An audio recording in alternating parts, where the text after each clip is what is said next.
Voice of Jacksonville Pool.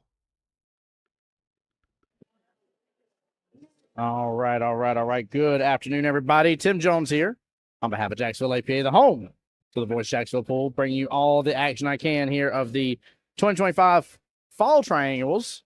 Yeah, we went back in the past. No, I'm just kidding. But no, in all seriousness, this is for the Fall Triangles here. And it looks like we are getting things headway here between Drink on Cue versus Liars.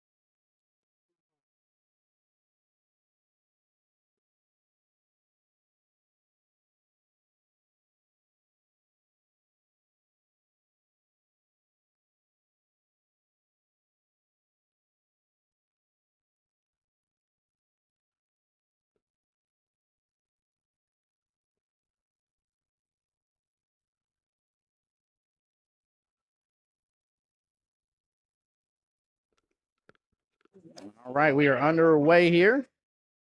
Both teams starting with a skill level 3 under their belt. Skill level 3 under their belt here. Let me turn this volume down just a little bit here, guys. Let me know if it's a bit too much here. But we got Jen versus Jason on the table. This is kind of what I was talking about last time for last stream, guys, that normally, you start off with 3s, maybe skill level 4s. You don't usually start off with 5s and above. And so most teams normally kind of go with this story, right? Kind of get a feel for what's going on. You don't want to be the first one to throw up a higher player and throw blind or anything crazy. So, good attempt there on the 10 ball by Jason. Left-hand side pocket. May have opened that 6 just fine for Miss Chin here. Top left-hand corner pocket.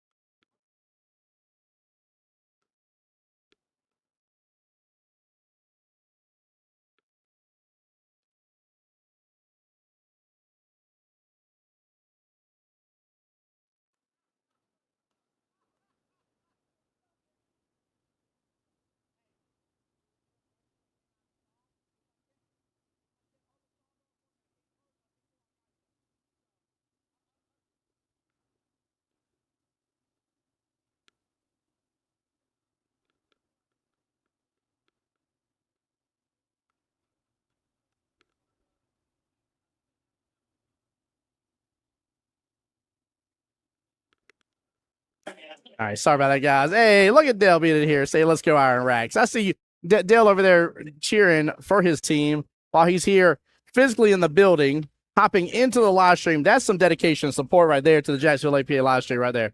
That's what that is, brother. Thank you so much, sir. I love it. I love it. All right, Miss Jim back to the table here with the ball in hand and some good opportunity with that ball in hand. Look at all these solids there on the top quarter of the table, if you will. Chad, I hope everybody's having a wonderful and blessed day, guys. Again, come on into the stream. So just to explain how today works, this is technically the second round of the day. However, this is this team's first round. So whoever wins this match still has one more round to play for tonight. And then teams that we saw on the live stream earlier, well, they are going into their second round, and that will be their last round of the day. So we'll have some teams leaving here with some cash money after this round is done. And we'll still have a few more teams here trying to earn some cash money afterwards. So 3 total streams for the day. So whatever you do, guys, don't go anywhere. Oh, she should go for this 6 right now. Go ahead and go after the 6, Miss Jen. With them being skill level 3s here. Well, you still only get 1 timeout per rack. I was about to say she gets 2, but this high level tournament, I was about to misquote here, chat. I was about to misquote.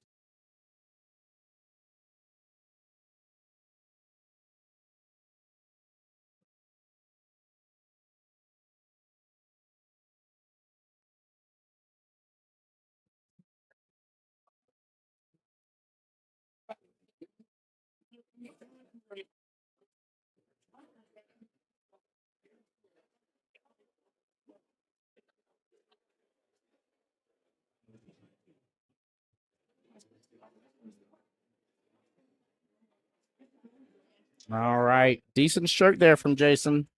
Just a little off on it.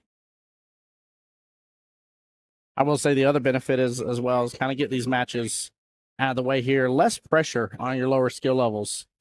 That's a smart thing to do. Smart thing to do.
Sorry, guys. We're still getting a little bit settled from in between rounds here. We still got a couple matches that are just wrapping up. Trying to make sure they get started off on a good foot and everything. Apologize about the silence there.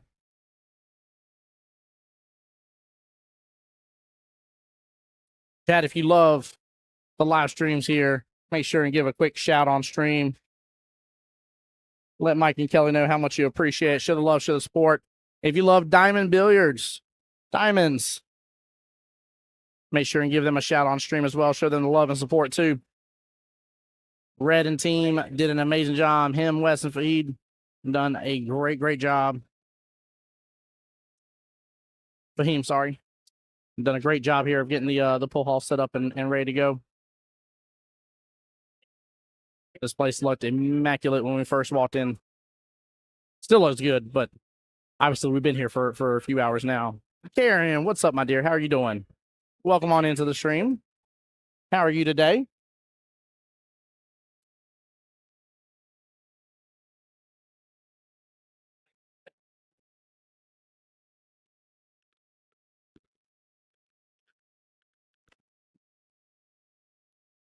Just realized I was adjusting the wrong microphone the whole time. I'm like, why am I not turning down? I'm still such a hot mic. That might be why.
Well, just working a lot. I hear you.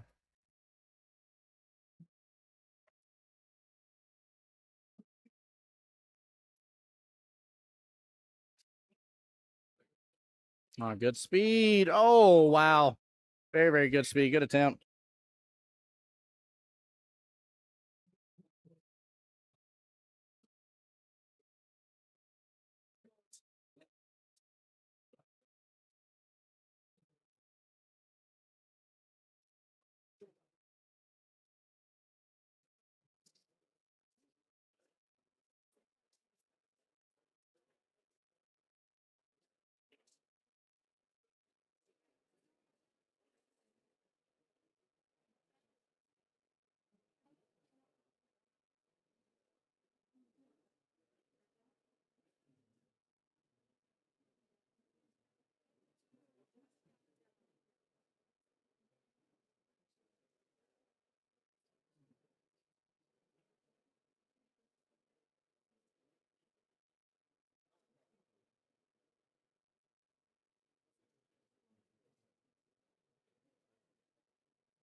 And again, sorry about that, guys.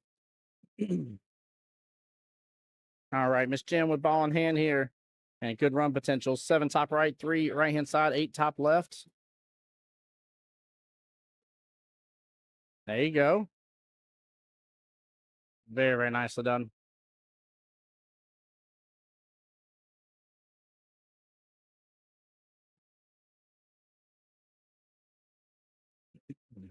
Hopefully she hits this just a little full, doesn't thin it too much. That way she's good to go.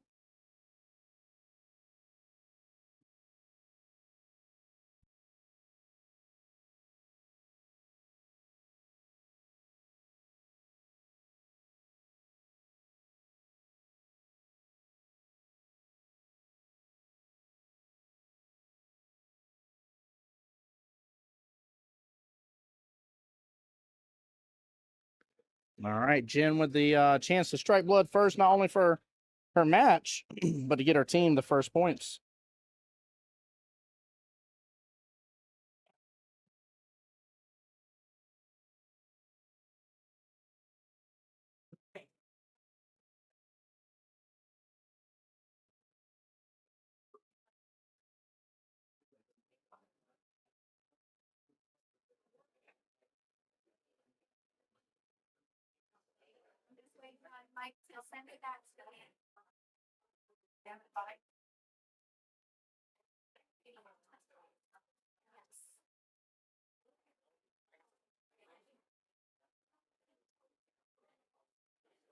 All right, here comes her best chance right here. Good speed, and she gets it nicely done by Miss Jen. Well played. Drink on cue will get their first team point and the opportunity for potentially a 3-0 victory here.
Sorry about that.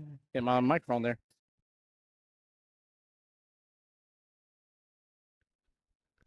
All right, Jason's got some work to put forth here. That's the only hard part, right, about the lower skill level. The lower racks here does not give you a bunch of chances in terms of amount of racks. Now you normally get a lot of chances here just because it takes both you guys a moment to get through the rack. Nothing wrong with that, but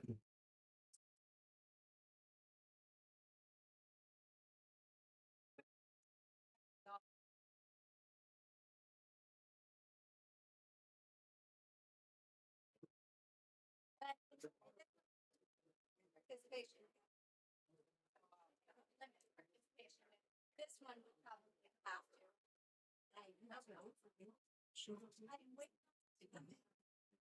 My process is not.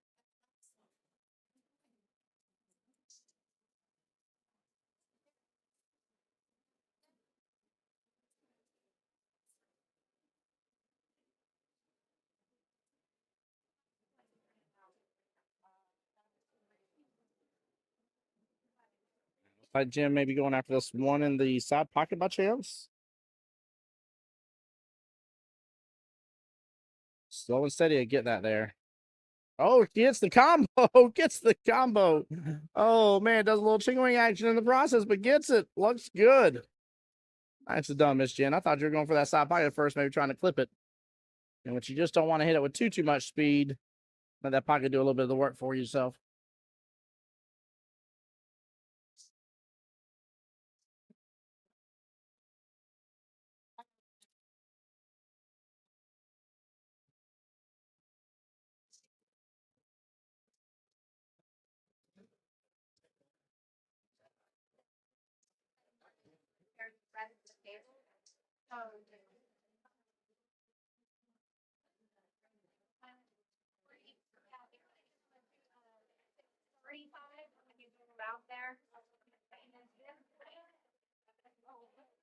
All right, Miss Jen on a bit of a run here.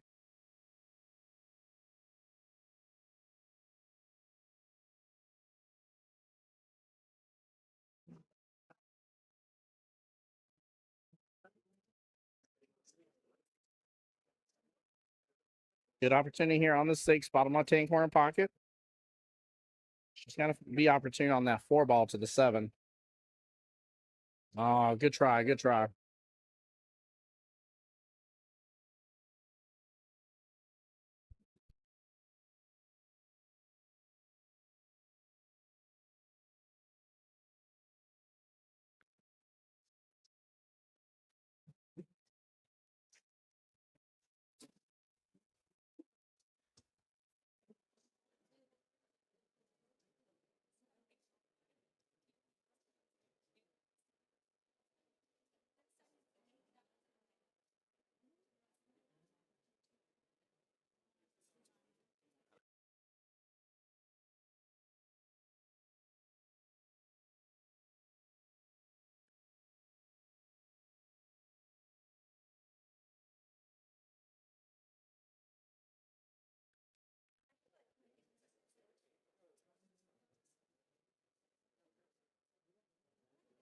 All right, dangerous shot right here. Might end up having a double hit.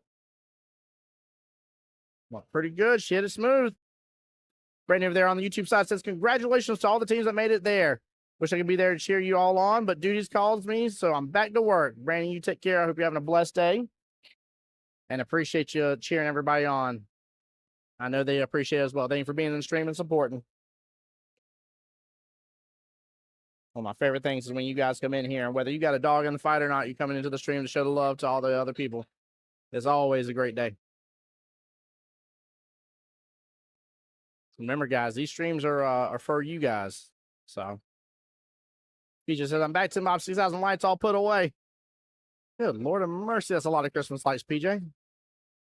You trying to signal up to the space station that we had Christmas down here? Oh man. I bet JEA loved you. I'm sorry. I had to make a joke. I don't blame you, man. If I could, I'd have 6,000 plus lights too. I want a lot of decorations.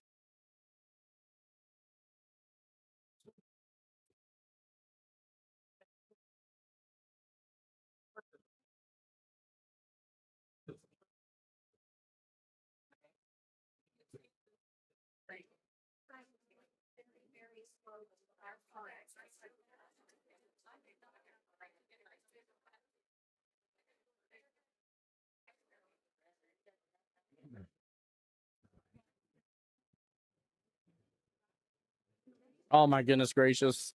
PJ says, call me Clark Griswold. I love it. Good quote. Very good quote.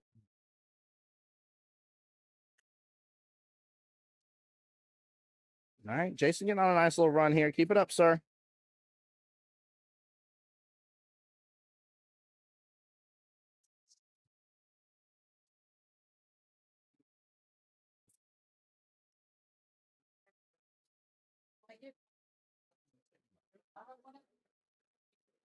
Lex is asking, where are they playing at today? We are at the one and only Diamond Billiards.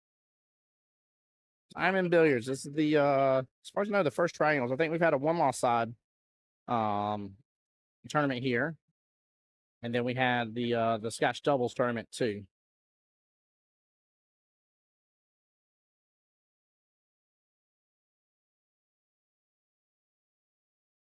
Yeah, we're having a great day though. Definitely a great pool hall to be at. Very enjoyable, great atmosphere, great food, amazing tables. Like I said, when we came in, the owners had everything nice, neat, set up. Balls were clean and polished and on the tables, and everything was a rocking and a rolling.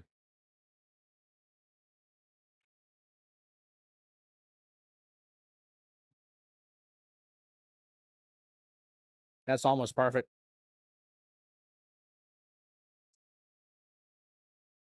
Alexis, all the tournaments kind of rotate between the pool halls, between all the host locations that can have them.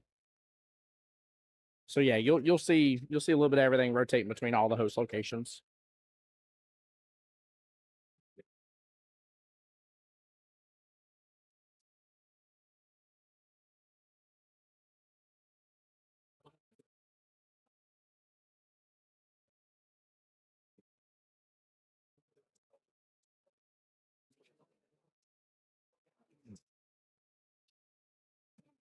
There we go. Nice shot. Drain that one. And Karen, thank you. Yes, that's absolutely right. I'm not even thinking that far ahead, Karen. You're absolutely right. 9-ball will be at Legends, both Saturday and Sunday for 9-ball. In fact, I sent out we sent out the text messages yesterday to teams to get confirmation that their team will be participating in 9-ball triangles. Got majority of responses back already.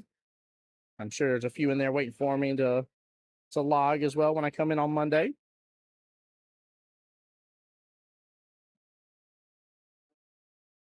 All right, trying to play defense here.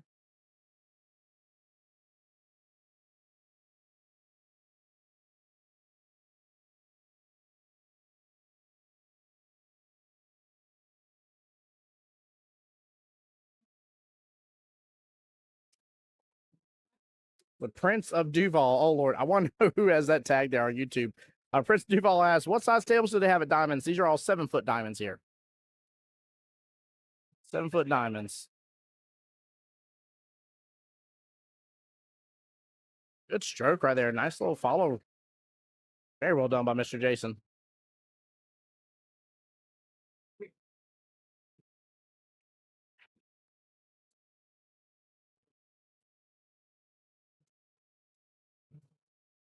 Yeah, for our host locations, Diamonds is the one that has the most 7-foot diamonds in it, which is quite nice because of course, when you're trying to earn your shot over to Vegas, you're pretty good to go. Pretty good to go with getting some good practice in on these same size tables they use in Vegas.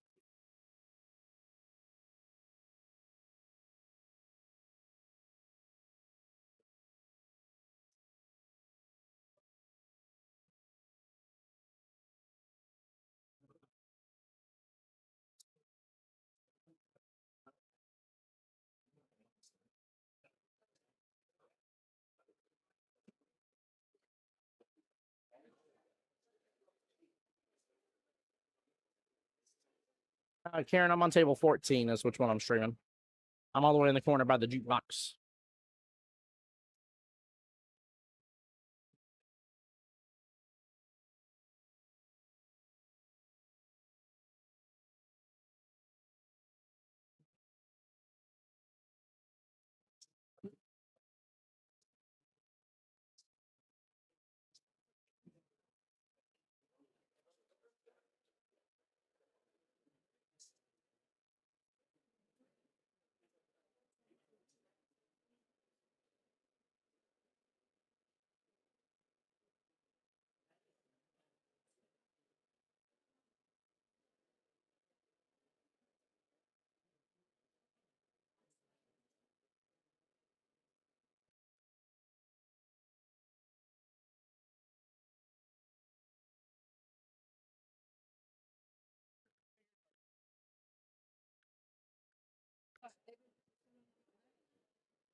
All right, looks like last match is getting started.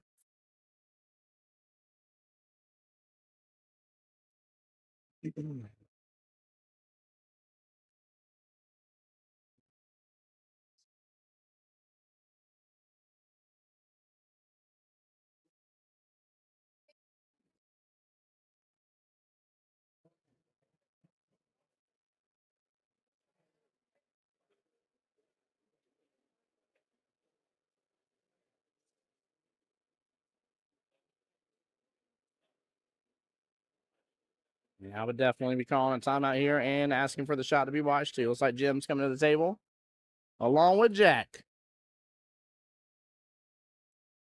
So she goes after this shot. Very, very little option that, she doesn't end up double kissing it. Double kissing the cue ball. Cue ball's going to make contact with the one. It's going to stop his descent. Her cue's still going to be going forward and make contact with it a second time.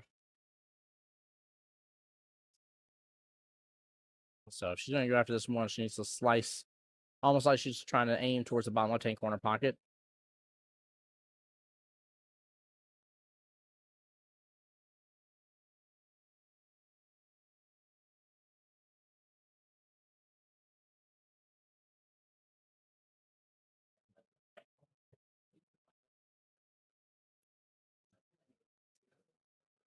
She's actually gotten into it, but she should be fine there. She still needs to get her cue a little bit out of the way. That cue ball may come back and close to her cue here, but all right, let's go to the neighborhood. Nicely done. Nicely done. She got a little separation there on the one. On downfall is I don't know if Jake's going to give her another good chance at the table because he's got two balls here kind of sitting ducks. And I say that as he's about to scratch top left-hand quarter pocket. Goodness gracious, Jason. Don't make me light your pants on fire. He needs to come on around for this 8-ball. Watch where he hits. Don't get stuck down there. There we go. Cue ball still drifting up. Oh, slow down a little bit. All right. Opportunity now.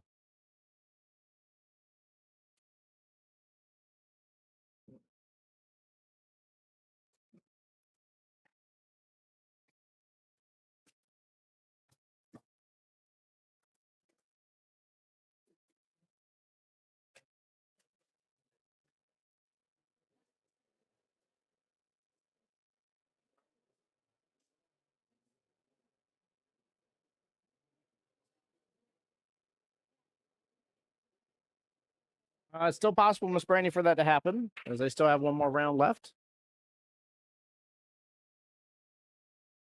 And that will unfortunately be all that she wrote there.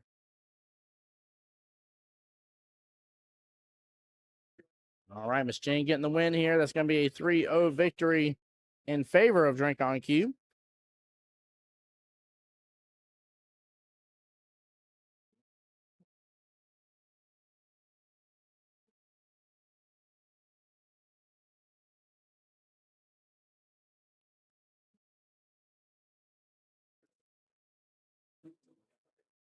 All right, waiting to see who gets thrown next here.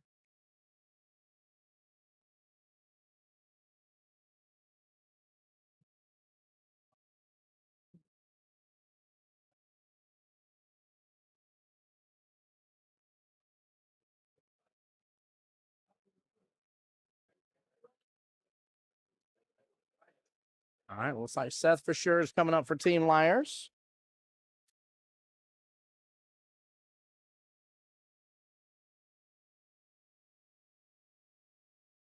Seth, skill level 5.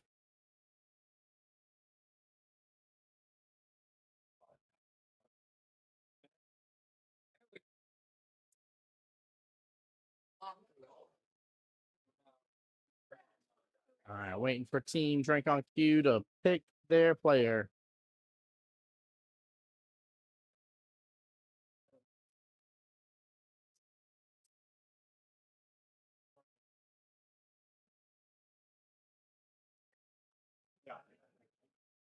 Okay.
Sorry about the extra wait here, guys. Just waiting to see who's being thrown here.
All right, guys, there we go. Now we're underway here. Jim McCluskey, skill level 7. Make sure here I got this right. Thank you, Jim. Skill level 7, yes. And Seth, skill level 5, yeah. 5-3 race. Interesting throw. So they're not throwing Jim blind. Seth was thrown blind, so he was the second put up here today second put up for match 2. And Jim was thrown against him, and Clarence's thought is, hey, we're up, brother. We're going for the kill. I mean, I'm not mad about that. It's still, though, it is one of, I talked about this earlier on stream here, and a lot of sevens agree. This is one of the toughest matchups that you can go against. 5s have the ability to run some. They definitely do, without a doubt. Skill 5s have the ability to run some in 8-ball. And you could end up opening up the table because you feel like you got the kill right there at the skill level 7, and even potentially get all the way down to the 8-ball doing a break and run type deal, and leave a wide open table for a 5. And next thing you know, they run it all in or run a few in, play a defense, get a second chance at the table, and then it's out. All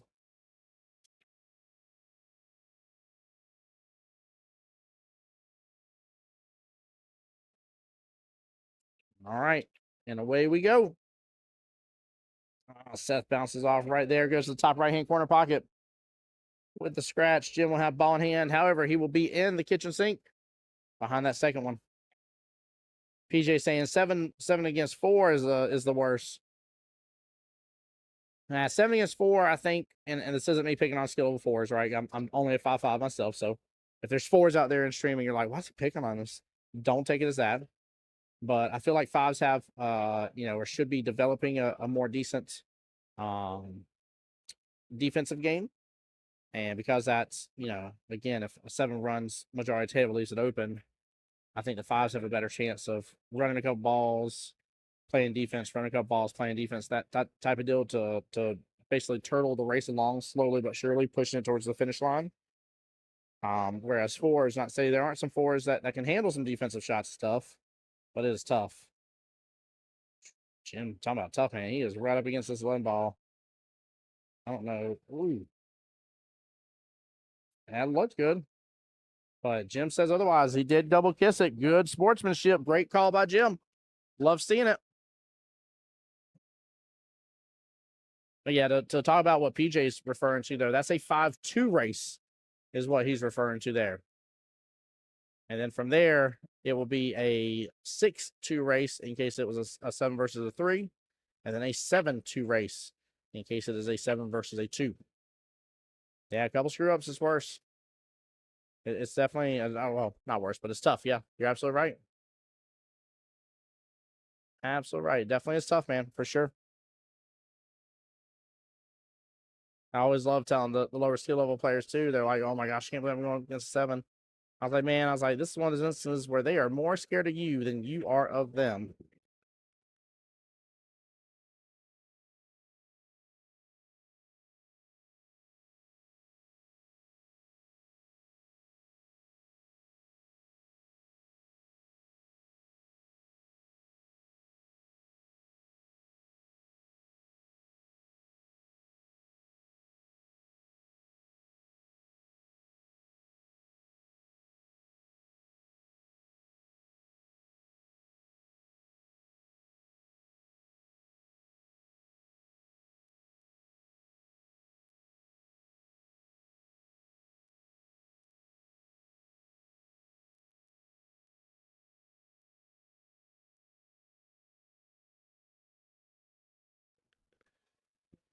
All right. Sorry about that, guys. I'm back.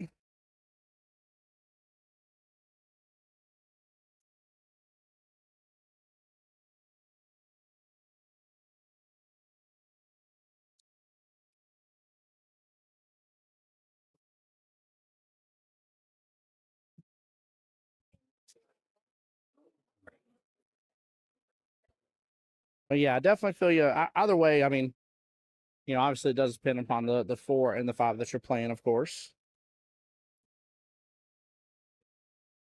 But no matter what, this is one of those matches where, for those that aren't used to league, they'll be like, oh yeah, that 7's gonna beat up on that 5. That 7's gonna beat up on that 4. And man, it's just one of those situations where it's like, no, you better, as a 7, you better be on your P's and Q's. You better you better have your ducks in a row.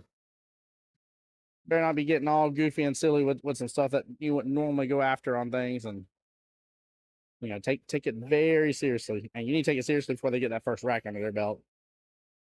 The worst case scenario I've ever seen, PJ, is I've seen this matchup before, and the skill level 5 player got the first 2 racks.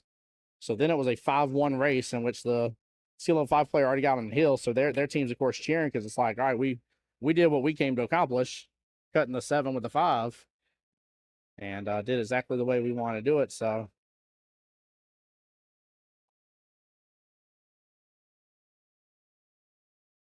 that's the bar none worst case scenario.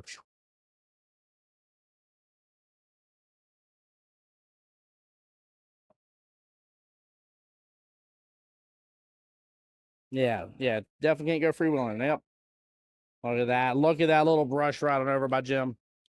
Very, very nicely done here. We'll instant replay of this. Smooth, man. Let just the natural line go straight over to his 12 ball. Nudge it out past that 8, giving him opportunity there, top left-hand corner pocket. Look at that. Brilliant. Very good shot by Jim. Very, very good shot.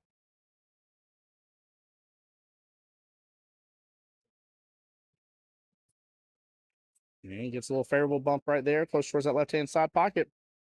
Aim ball left-hand side pocket to give Jim the first rack.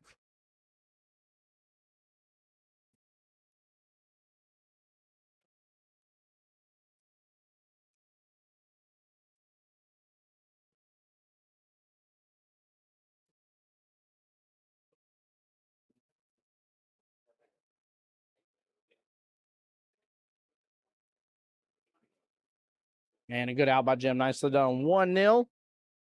Making it a 4-3 race now. Not a bad little battle first rack. Nothing too crazy. I definitely like the strategy from Drink on Q. Yeah, I think they're betting on this being a at least a 2-0 victory, hoping to be up 5-0 going into matchup number 3. I think is what they're betting on.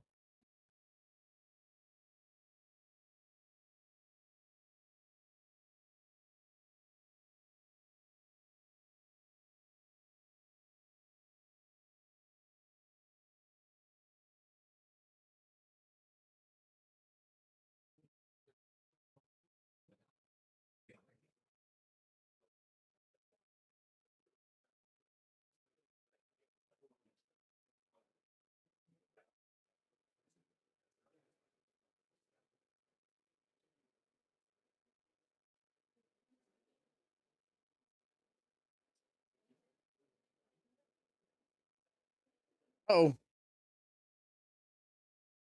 and that will be a re-rack and flip the rack.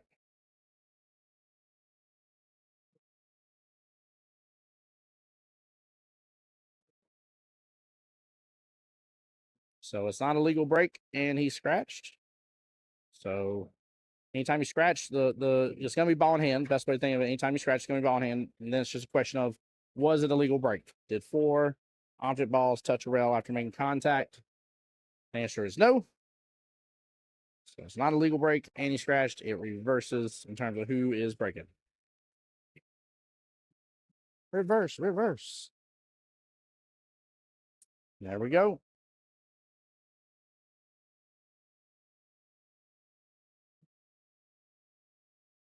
All right, Seth going for just the try and true straight up the middle. Got some in that side pocket. My ball's rolling closer here.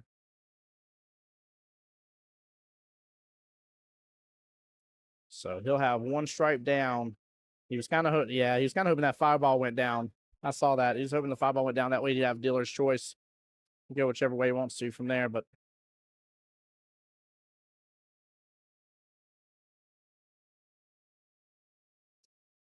all right. Not a bad option here. Not leaving Jim with a lot of choice.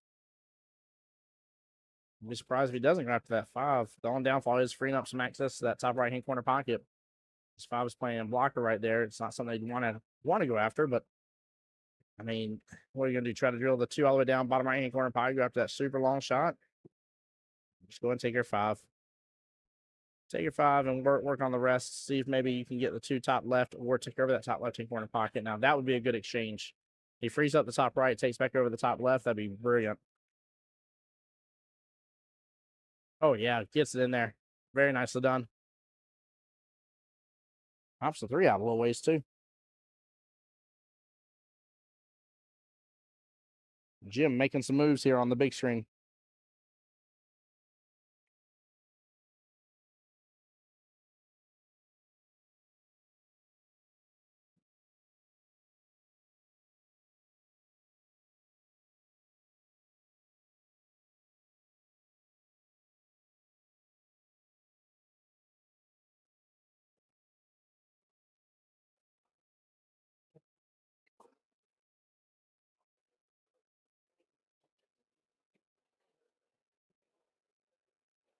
Seth's landing on going after that 11 bottom right hand corner pocket. I was trying to see if there was any good about going and messing with his 9-15 situation, and honestly, he's playing a lockup for his 6-ball.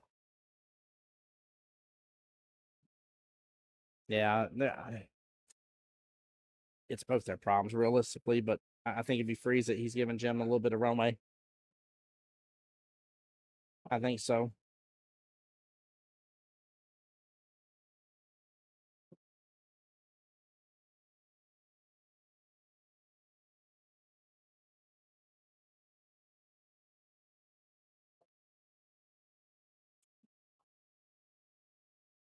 I better get the breakout right here.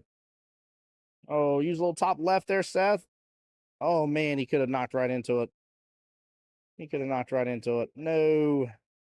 All the way down here. All by the lonesome 3-ball down there. Well, top left should have screwed that cue ball on over. Being able to potentially get into the 15-9, maybe get it broken apart a little bit so you can work on it some more. But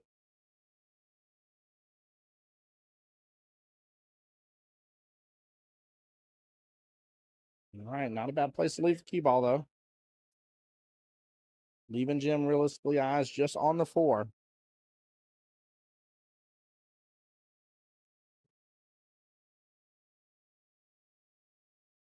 So forcing Jim for this 3-ball. I don't know if Jim really wanted to take that 3 right off the bat, but it's there.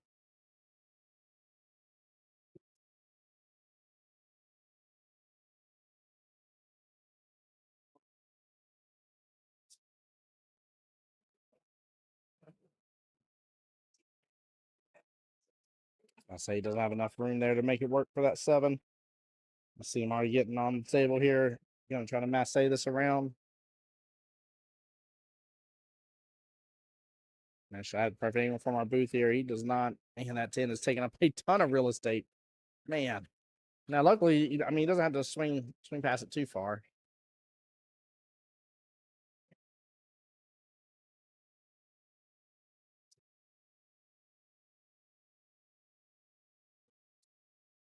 Oh, good try. Good try.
Jim coming here for the 4-ball all the way down, bottom left-hand corner pocket.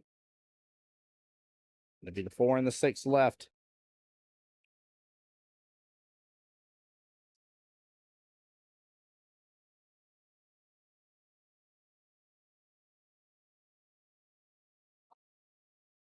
Nice shot. There you go.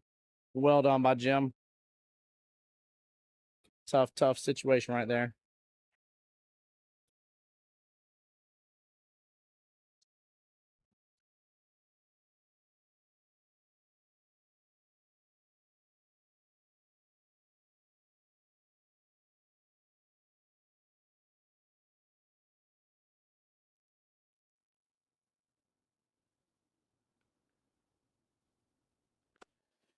All right, Jim set up for success here to get the second rack.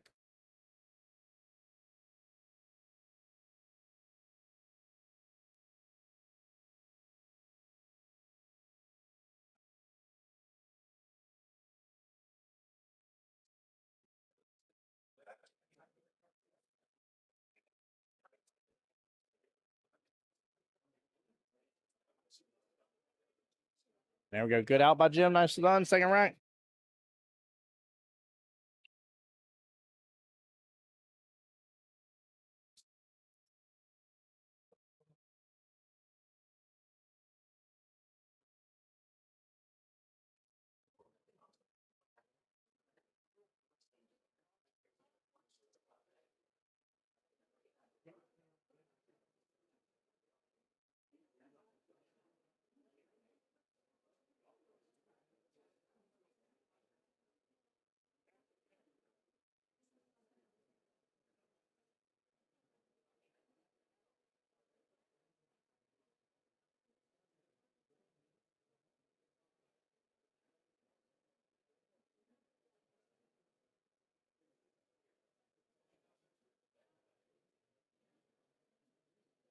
Hey, 4-ball drop there last second.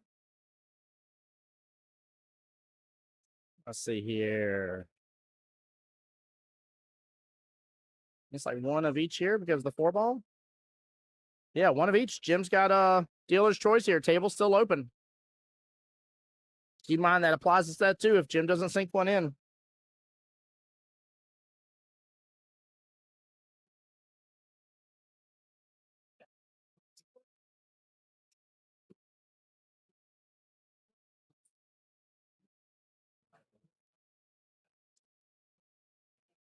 Jim looking here.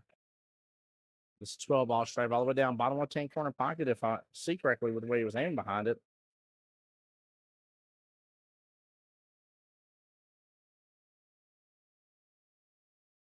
And good attempt. Table will oh nope, he got it. Just kidding. I was saying attempt and I'd slow down outside the pocket. Oh, my Lanza. Great shot. I was about to say table's still open for Seth. I'm wrong.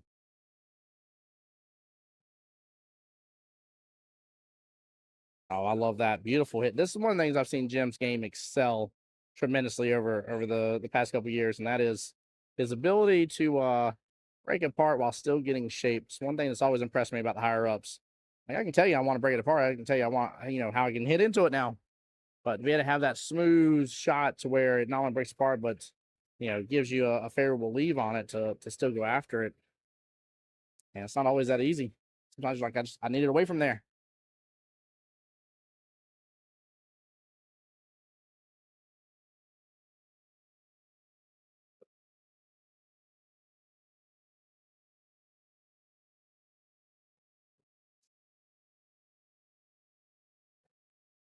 And then the cue ball remains almost right where it was just a moment ago. Now he's got the opportunity. In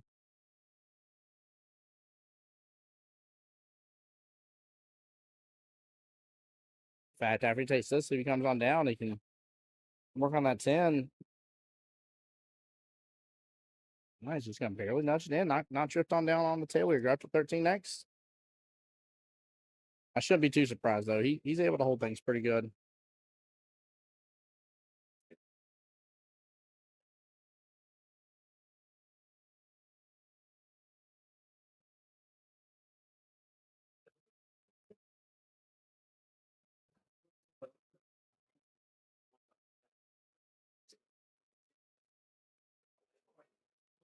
Here he is looking at where he wants that cue ball left for that 8. But he's got room for that right-hand side pocket, so he's gonna come off that left-hand long rail. And then take the 8 right-hand side pocket. If so, be up 3-0.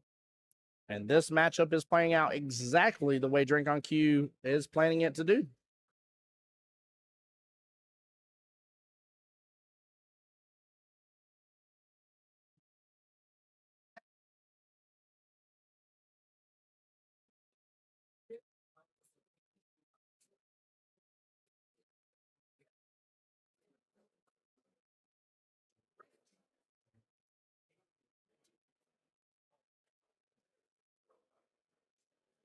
And there it is.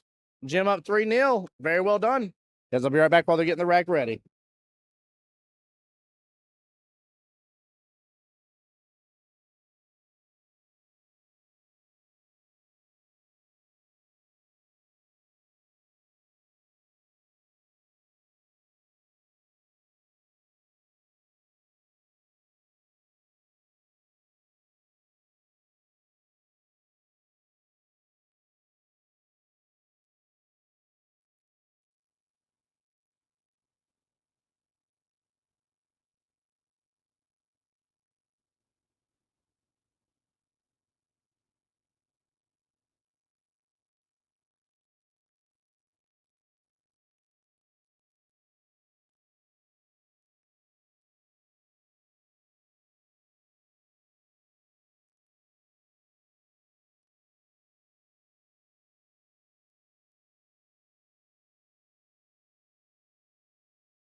Sorry about that, guys. I'm back. We're going to be transition tables here in just a moment because we wanted to get on a finals match.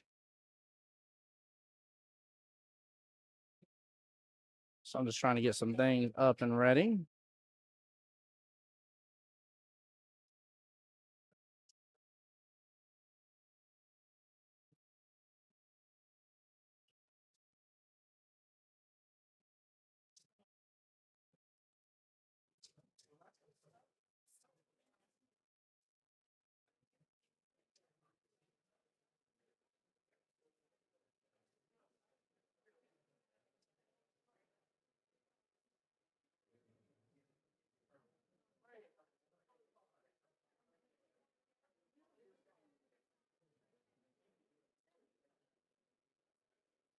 Oh, Seth playing a little fire there.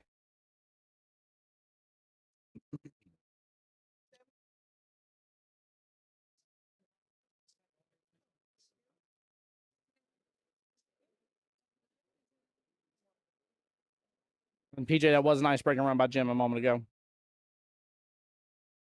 Nice out by Seth. Well done. Seth taking away the 3-0 possibility here. All right, guys, I need to change things over. I'm going to be switching tables. We're coming up in the middle of this just a little bit. Bear with me here as I make some adjustments. And I need to get information and updates on scores.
All right.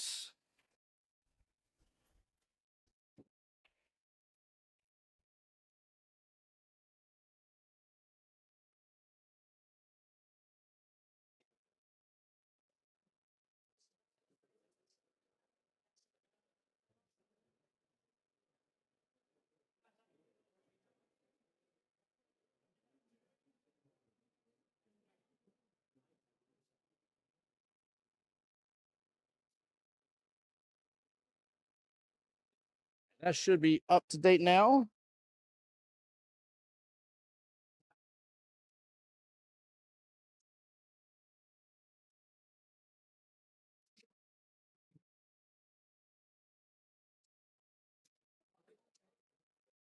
There we go.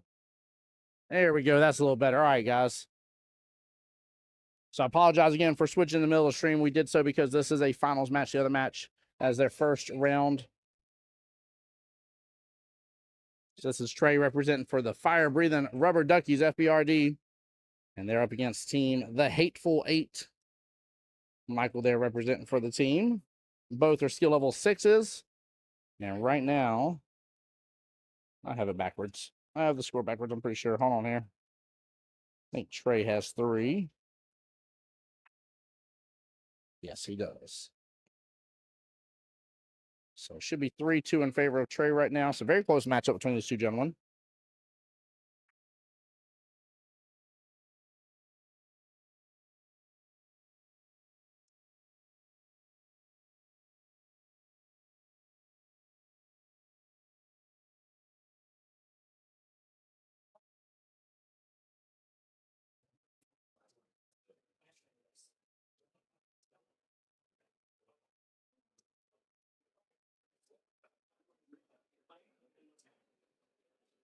And Trey with an unfortunate scratch.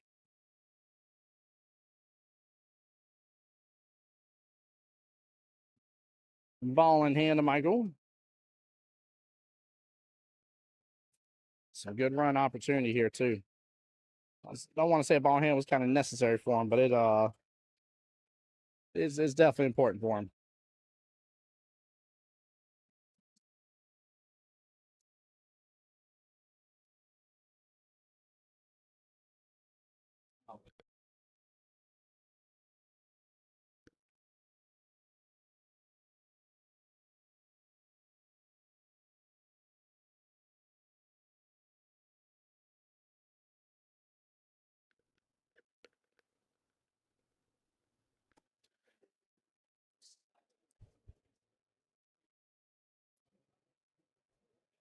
All right, Michael going opt for, I believe this 12 ball there off the left-hand short rail.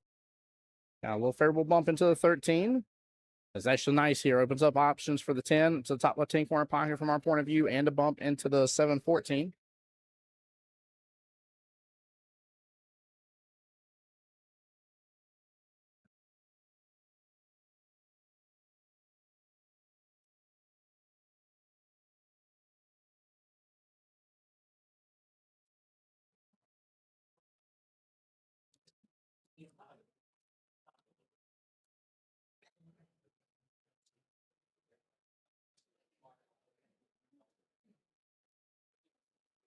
Sorry, guys, getting a little lag here. Give it just a moment to play catch up.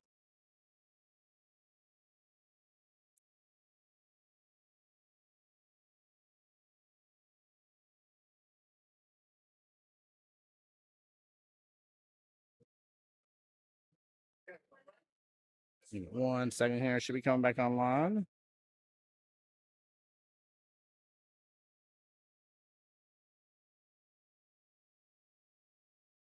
There we go. Yeah, sorry, had a little blip in the network. Interesting. Michael never went for that 10 ball break apart the 14.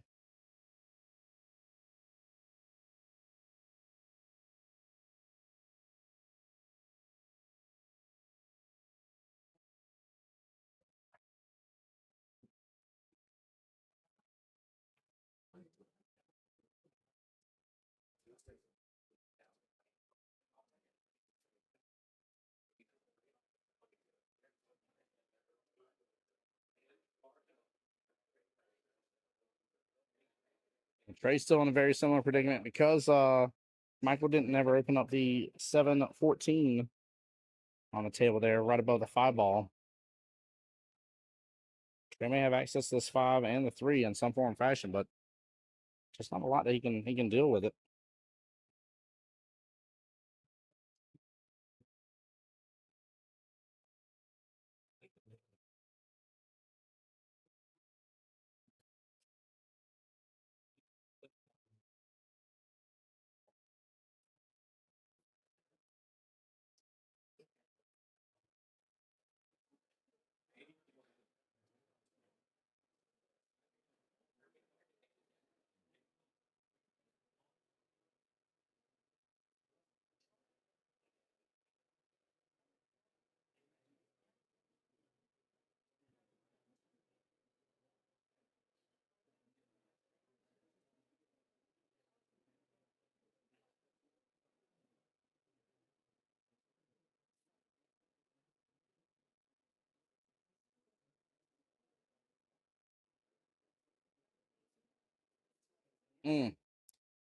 Big stretch here from Trey. Hits to the 13 ball. That will be ball in hand over to Michael.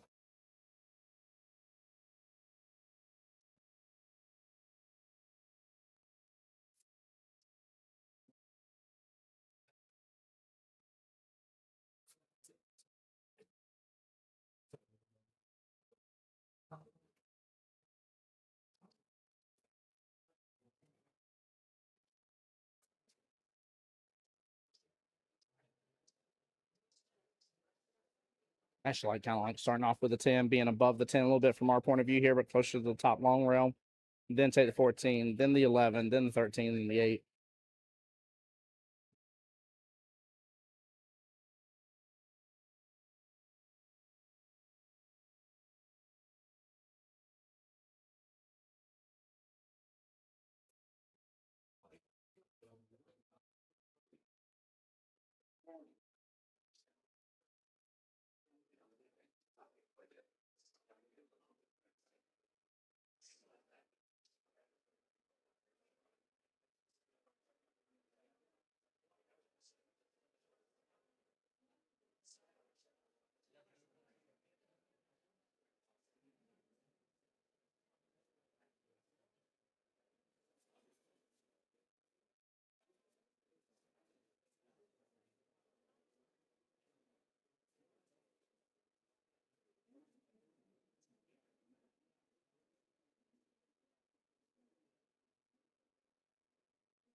All right, just a little back and forth between Trey and Michael. Things are getting a little closer to some pockets. Trey's got to lock in on this one, though. He gets 5, 7, 3, then 8. Name of the game, 5, this bottom side pocket here, 7, bottom right-hand corner pocket. And then if you can roll forward on the 7 just a little bit, to that 3, top middle. And then 8, top right.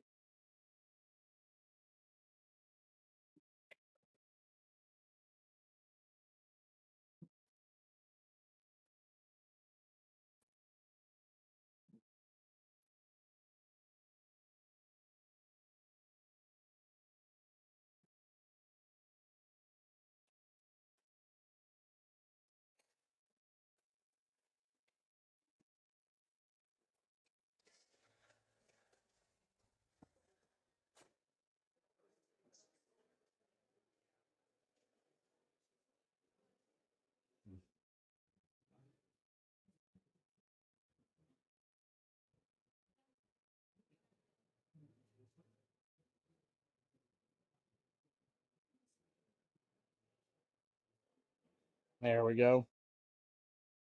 Trey in good shape here to be able to get this 4th rack and get onto the hill. If so, this will be Fire Breathing Rubber Ducky's first point of this matchup.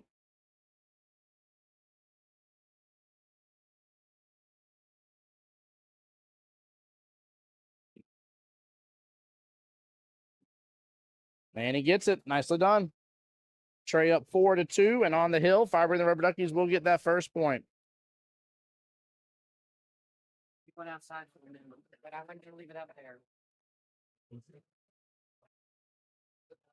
JT says, let's go. A little bow, bow, bow, bow.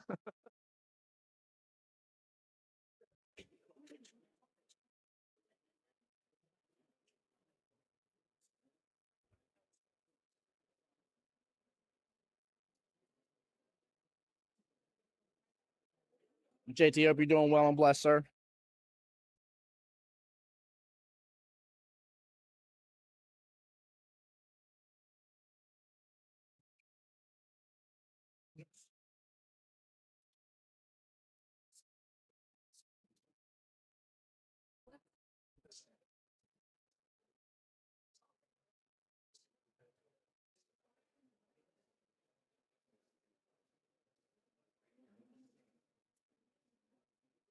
Trey getting a little movement on the 8, but not too much here, guys. I'll be right back. Don't go anywhere.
All right, sorry about that, Chad. I'm back.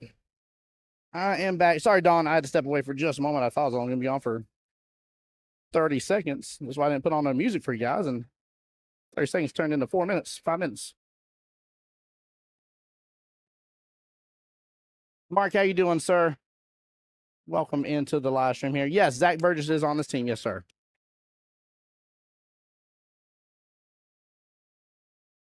Ooh, straight get a favorable breakout on that. He did.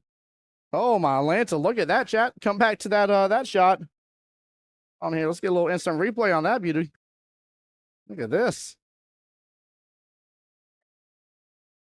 He hit it good too. Wow, very very riskful of the scratch there, but he got it. Big rack right here if he gets this. This should end it in a 2-0 victory if he can get this right. Speaking of Zach, there he is. Jess, how you doing, my dear? Welcome in. Mark, good to see you. Dawn, same thing. PJ, it's about time. Stop it. No, I the lady was delivering some more of my tape that I needed, and it's funny, she passed by the place like 4 times. I waited till it showed she was just about to be here. And like, I'm looking for the which one could be her for delivery. Yeah, she drove about 4 times. I was like, I'm pretty sure that's her. That's got to be her. I was like, this is the only car that's come by here. Now the 4th time they finally stopped. I was like, hey, I ain't trying to be weird up, but you got a delivery for Tim. They're like, yes, we were looking for you. I was like, well, I was looking for you guys. So that was funny. By the way, guys, if y'all have any questions about tournament or anything, now's the best time. Kelly's sitting down enjoying her salad. So if y'all have any questions, make sure to come over to the booth and ask her while she's got her salad. She's wanting to shake her head no, like, Tim, don't you do that. Let me eat my salad for just a minute. Oh, no, Trey missed. Michael's got to capitalize. Punish him for it, Michael. That's not how you punish him for it, Michael. That's not how it's done. You should come on over. I'm actually looking for some assistance here. I definitely need to get a couple people a part of the stream team. So definitely looking for some assistance for some volunteers. Understand that we will be picky as for who is behind this stream, but I need some help so that way I can be able to be here a little bit later on Sundays. So Chase said, didn't like that shot. Not at all.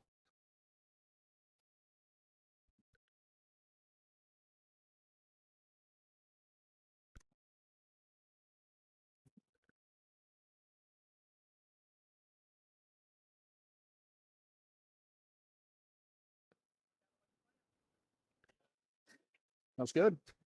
I was just getting confirmation. Oh, I didn't realize he's probably one playing right now. My bad. He's sitting in his chair, but I just got confirmation from Clarence when we had him on live stream earlier. They're playing. Well, as they threw heavy early and threw Jim against Seth, skill level 7 versus 5 when we had live stream up. Jim ended up winning that matchup. So Clarence's team drank on cue up 5-0 for the overall team score.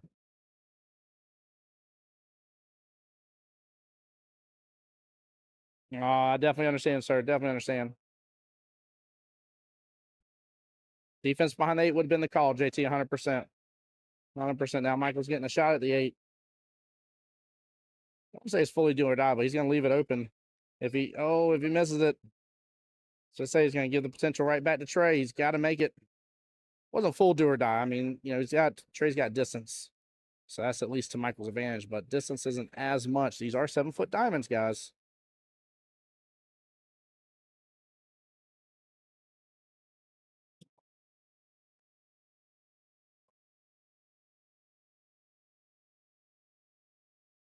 So now it's go time is what this is. Tic tac go. I didn't like the hesitation in his stroke on that. He hesitated on it. It's not going to be a bad lead. It's going to be a tough shot here for Michael. I'm not saying he can't work with it, but if that cue ball was on the right-hand side from our point of view here of that 8, Michael, good high percentage chance that he has this rack. So he is going to mark that bottom right-hand corner pocket from our point of view. Timeout being called on the field.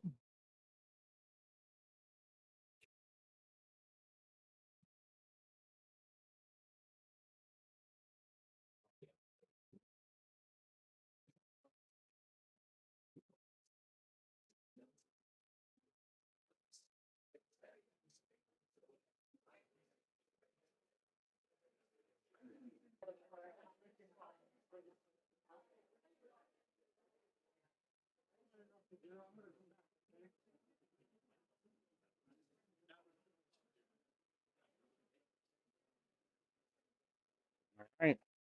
Smart plays. He's trying to hide a little better, but I like paying attention to these defensive shots.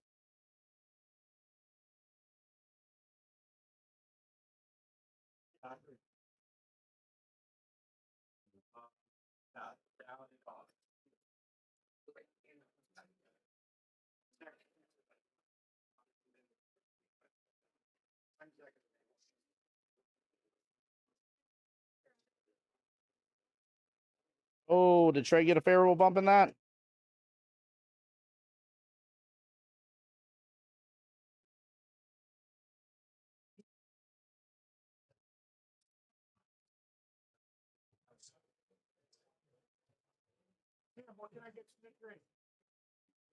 Good.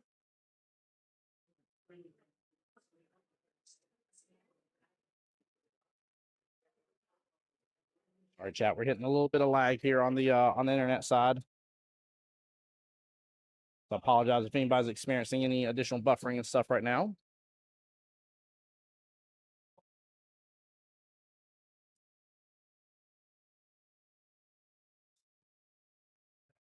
All right, looking for the double hit. Dan over there, by the way, thanks and shout out to Dan and Jack both. And I know we've had a couple others, but and I saw the thumbs up. Definitely saw the thumbs up. Trey winning 5-2. Well done.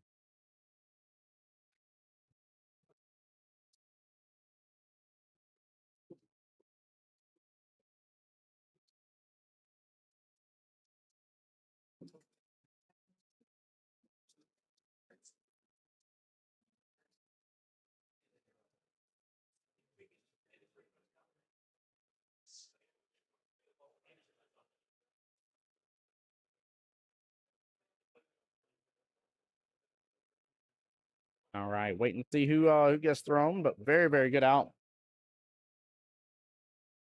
Reset all this here. 2-0 in favor of FPRD. First matchup done.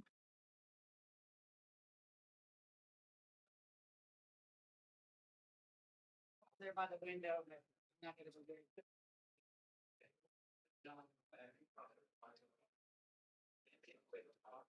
And that's a really high throw for the first matchup of this round here. Both skill level 6s. You know, usually we could be 2 full rounds in and be at that amount. So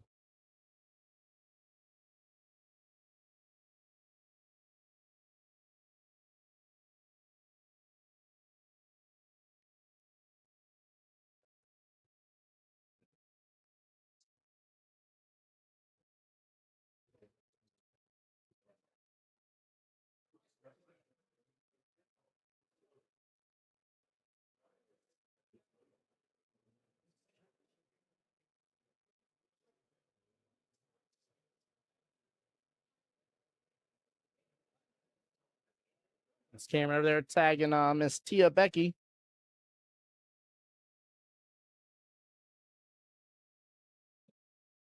Well, looks like Zach Burgess is for sure up.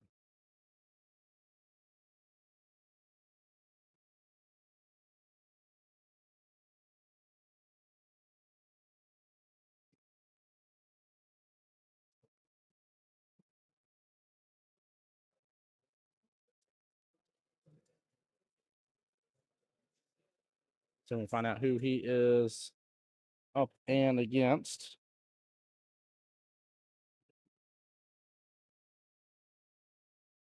Now, as while they're doing this here, I'm going to step off the mic for just a quick second. I'll be right back.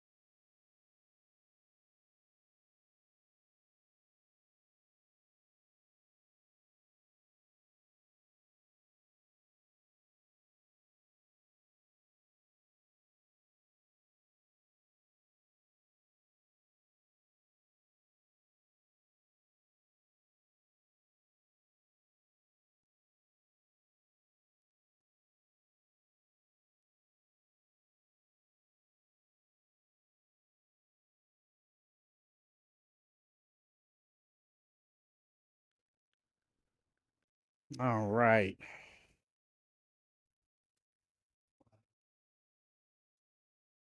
Oh man, if this is right. This is right. Zach has got his hands full. Sean, skill level 7. Zach, skill level 5. We keep seeing this matchup happen, chat.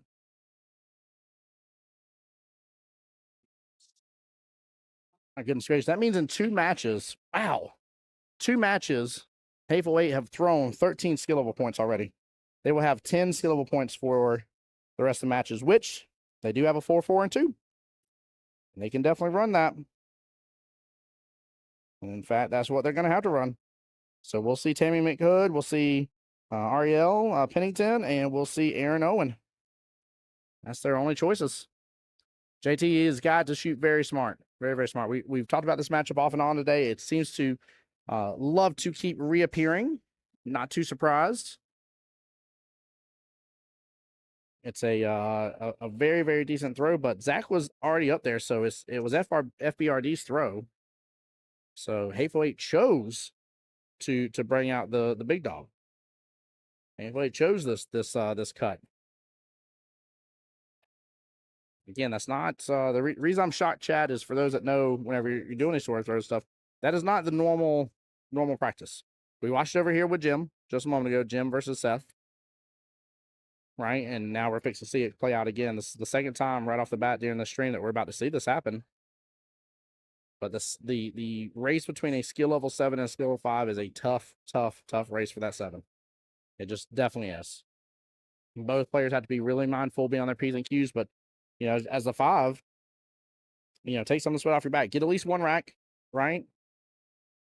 So he says, right, and we threw our worst player. Just kidding. I love it. The T-Bear's top. Oh, my Lanta. That's funny. That is funny. That's a tough matchup, though. I mean, it really is. It boils down to it being extremely tough. So, but I will say over here, though, as I called it out, you know, before we swapped over tables, Jim did get the win against Seth, and it was a 2-0 victory after it was said and done.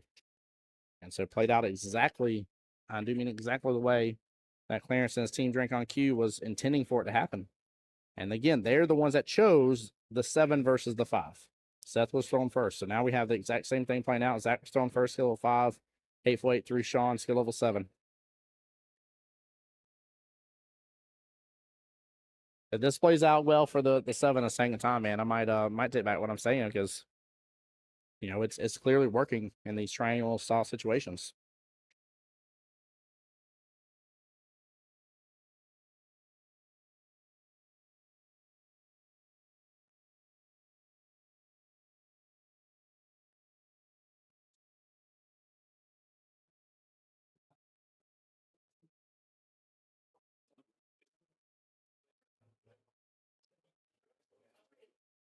JT, are you over there right now, bud? Are you just hopping on stream? Are you or did you leave? I just wanted you were over here, weren't you?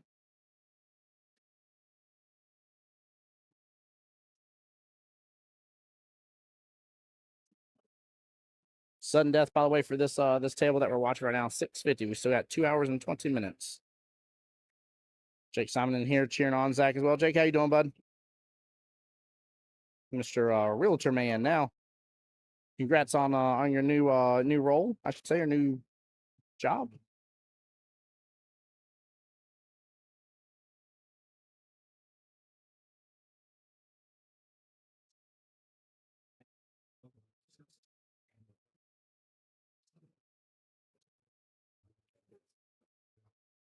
You had a rough morning, couldn't make it. Gotcha. Yeah, some of us didn't take our Flintstone vitamins today too, so I hear you on that, man. If I didn't take my Flintstone vitamins, I wouldn't be here today either. So, hey, good to have you in the stream, Jake. Absolutely, man. My pleasure, brother. Thank you for being here. Appreciate everybody supporting the stream, guys. Tag some friends and family, get it shared out. Show the love. Y'all know what to do. Y'all know how Jacksonville APA shows up.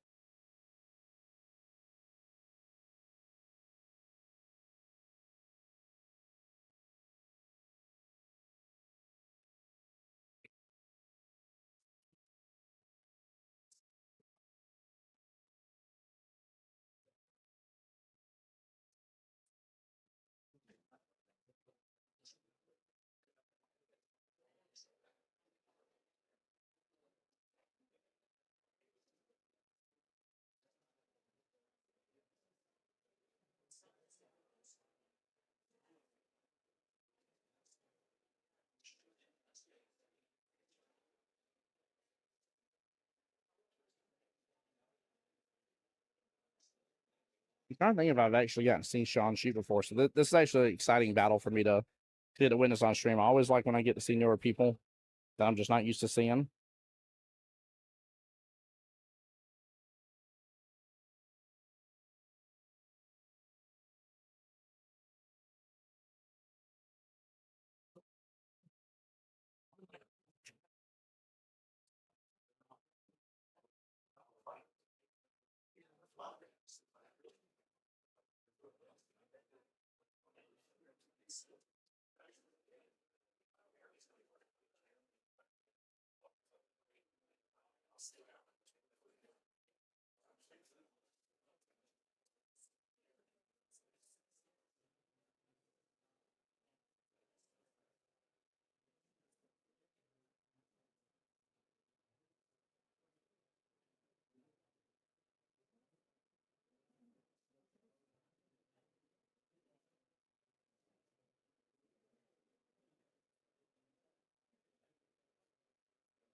That's right, Danica. I'm just kidding. Oh, man.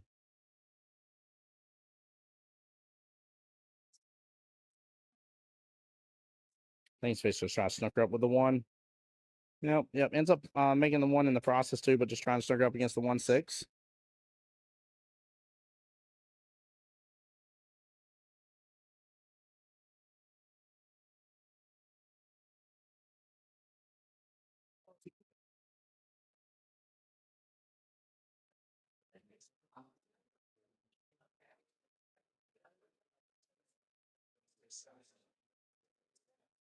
I think Zach was trying to get confirmation that it is not frozen. We'll try to get confirmation that it is frozen one way or the other, but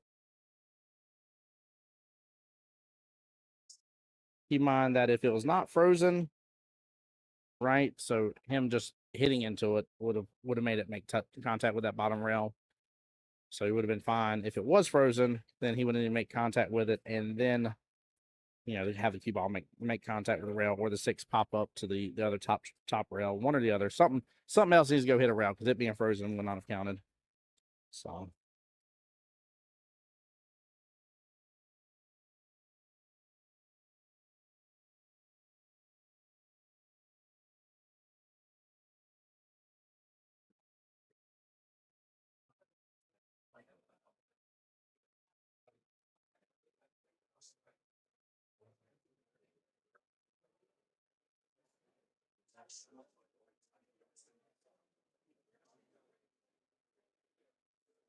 Going for the 1 rail kick here. Short angle as well on that 11. All problem is it's probably going to open up the access that window for the 6. Oh, my goodness gracious. Gets wild. Still opens up the window for the 6. But that 8 start drifting. Oh, so close to that top middle pocket. Woo. And that right there would have been you as a skill level 7's worst nightmare right there. Scratch on 8 first rack. Now it's a 5-2 race. Ugh. No, sir. That is of the no bueno.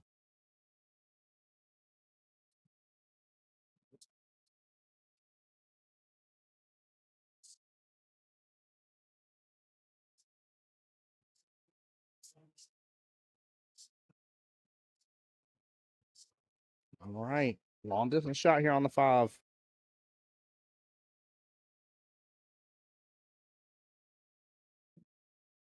Yep, JT calling it right. 658's the name of the game. Should be. He just got rough on that 5. He got rough on the 5.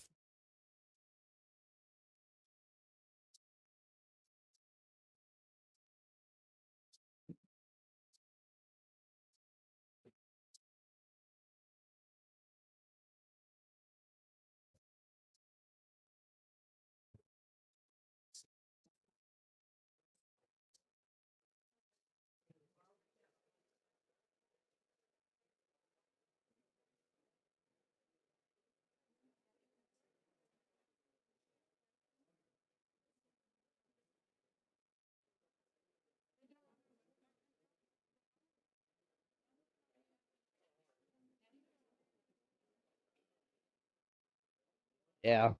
He definitely made this tougher on himself for sure, JT.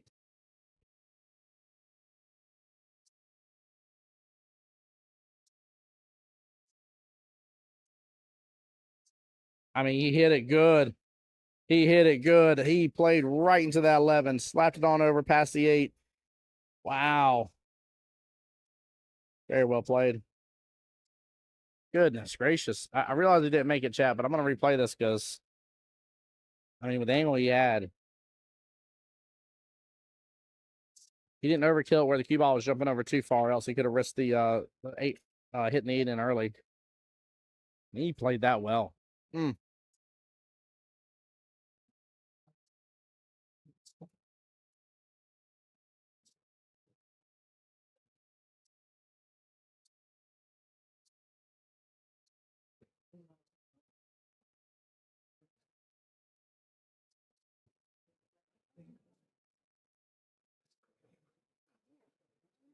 All right, Sean on the 8 ball.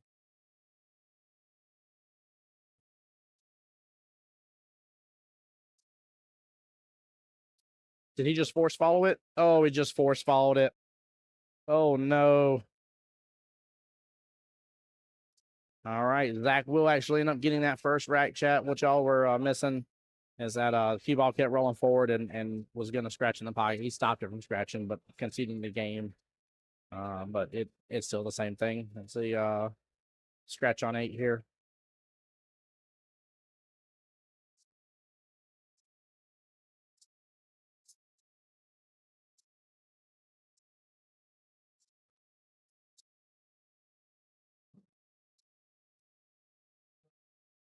Yeah, that is a very rough shot for a 7. You're 100% right, man. Very unfortunate for him.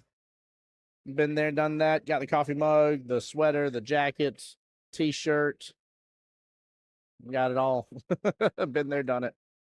It hurts, man.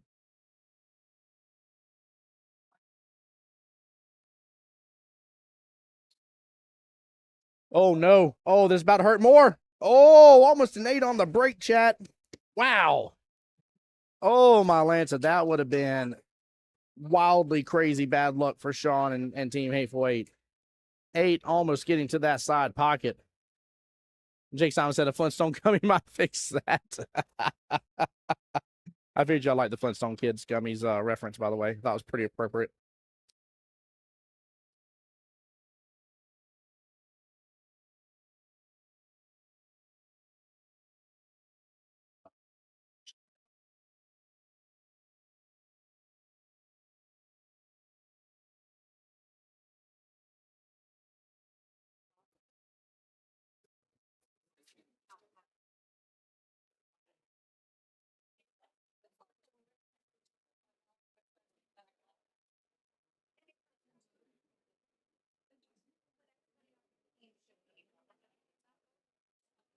It really just depends on whatever shot that is past the 5 if there's enough room. But I was about to say there's plenty of run potential here, plenty of openings for Sean to work through a lot of this rack.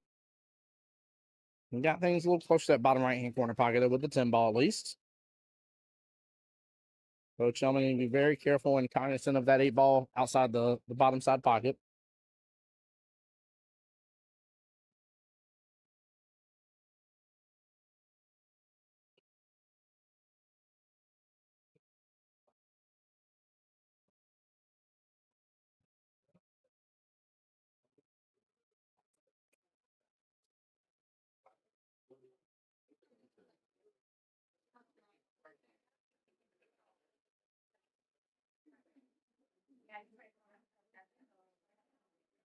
All right, Zach's going to go for this 6 ball, top left-hand corner pocket.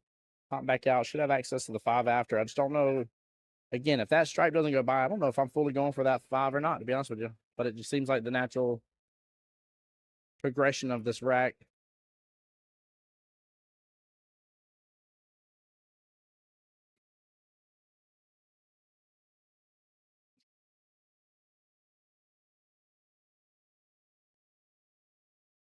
There we go. Nice slow roll. Woo! Might have been a little too slow there almost. Going after the 2 now, bottom left-hand corner pocket.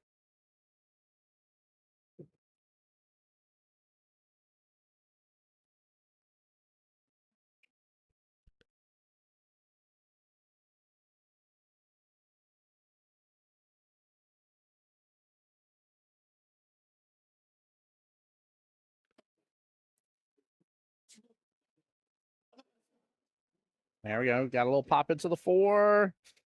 Nudge to 15, a little closer to that 7. Dar said that Sean guy beat me 18-2 in a singles board. Good luck, Zach. Woo! Oh, my Lanta.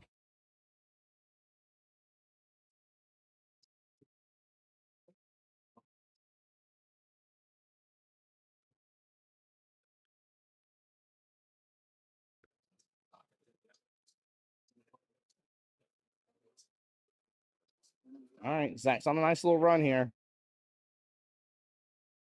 Question is he fairly straight in on that 1, though. If he is, he might have to just take his medicine here and try to get what he can. A little bit of an angle there on the 4. Take the 4 bottom left-hand corner pocket. But it looks like he has a little bit of angle. Looks like he has a little left of it. Keep rolling. He's got to let it roll. It's got to go. Yeah, he does not have enough to work with. It has enough to slice it, but that's all he has, enough to slice it. He's got to be careful. He slices wrong in that 15. 15 backtracks that 8. That's bad, bad, bad. Oh, ends up hitting the 15 first anyways. Ball in hand. Oh, no, and the 4 is stuck up close to the 8. That is probably second worst scenario for him right there. Hitting 8 in early would have been worst case scenario, but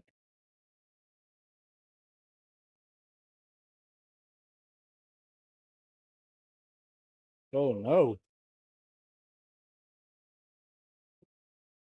I'm not sure what the rule is on Hateful 8 for missing a ball in hand, but I know if that was FBRD, pretty sure the shots rule still applies to them.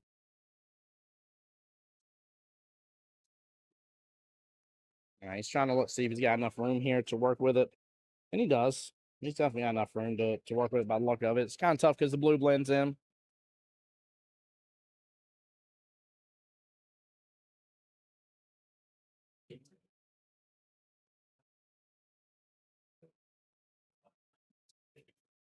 I don't know, chat. I think I am going for this for that bottom side pocket personally.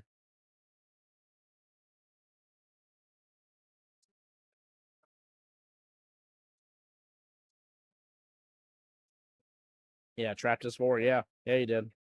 He trapped his 4 bad. The 4 is not in a nice position. Not even remotely in a nice position. All right, he needs a little bit more from that 8 to move off that rail. It most certainly did. So he'll have an opportunity for the 8 top left-hand corner pocket. Bit of a steep cut from where he's at.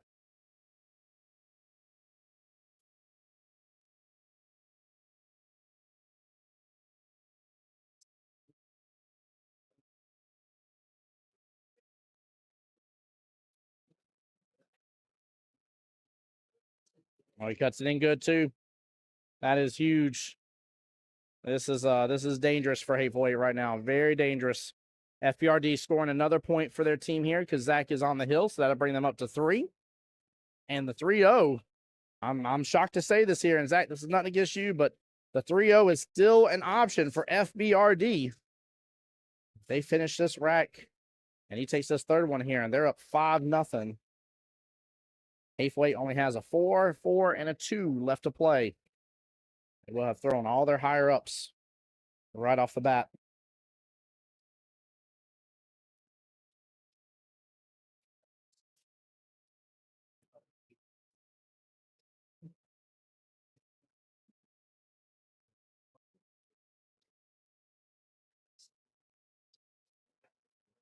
All right. Zach going for that break in. He got a lot of action on 8 last time. Oh, 8 on the break. Oh my gosh, he almost had it a second time, chat. Almost a second time. Oh my Lanta.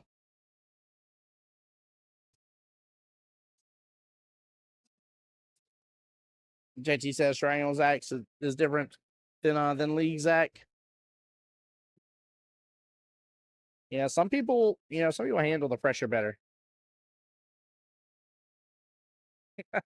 Jake said, "Yeah, you can actually make a ball and tries."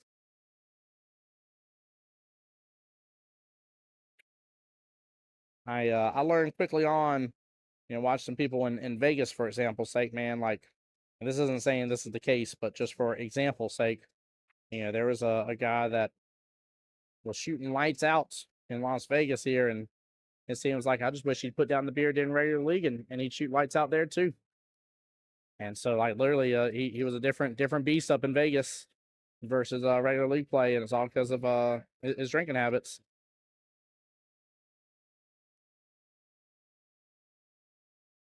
Big draw right there by Sean. And dang, that's twice now, JT. That is twice. He came very, very close. Chat, while Sean's working through this, guys, give me 1 second here. I'll be right back.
All right.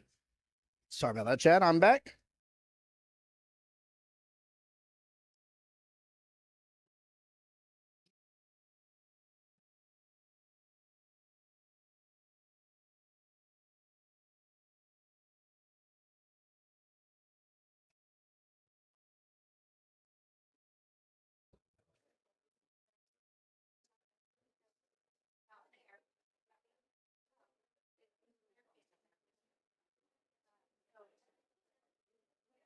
Like Zach has a little bit of opportunity, maybe get a little breakaway on that 6 here after the 3.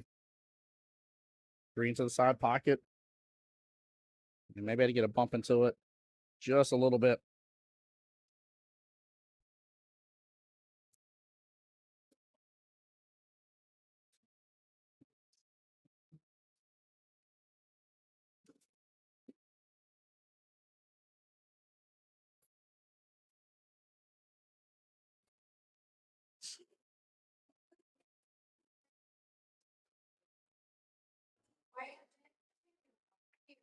Oh, goodness.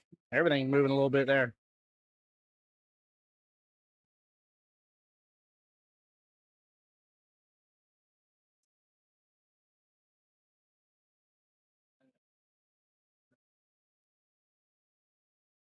Let's see if Shane's going to tackle that mess too. I don't know. Be in his favor to not mess with it. Or Sean, sorry, I think I said Shane.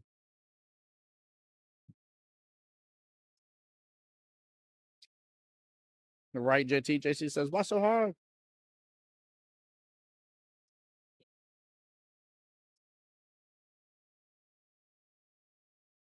All right, he's working his away. 2 still tied up there with the 11 ball. Still a little bit of work across the board on this rack.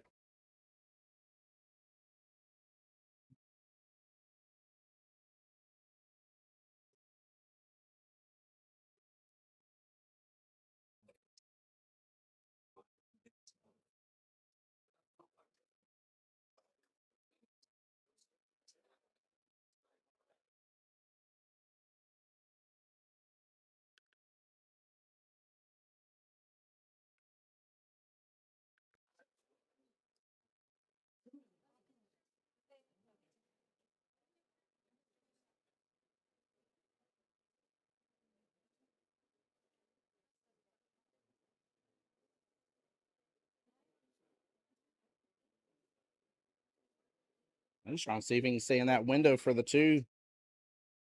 There must be just enough room for that 12 and the 11 are off that bottom long rail.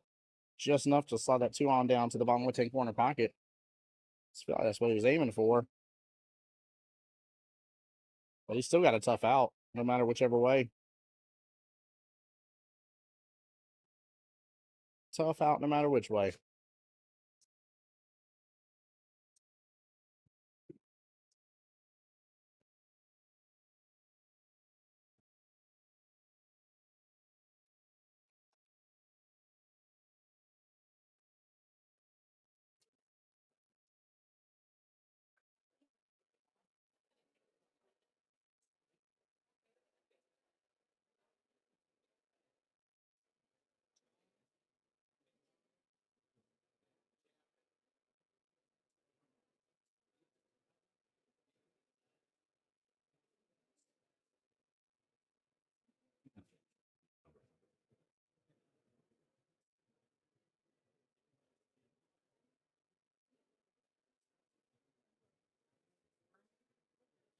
Zach's in that window for that 2.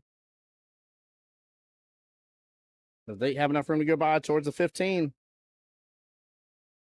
Yeah, Trey's trying to get him back across, so it must not have enough room. He's gonna have to overdo that shot to get all the way back across. I mean, even if he get back over a little bit, maybe even back cut it into the bottom right-hand corner pocket, but this he's gonna be leaning over the table and everything. This is gonna be a very tough shot.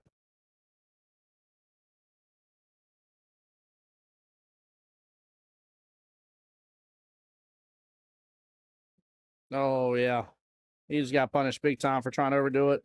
That bad boy hopped over and jump skipped and went right into the corner pocket. Scratch. Big ball in hand here for Sean, and he needs this too.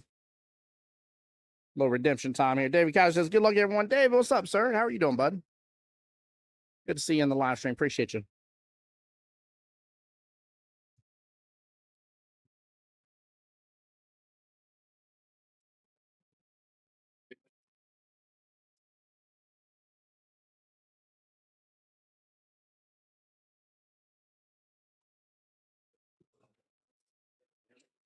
Swinging a bat, JT says about talking about Zach. Yeah, he popped that bad boy. That's all. Like he's supposed to try to do way too much on this shot, and it gets you in trouble more times than not. I mean, if we're just being honest. This is doing good. How about you? Doing well, brother. Blessed to be here as always. Love being here, getting to do the live streams here on behalf of Jacksonville APA.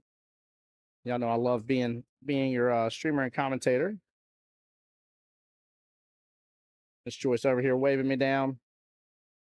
y'all make sure, as always, guys, every single one of y'all coming to the stream here, make sure to let Mike and Kelly know that you appreciate the stream, guys. There's a lot that goes into making this happen, so. Just trying to do a little force follow there as well. Yeah, both players here, I would dare say, just need to keep it fairly simple. I wouldn't be adding a whole lot of extra English. Definitely not a whole lot of extra power through the shot.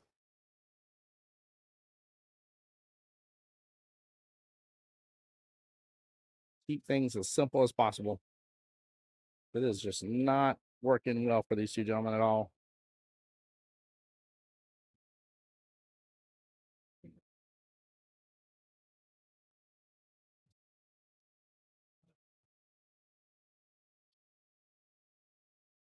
Oh, cue ball's still going, and she's gone. Back to being ball in hand for Sean.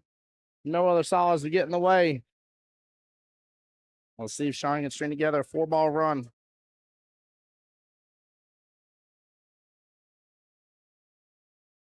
Zach overhitting that just a little. Very unfortunate for him.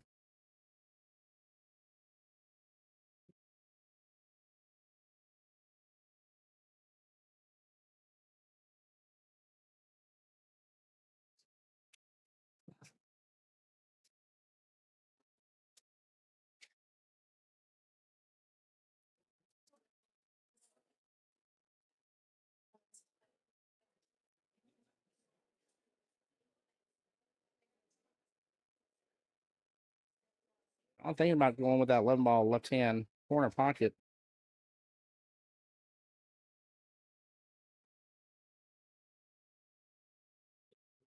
Chat, how y'all running this out? Which way are you going with this ball in hand? Oh my goodness. And he's supposed to be punished for it again. Oh Lord, almost scratched, but I mean he might as well be punished. They're both just overhitting things. This is deadly for Hateful Eight. Absolutely deadly.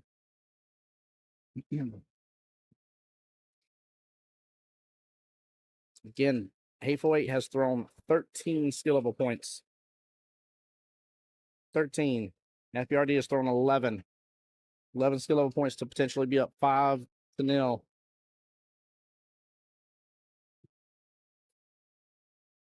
Oh, Zach misses it though. He had his chance. Chat, he had his chance to close out right there. Sean cannot let this man back at the table though. Oh, wow.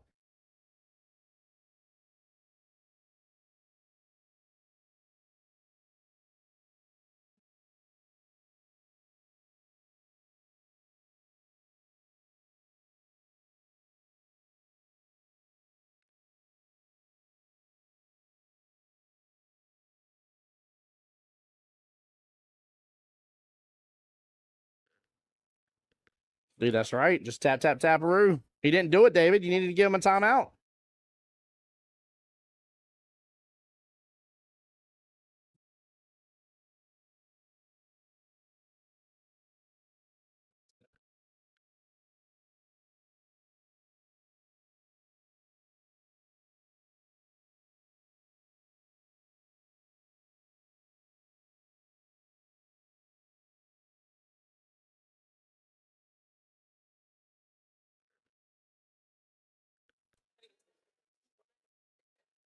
Dave was like, you want to talk about it? Yeah, he needed the timeout, didn't he?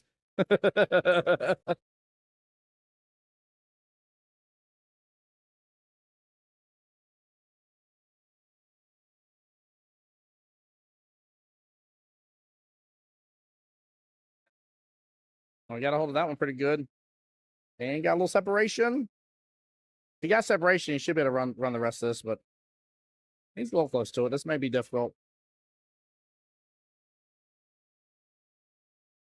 Have the potential to overcut this shot. That's saying good. Cue ball's still going to keep on drifting, but not enough. Kind of 50-yard line for him. Tough cut to the top left corner. Tough paint to the bottom left.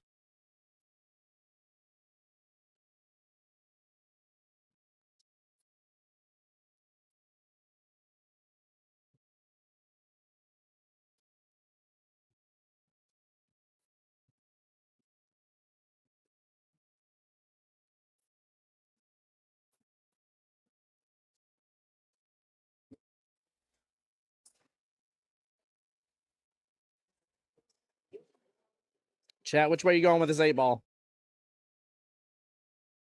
Which way you doing? I think I'm going with the 2-way. I think I'm going with the bank. Bottom left hand corner pocket. I'm gonna hit into it and try to play separation game too. Leave that cube on the right hand half of the table. Either make the 8 or leave it on that left hand side table. But I'm playing a little 2-way action here. He's going for the cross bank.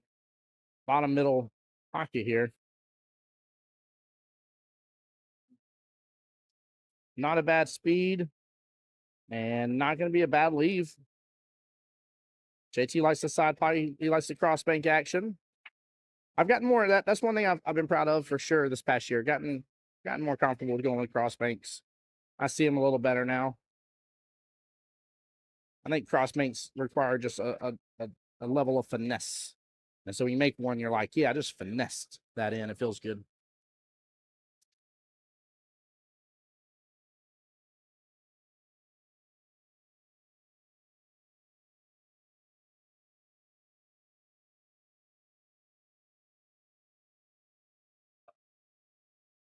All right, chat. Which way are we going with it this time? That angle looks pretty bad, pretty well set, I should say, for that bottom left hand corner pocket. So I'm personally going for the bank here.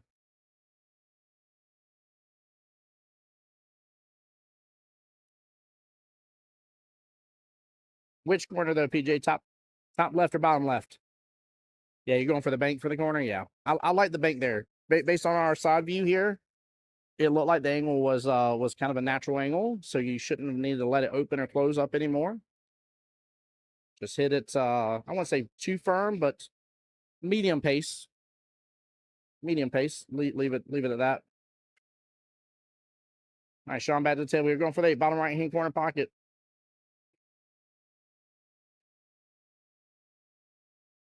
And it is going to hang. Wow. Poor Sean. Going through it right now.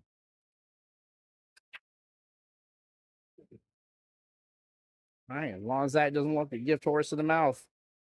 3-0 victory here. Now we give FBRD 2 more additional points, as I've already calculated the 1. And that is the case here. 5-0 for the overall team score. Zach getting the win against Sean, 3-0.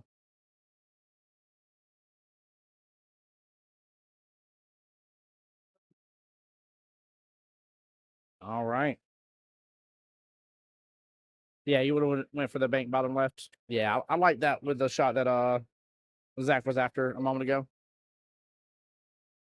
Or do you mean you would have banked it from that bottom? No, stop it, PJ. I think I know what you're saying now.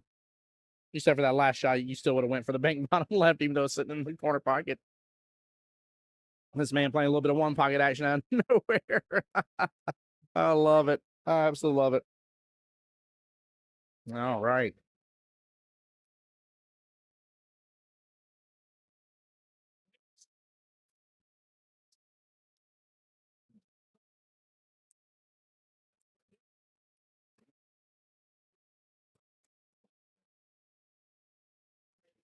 Okay, guys, waiting for throws. Again, that was FBRD's throw. They threw Zach blind and halfway through Sean.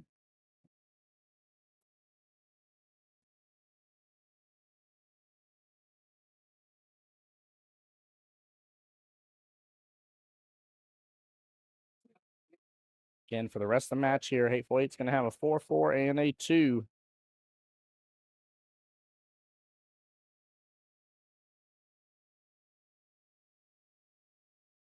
Should be Miss Tammy, Ariel, and Aaron.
All right, chat, waiting on them to get the throw going.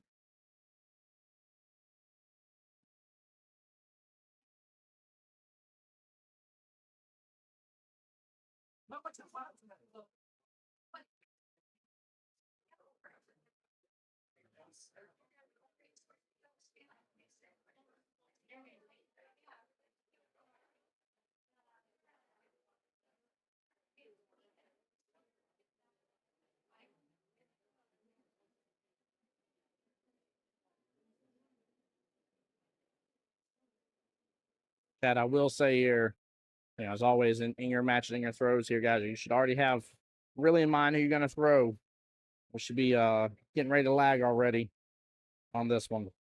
All this extra time is what forces you into sudden death. You got 3 hours and 45 minutes. Quite a few teams, can end up getting in that fifth match, but if you're ever heading in as the fourth matchup that's getting you in sudden death, you're doing something there. Something's going on. Are you sure about that, JT?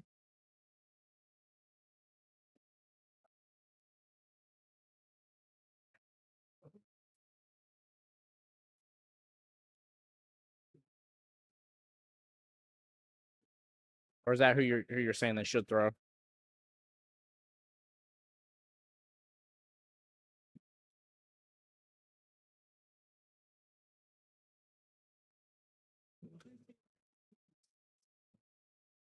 So Jordan will put their second senior level player on there. So that'll give them 16 total skill level points played. Yes, perfect. Thank you, sir.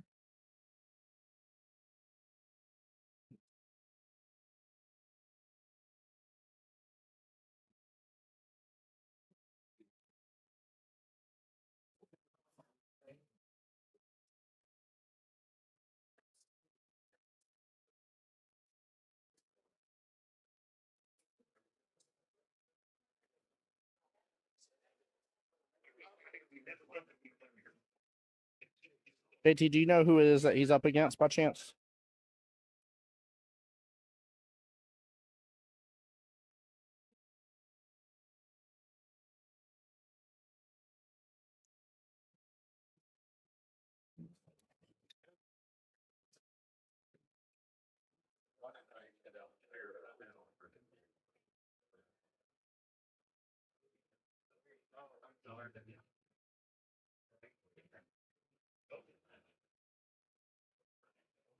PJ saying, by the way, I'm looking for a strong 3 for the 9-ball doubles.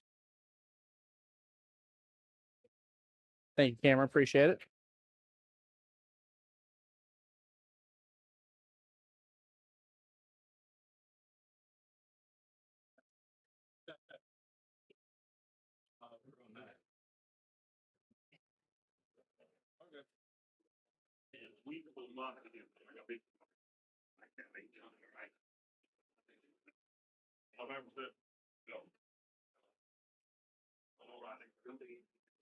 It should be a 5-3 race. Skill level 6 versus 4. Miss Tammy 4. Jordan 6, 6, 4, 5-3 race. Yep. All right, got it in there. So more so, JT, let's go and talk about it here. So FBRD, second matchup, 2 wins under their belt.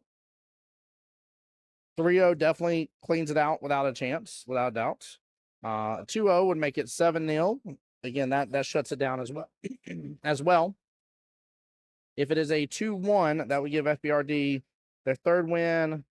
2-1. If Jordan wins in any shape or form, it is over. That's where we're at in this matchup. So Tammy's got to get the win to allow us to go into a fourth matchup between these two teams.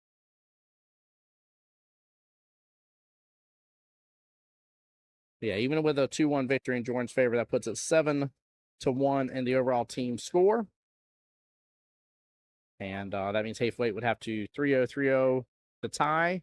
However, it would mean FBRD has 3 wins under the belt. So JT says that's why I threw Jordan to end it. Gotcha. Okay.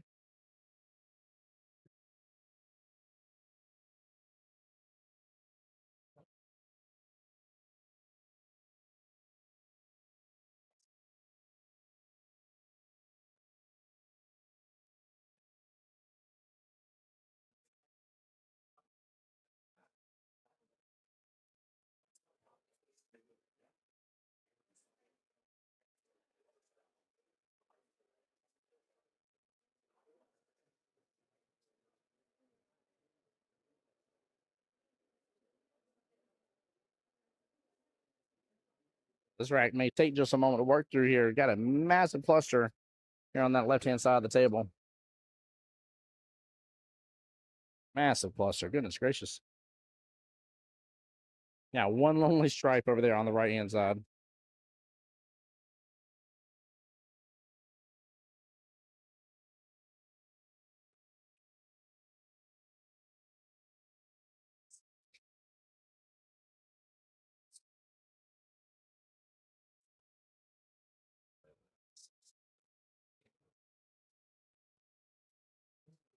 Got a little bit more angle on that 2 ball. He might, or the cue ball, I mean, to the 2.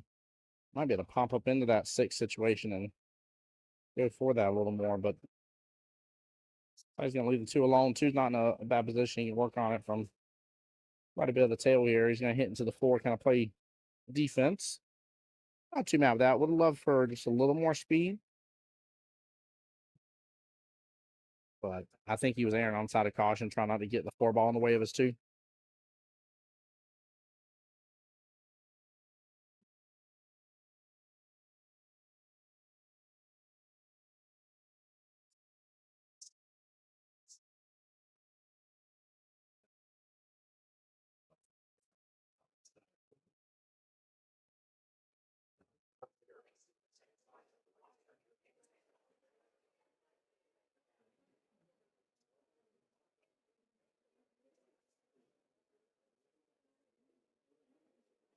And plus side there for Tammy. She got an extra stripe out on that right-hand side of the table.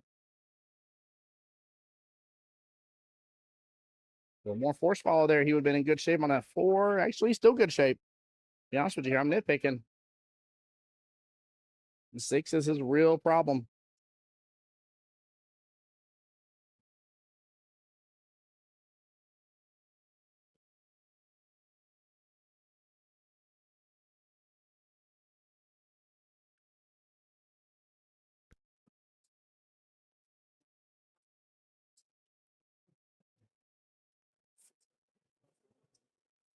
I was trying to get a breakout directly into that 6-10.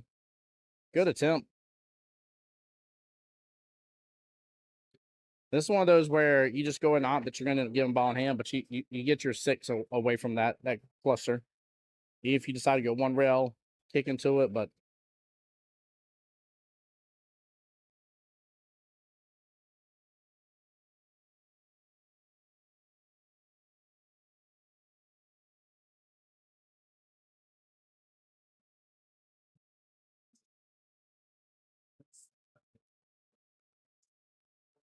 And it was not easy to answer it the way I did instead of fun at it.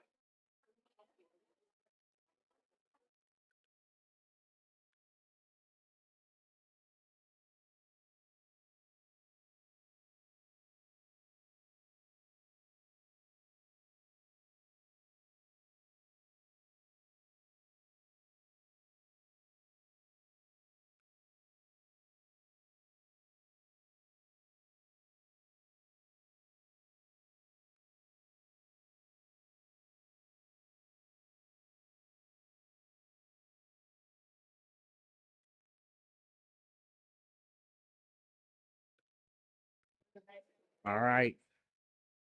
6 is broken away from the rest. Like I said, you felt like you were going to end up giving ball in hand regardless on that situation. Take advantage. Get some space for your 6. Anytime, chat, that you've come to that is just the way to go. Just the way to go. If there's a huge probability you're going to get ball in hand, make it worth your while. Right? I'm gonna, especially like 9-ball, for instance, when we're watching 9-ball play in 2 weeks. Right? Make it worth your while. Tie up some of the balls. Do stuff like that. Make things ugly. Ain't gotta leave a beautiful table for them. Nobody ever said that. That ain't part of the rules. Make it ugly for them.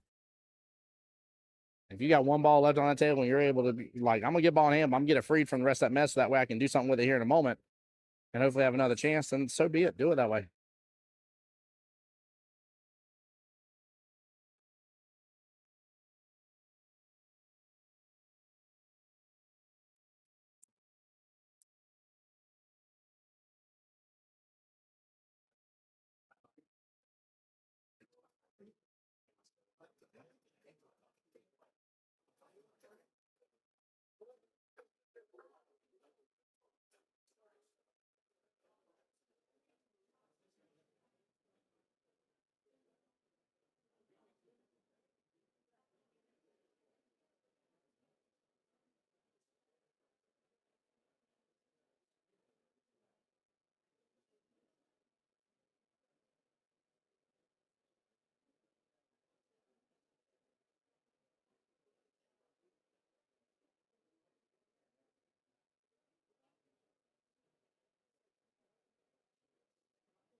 And we're really trying to decide which way she's going to go. I'm just going to go up to that 13. Be frank. Good attempt there on the 15 bottom left-hand corner pocket. Ball back to Mr. Jordan here.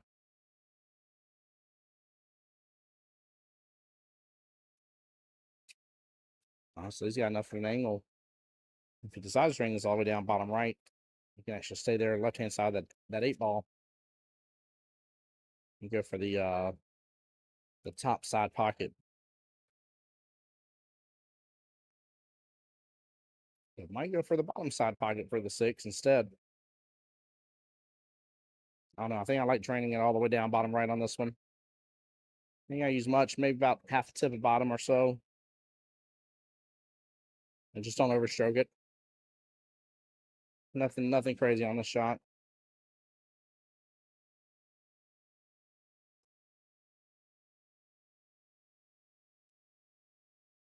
Uh-oh. No. Cue ball and gain some legs, come off, bounce off that bottom long rail, and back up to the top middle pocket. That scratch happened. Big ball in hand for Tammy.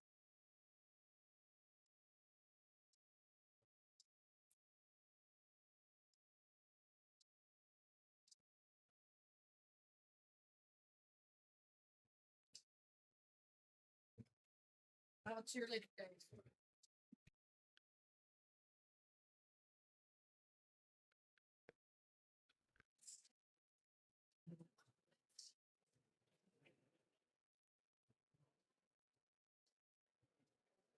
All right, Tammy's opted for the 2 stripes that are above the 8-ball. Yeah, you had to put some bottom on it. I don't think you needed much though. What do you think, JT? How much bottom? I was saying maybe a little, about a half a tip, maybe a little more. I don't think you needed a full tip of bottom, but I just needed some. I think some would have had you still on the left-hand side 8-ball. Like I said, I think about half a tip. Half a tip, maybe worst case scenario, full tip, but you didn't have to like draw it or nothing crazy. Just a little bit of manipulation. I will also say on this too, with her having ball in hand, feel free not to have to stretch that far, guys. Pull that cue ball back just a little more. Love the use of the timeout there, though. Smart play. This could be a big rack here for Tammy if she gets this above Jordan. So, a lot on the line for this rack. Just hoping for that cue ball to come back up a little further.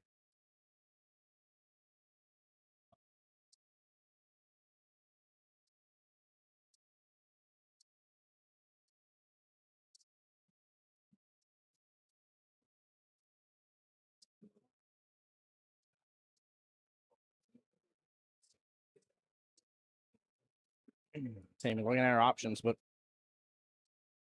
honestly, I don't think there's really much need to do anything but try after the 14, the ball right above the 8. Go for that top right-hand corner pocket with it.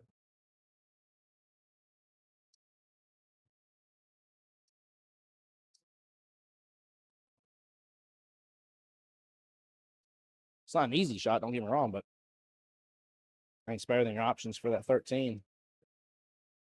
Oh, she can open up the window right there for Jordan for that 8-ball. You just gotta be careful not to scratch here, but 8-ball, bottom left-hand corner pocket. Good attempt from Tammy.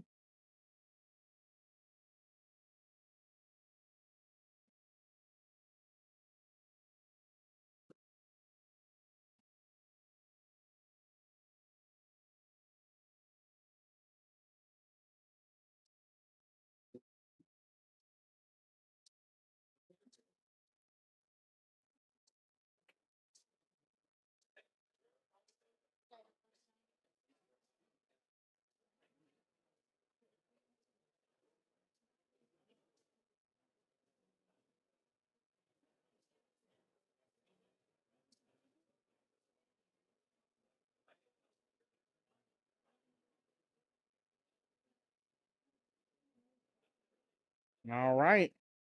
And a good out from Jordan right there. 1-0. It is a 4-3 race left in this battle.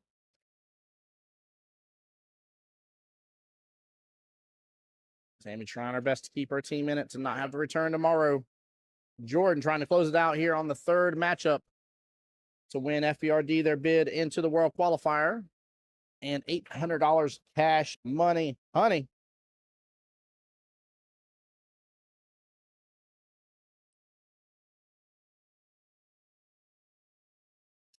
And looks like Team Drink on Cue, I believe, just won. Oh, hold on.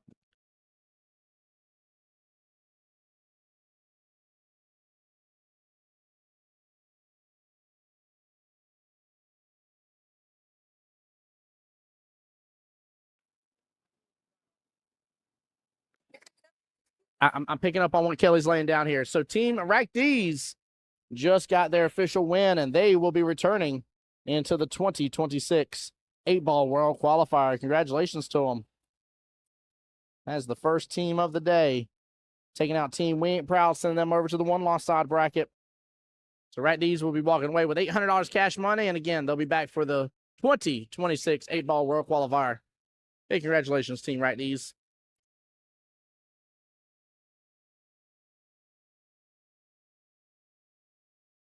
Let's see here.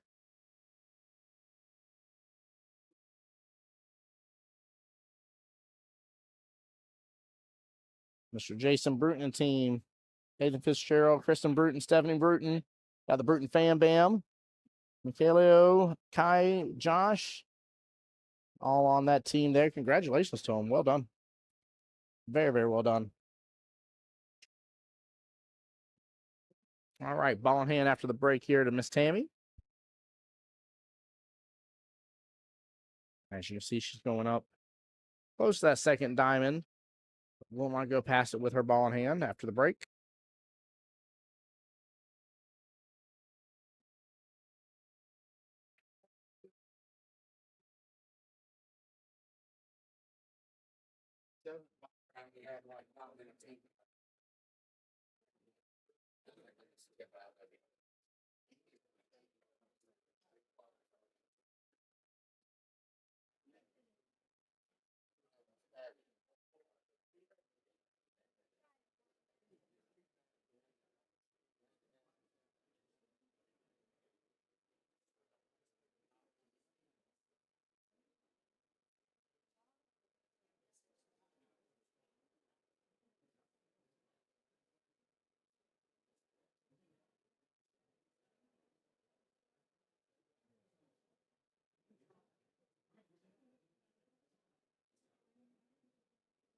All right, Tammy going here for that 14, bottom left hand corner pocket.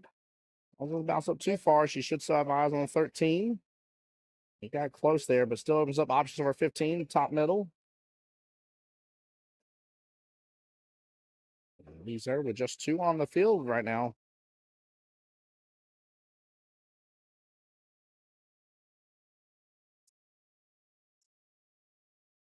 Bit of a tough leave.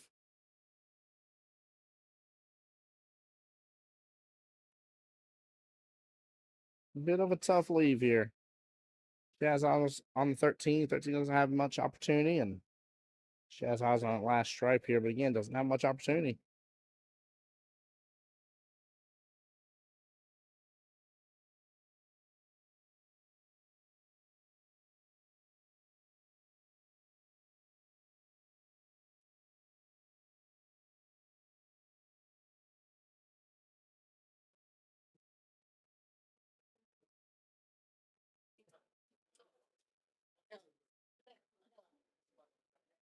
I don't. Okay, so my players are right here.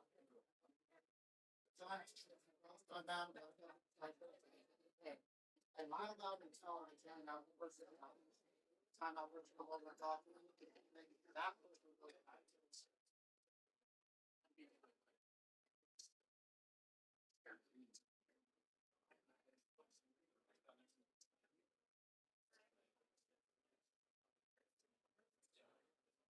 All right, Jordan with some good opportunity here. A little bit of an open table.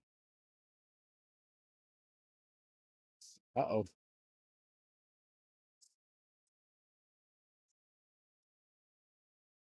I got away from him a little bit. Should still be in fine shape to still work with this. A little worried about where his 4 is left.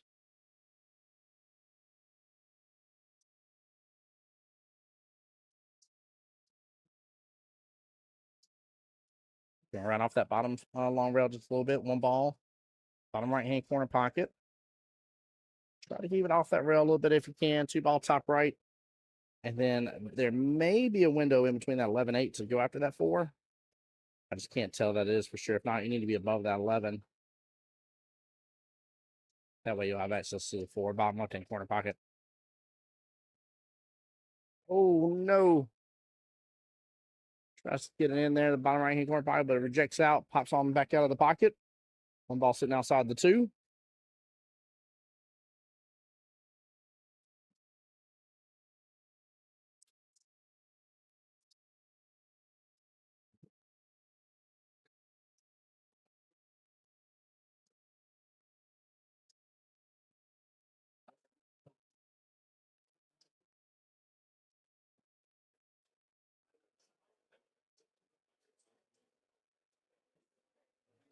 Well, Simon Stanley here is looking for a bridge.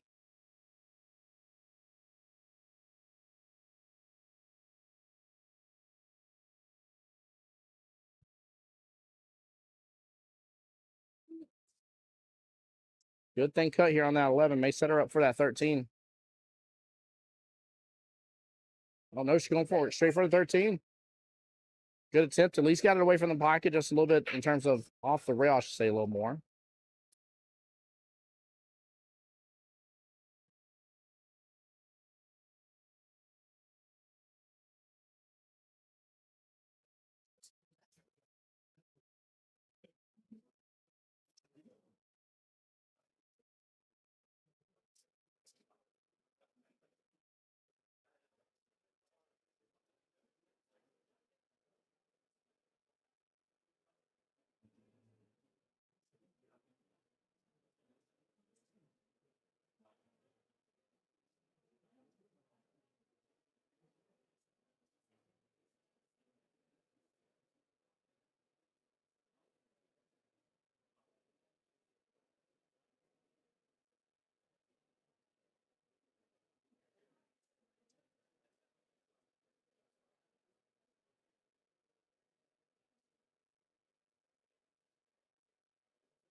All right, Jordan playing for the defense. Try himself, set himself up a little better for success on the next turn. I'm not mad at that either. He left a lot of distance. Not say team can't get good, good hit or potentially make on that. There's that 13 ball there towards the top left-hand corner pocket, but got a bit of distance, got a little bit of the rail.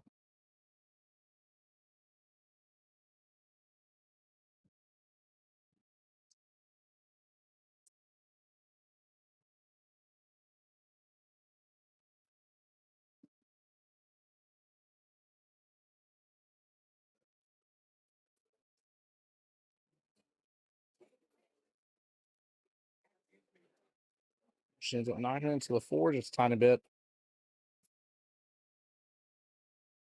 It's not bad that the 4 is here on the bottom long rail. Jordan doesn't seem to have a lot of angle there to get back down. He might just have to force follow, take his medicine on the 4. Force follow on this 2 here, roll forward.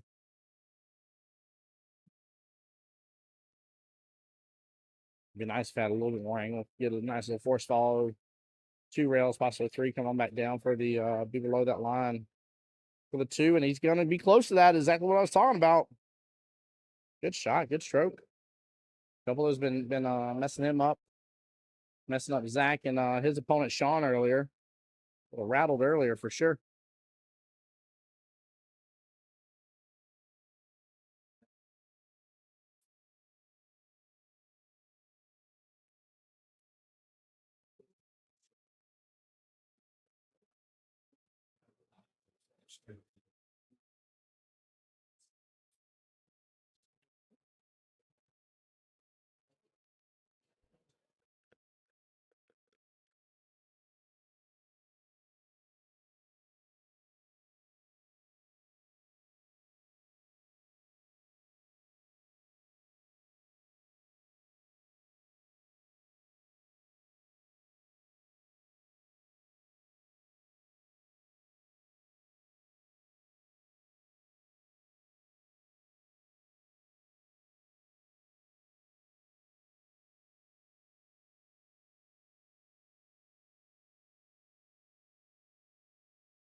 Sorry, chat. Coming on back here. Had a little bit of practice table going on next to another tournament table here, guys. Make sure you always ask us for the practice tables, please. We try not to have practice happening next to tournament matches, but all possible.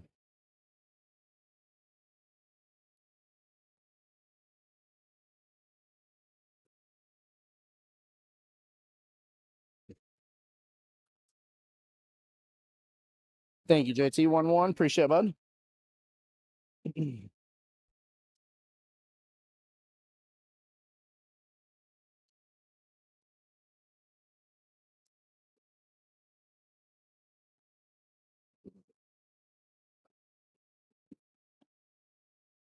Said I walked away. Clearly, I missed something that happened. I'm assuming like a scratch on 8 or something. You said oof and put your hand on your head. JT says JT training school. Stop it. Oh man.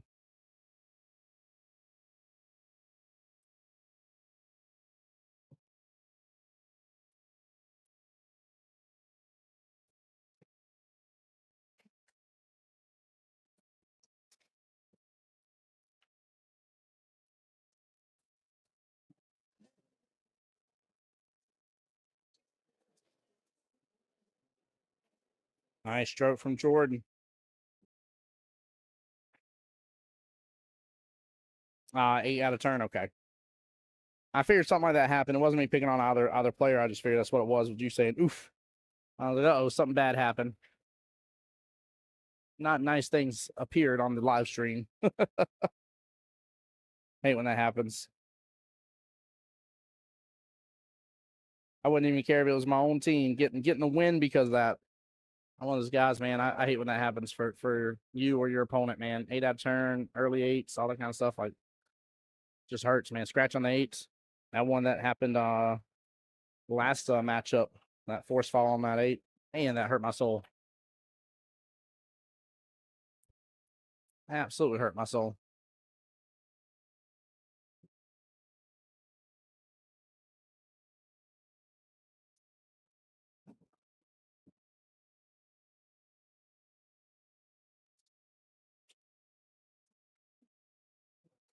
Tammy playing almost a little reset with the cue ball. He's going a little bit further right than what it was, but very similar area to what it was a moment ago.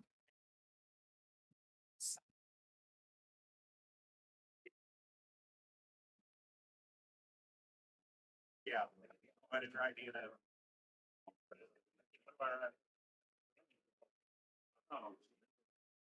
Sam can get a hold of this a little bit. Got a good opportunity really to start bringing things right back into focus for our team. You know, best case it can be is still just a 2-0 victory for her in Hateful Eight, but take that 5-2 and still have a chance to fight another day.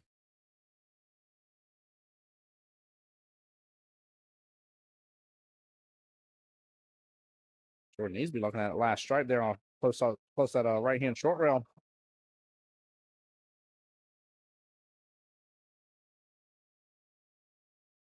He might be able to get access to it right now, actually. I'd use a fair amount of top right here on this one. Try to come out and open and be below that 12.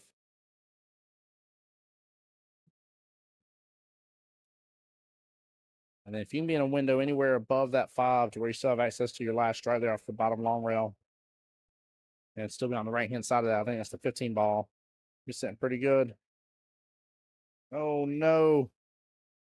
Too short for the 15 and far distance off of the other stripe there. Tough leave. Tough cut here.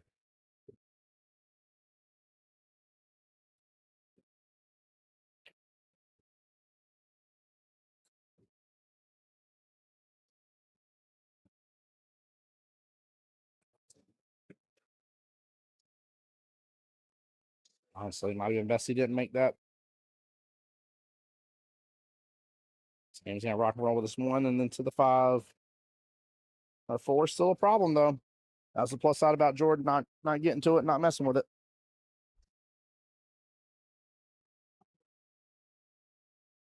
Oh, it drifted over to the left a little bit. She still gets it in that side pocket.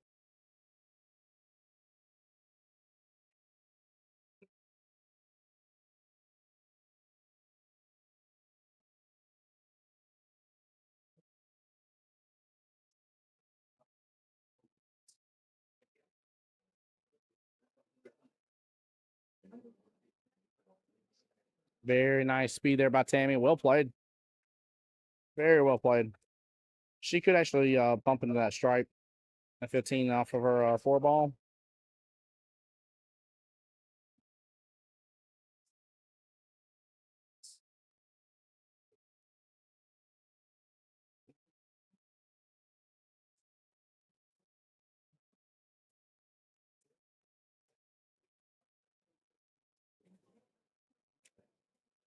She drives on by the 2-8, doesn't get access to that stripe, or doesn't hit that stripe in the process. She's in a little bit of predicament now. Tough leave there with the cue ball.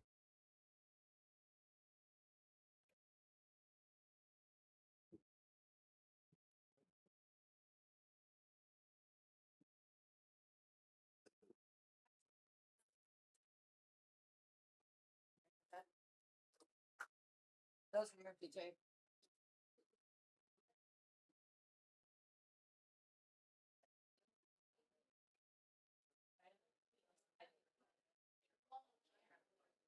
All right, Jordan needs to capitalize on this right now.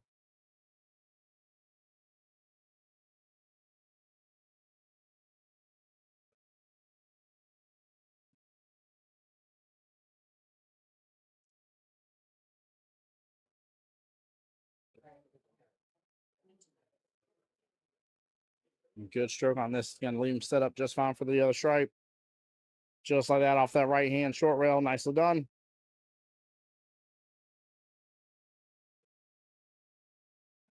If he focuses on this right here, he should bump into that 2-8. He may have to like a bank or something with the 8 afterwards, but now somehow or another hits in the stripe. Only hits the 8 since 8 closer to top left. And since cue ball up into the right a little bit, as long as it doesn't scratch in that top middle side pocket, it'll be sitting. Oh, so pretty.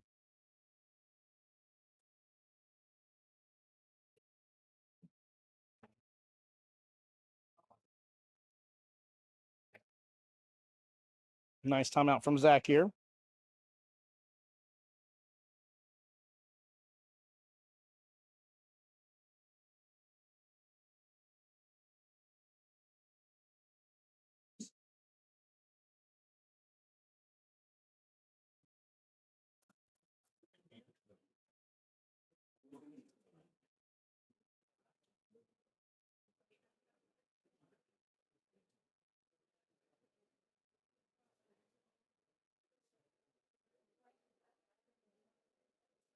What was that? Telling him to use a little force follow, yeah. Hit off that left hand short rail and come back up.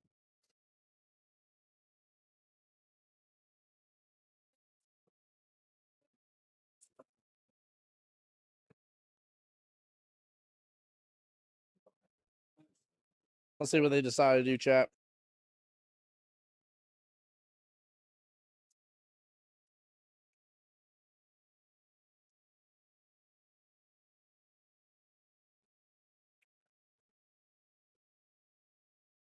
Yeah, he's trying to get back above the 8.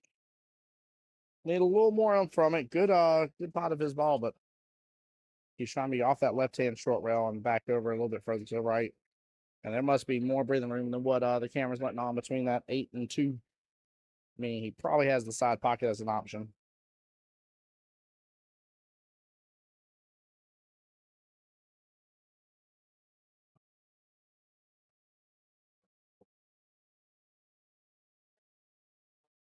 All right, he's calling the bottom right hand corner pocket.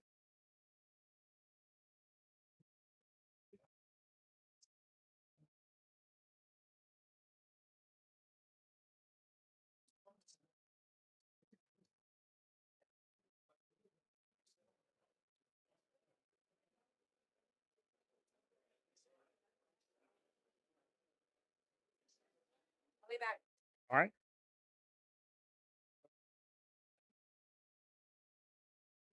Avoids the scratch. 8-ball's not in the best position now. Had he went after that, I really think he would have scratched. I was looking at that. It was tough to tell from the angle, but all worked out.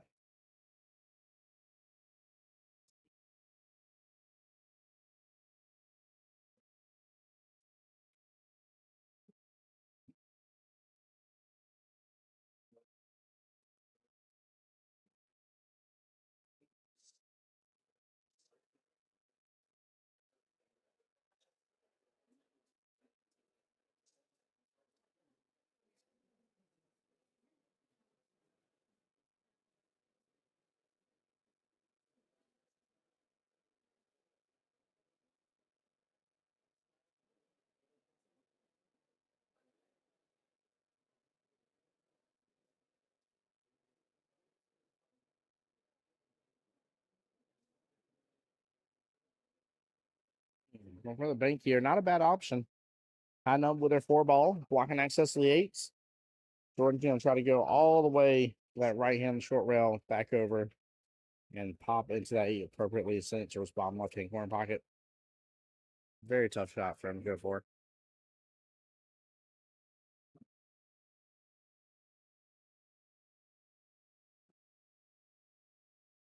Very tough shot here. Hit it with a little bit of pace. He does, ends up hitting right into the 4. Close to scratching it. Will be ball in hand.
All right, Jordan with a great opportunity now on that 8.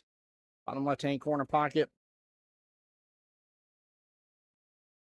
But this is a tough shot, though. Not a gimme.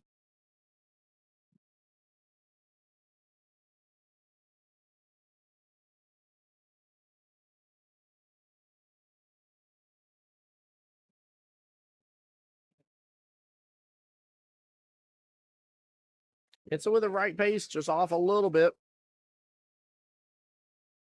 Tough to tell. Looks like 8 might be blocking a little access to the 4. JT was on a moment ago to roll the 4 onto the 8. That would have been a good call.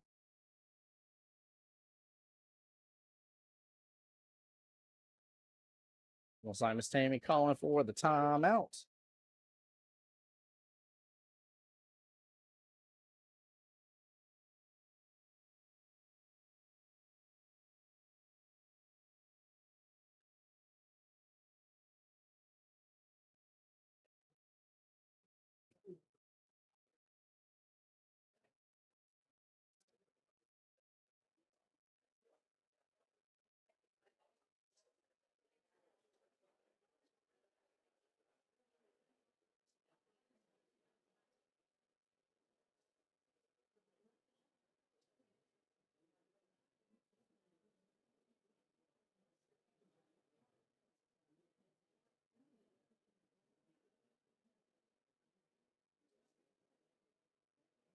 Gone to the table here for that timeout as well. Taking a look.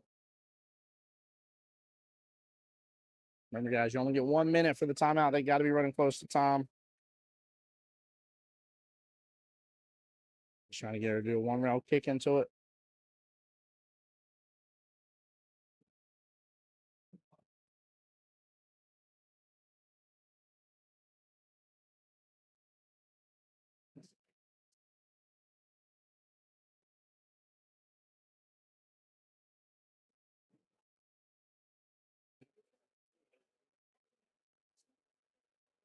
All right, she hits it good. Hits it pretty full. Gonna leave a little bit of distance here for Jordan. He'll have the option for the bottom left or top left.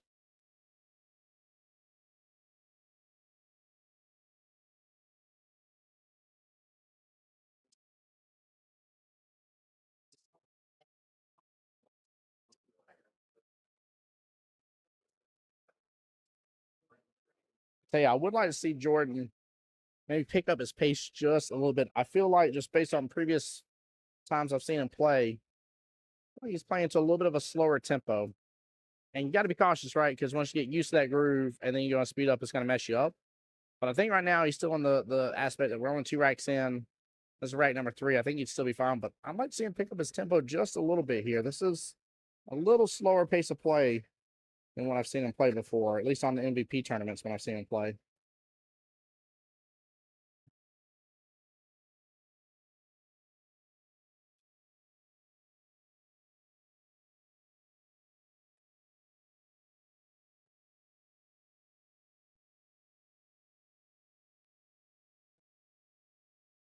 JT, am I right about that right now, or is this kind of been Jordan's normal groove? Make sure I mark that pocket.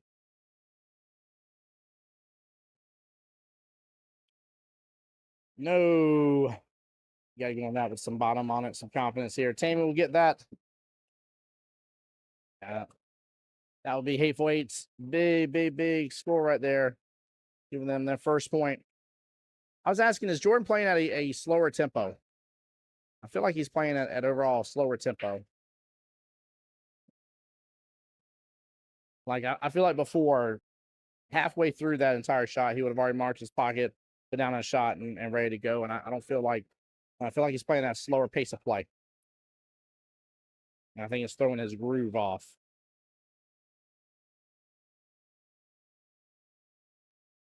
I don't think Jordan's a fast player by no means. Like, I don't want to confuse it, but yeah, he's giving it away. Yeah, 100%.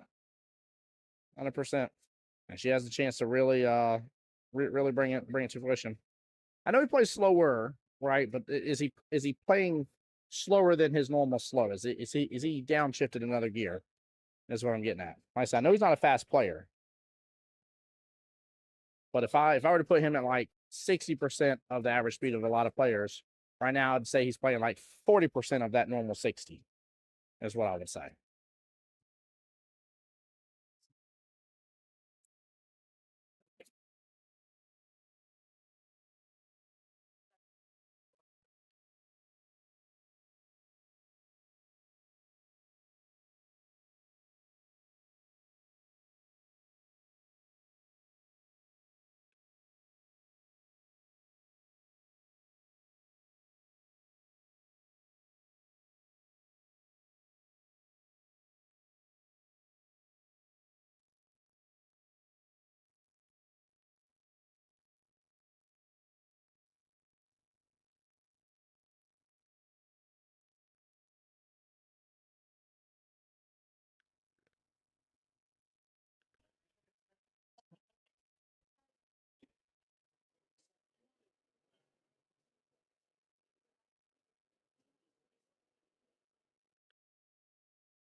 All right, Jordan going for this 6 ball here, bottom right-hand corner pocket. Doesn't hit too hard. He'll have eyes on the 1. And he's off kilter just a little bit.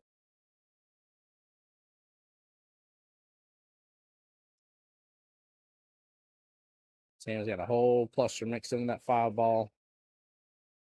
And she may go after right away, actually. Oh, nope. Went for the 1. Did not realize it was still open. Chat, I do apologize.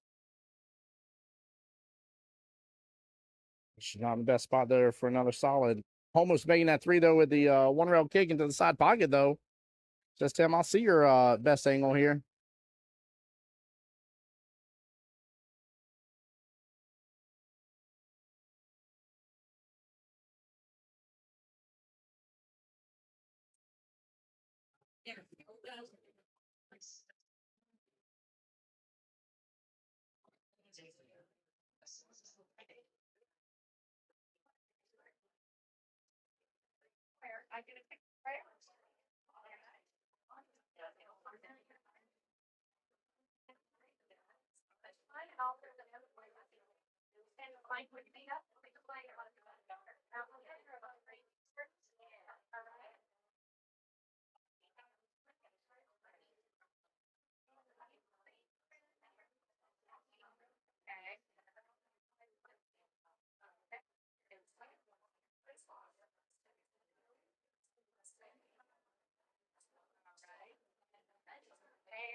Nice shot. Got a little bump into the stripes. Not fully favorable, though, unfortunately, but right call for him to go after that.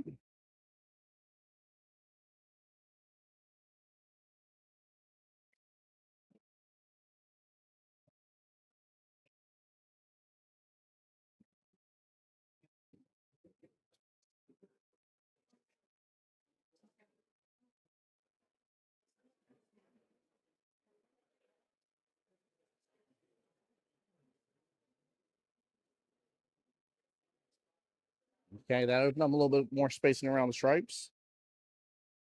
But also opened up a little bit more for Miss Tammy here. 5 ball open up for that side pocket. Then she can come on down and start working on the rest. Maybe leave that 7 as your out ball. Smooth stroke, don't overshoot this. Good speed. Just off kilter just a little bit. Good attempt, though.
Beavers, what's going on? Says, let's go, Tam Tam. She's up 2-1 in the race to 3 for her, so she's doing good. Jordan's had some forced errors here that have allowed Tammy to jump ahead.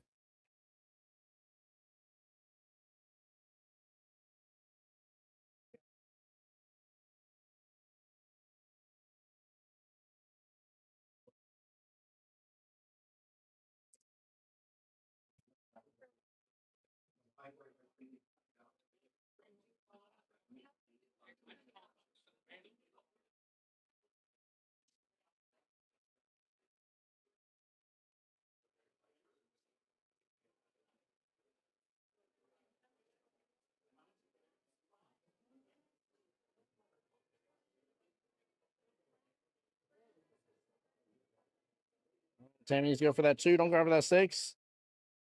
No. Or the 4, which that's the 4 ball, sorry. She need to go after that 4 and then the 6.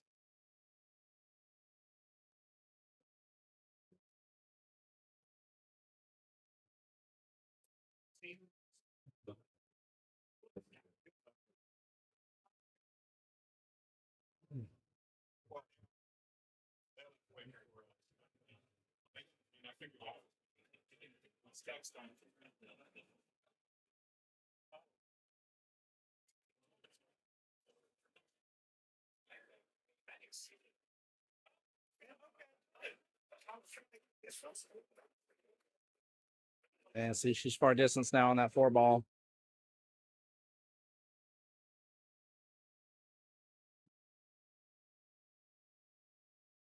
She may have opened the window for the 12 for Jordan here, bottom left-hand corner pocket. Might be able to do a little back and forth. Potentially. See what sort of favorable bump he gets into it, but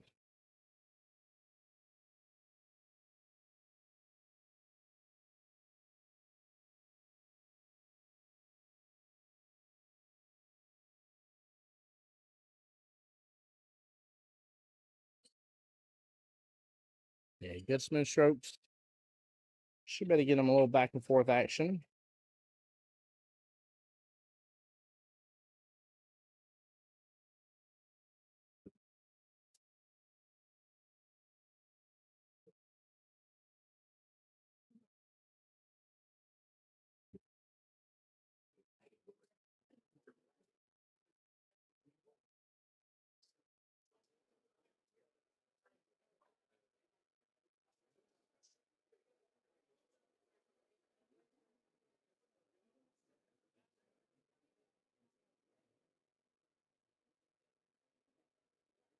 Nice stroke by Jordan. Well played on that one.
All right, sorry about that, guys. Had to go get a quick drink refill.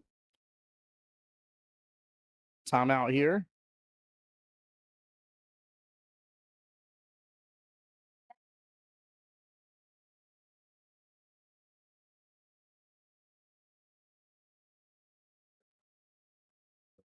I'm surprised he's not having her go after the 3 to 4 rail. Sounds a little crazy, but if she's not comfortable stretching over.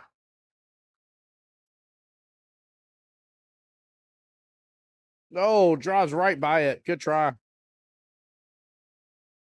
Yeah, she could have come down into the bottom long rail, kind of middle-ish diamond, and 3 railed on over.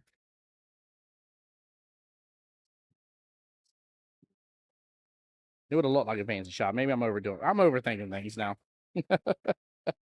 Oh man, maybe I'm just wanting some fancy shots here.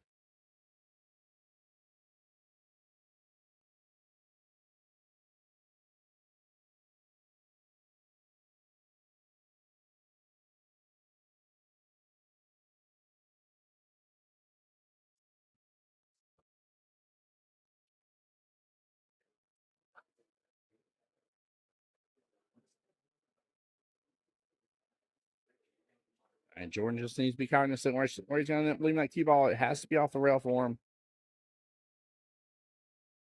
Range right there on the rail.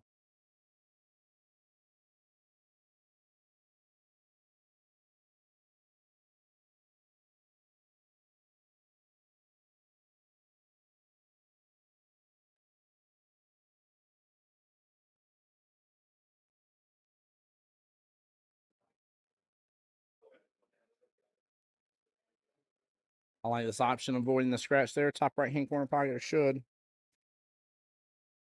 Let's see, hits off of it weird.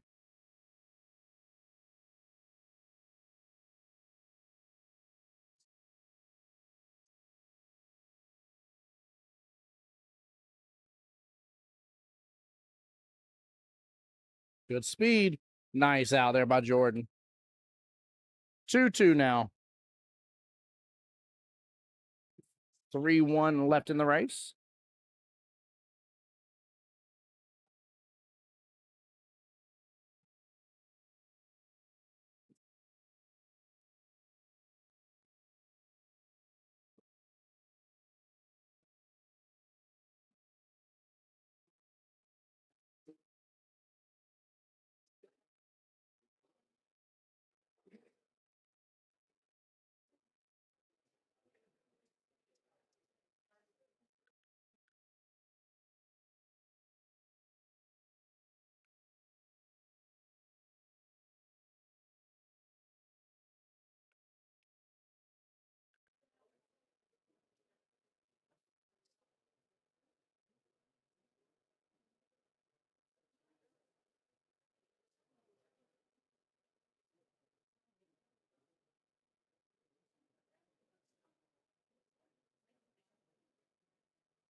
All right, and away we go.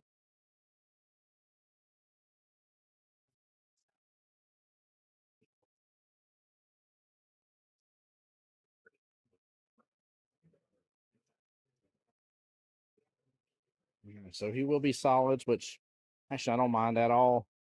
5 will be the problem ball. There we go. Nice stroke in on the 6. Roll up for your 2. Go and take your 2 and your 7. He might be able to bank that 5 here in just a moment, but go for your 2 and 7. There may be a bank off the top long rail into the bottom middle pocket.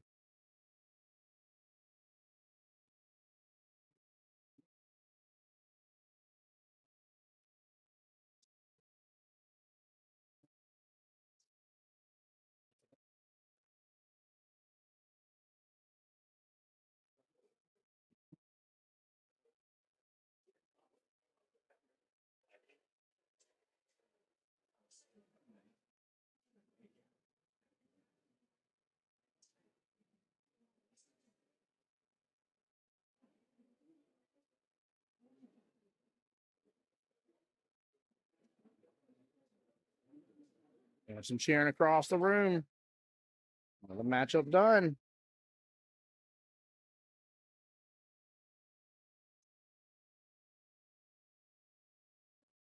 All right. He set up his 5 a little bit for later.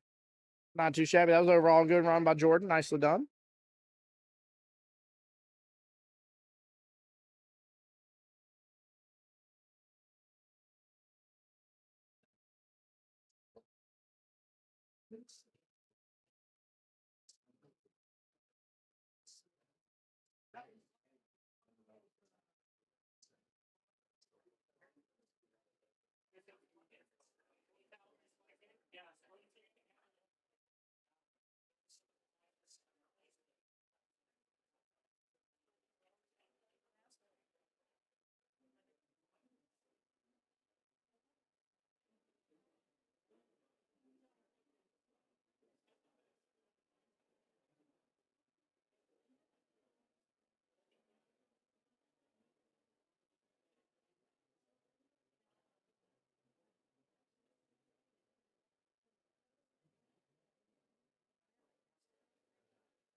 All right. Big ball in hand opportunity here for Jordan.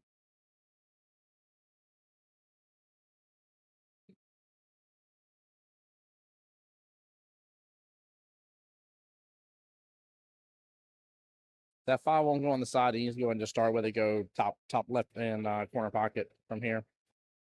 He's got enough room to get inside and go ahead and start with your 5-1. Then take your 3, take your 8 last to the top left hand corner pocket. Obviously, got to the 8 last, but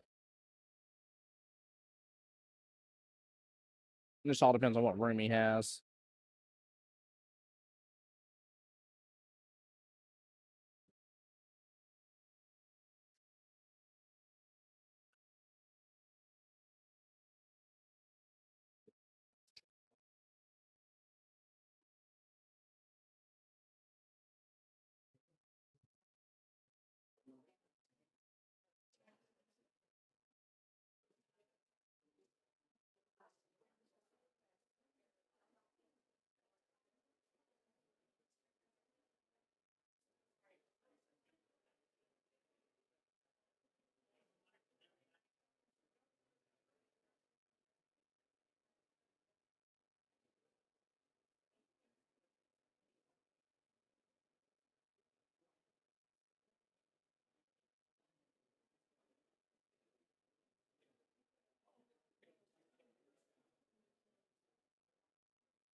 Oh, my Lanta.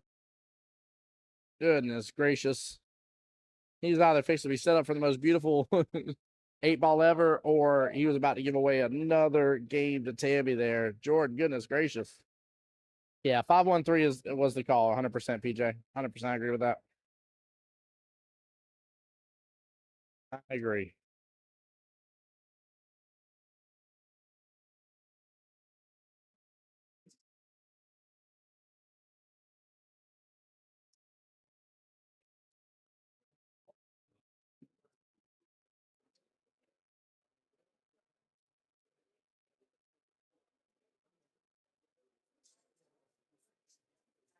Money, money, money, money, money, money.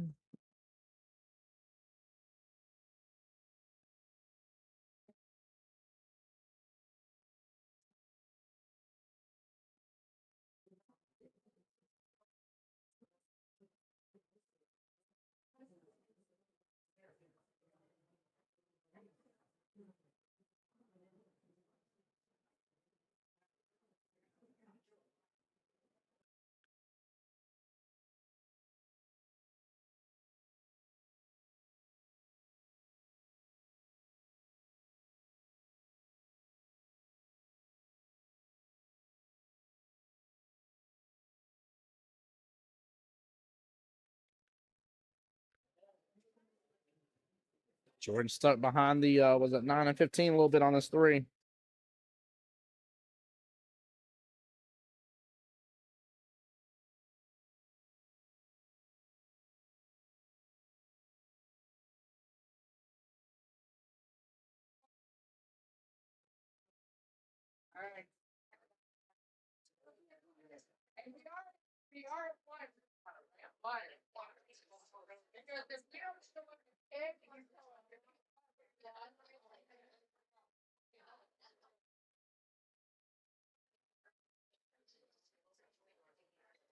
Good attempt. Oh no, it's gonna go close to that 8. Woo! All right, he's good. He's good. Ball in hand back to Miss Tammy. Start with that 11 ball. That is your trouble ball. I'm assuming there's not enough room for it to go past that 3. So if not, start off with your 11. Go top right corner pocket.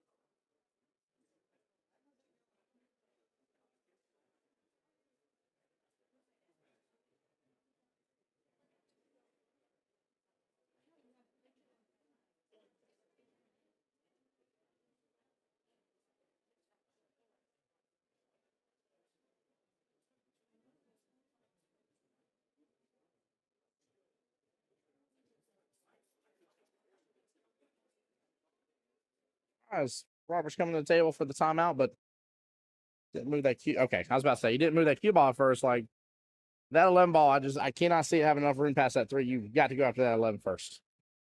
Got to go after that 11.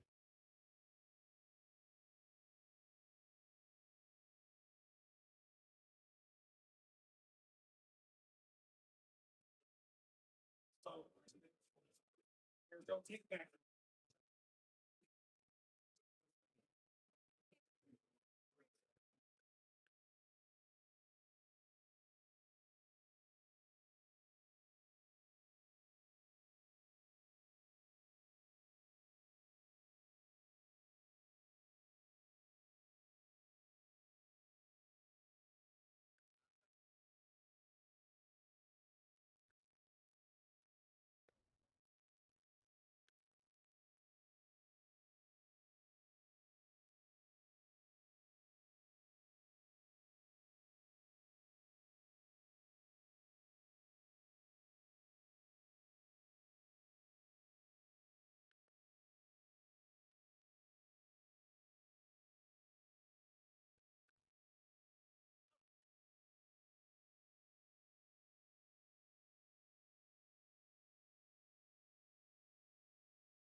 All right, with that shower there, Tammy with the chance to get the second point for her team here, get the victory, which is a big, big deal.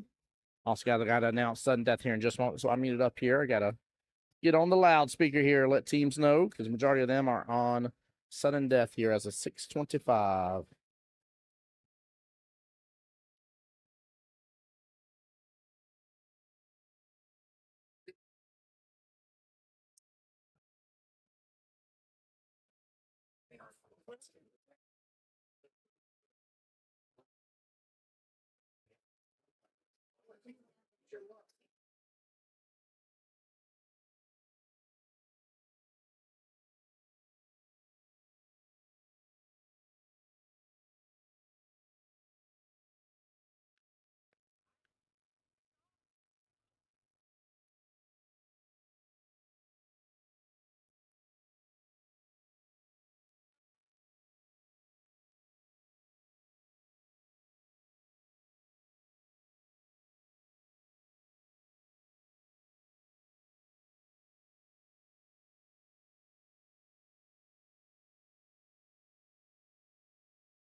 All right. Overall team score 5-2 in favor of the Rubber Duckies. Looks like we got some more qualified teams here. Cubaka's getting the win against On the Snap. Team Rack D's got it earlier here. We called them out. Legendary Donkeys, they got the win as well. We got a couple more qualified teams, man. Congratulations to them. $800 cash money, and they will officially be representing in the wonderful 2025 World Qualifier.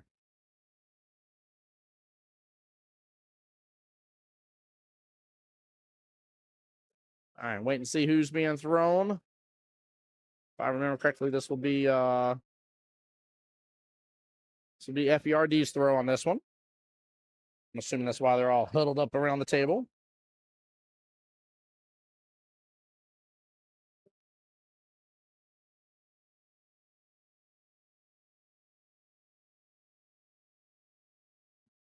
So FBRD's already thrown Jordan, skill level 6.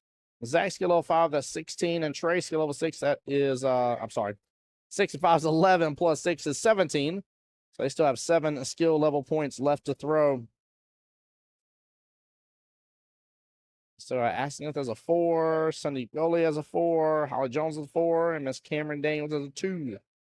I'm surprised they don't throw Cameron here as a 2, to be honest with you. It'd be a little surprised, chat. Congrats to the Miss Tammy, though. Good win against Jordan. Keeping her team in it.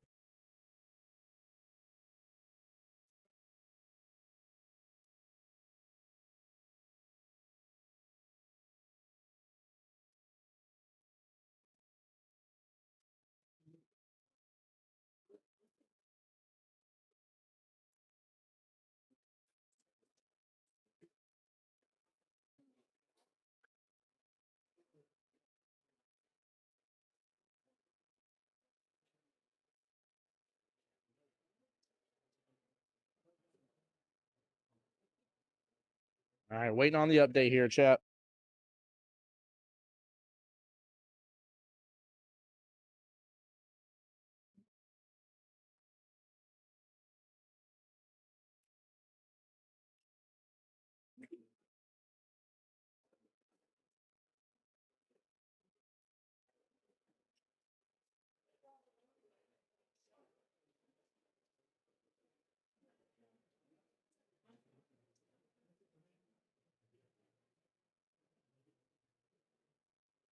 All right, the other Jones on the team here, Miss Holly Jones.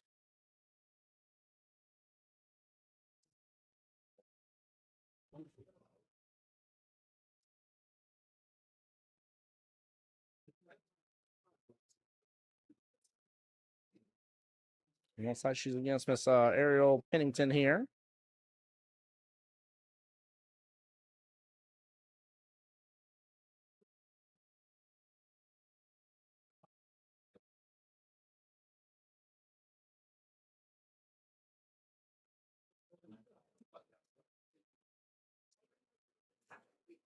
All right, Ariel still level 4. Miss Holly Jones, still level 4, 3-3 race.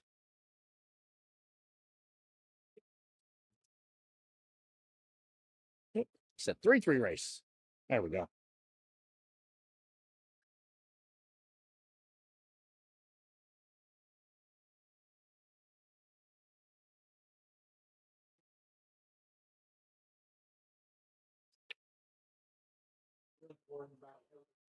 Where does flip around? That's my buddy.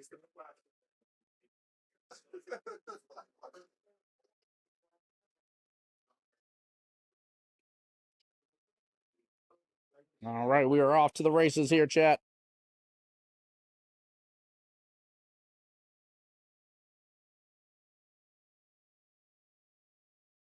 I'm pretty sure everything still remains the same. Let's see. Yeah, no matter what, if FBRD gets a win in any way, shape, or form, Hateful Eight will be out. So Hateful Eight's got to get a win and really does not want Holly to get onto the hill at all.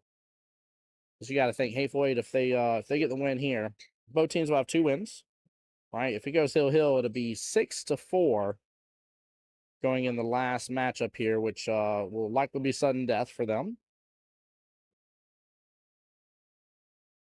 And that means they have to get a 3-0 flawless victory to get the overall win.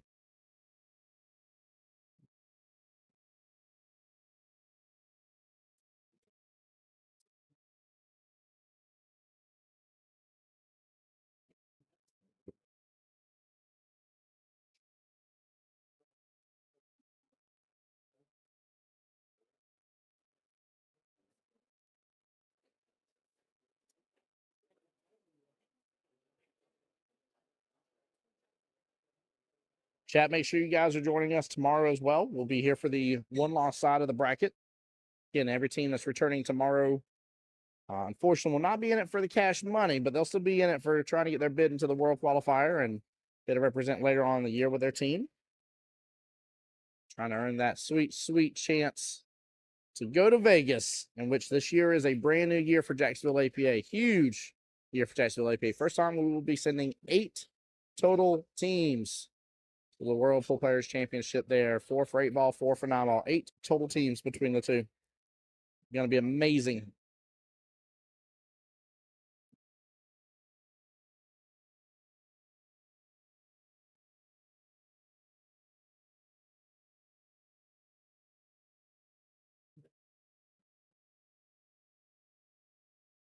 Sorry, another nice shot there on the side pocket.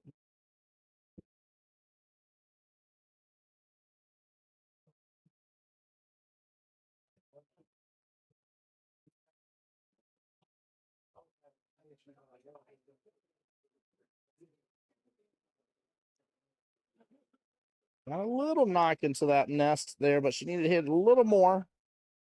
A little more favorable bump. Good attempt, though. She's on top of the 13.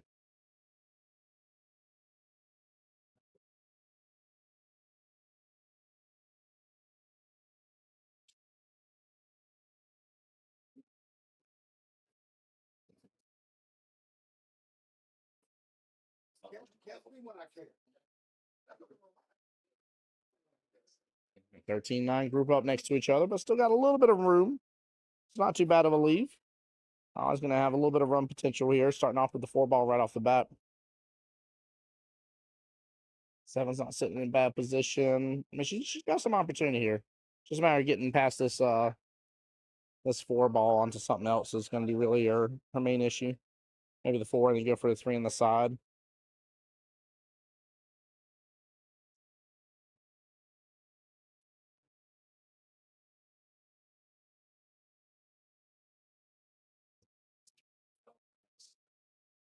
Don't like the combo here. Combo is dangerous.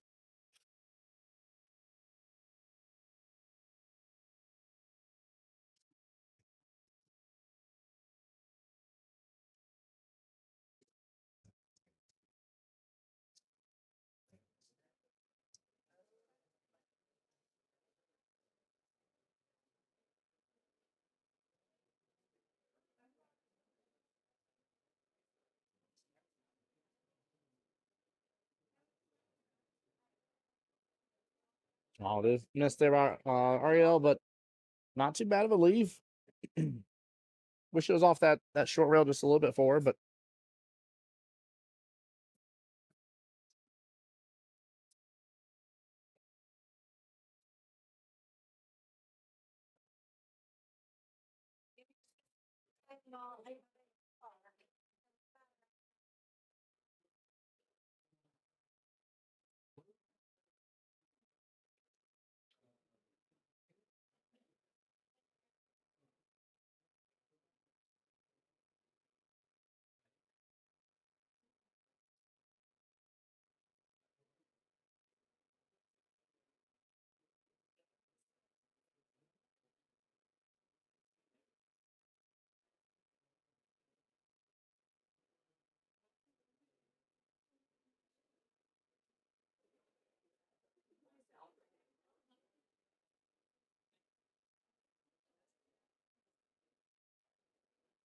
now that 11's kind of in a better position for her.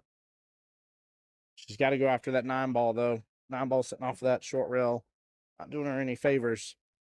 And as long as Holly doesn't, like, I don't know, bobble the 5 in or something, or bobble the 5 in the pocket and leave that cue ball down there and make it easy access for the 9. Honestly, that's going to be a problem for Ariel later on in this rack, and later on it's coming very fast for her because she is working through everything on the table. So 5 solids on the table from Miss Holly. She's got some good breathing room, though. That's the plus side of this. There we go. Nice stroke there on the 3.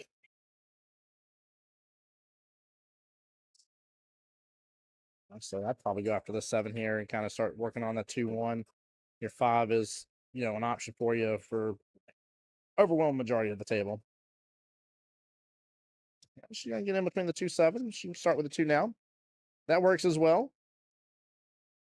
I like that 5 ball is kind of a safety ball, kind of a whenever I'm ready to go after it, I can go after it any day of the week type ball.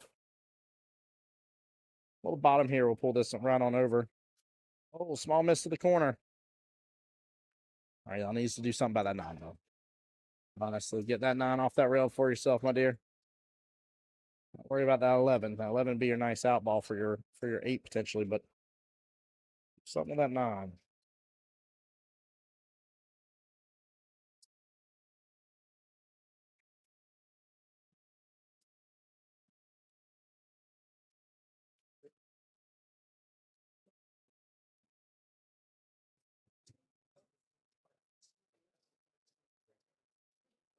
She still fought that really good.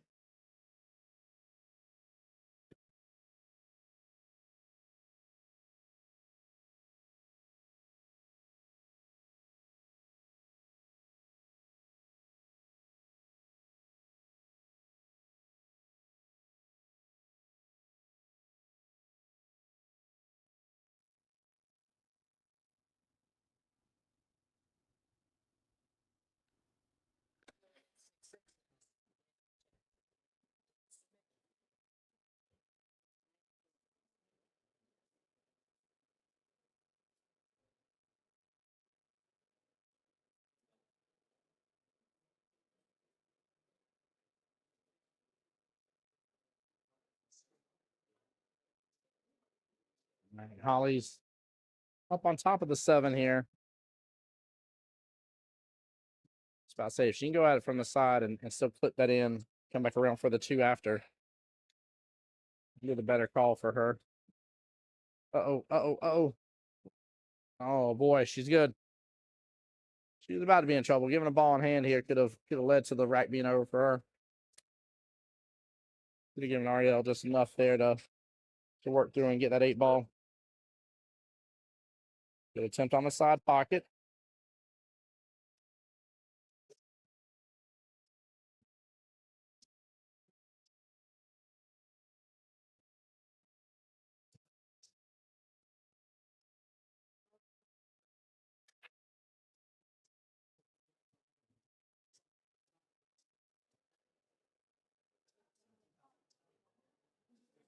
Hey, Steamroller, welcome back. For this particular table, because they started a little later here, let me pull up my bracket again. Table 2 is 12 minutes away. if Haythwaite gets the win, if Ariel gets the win there, we go into match 5. It'll be sudden death. When they reach it. But if FBRD Holly Jones gets the win in any way, shape, or form, it's over. We won't see a match 5. We won't see sudden death. So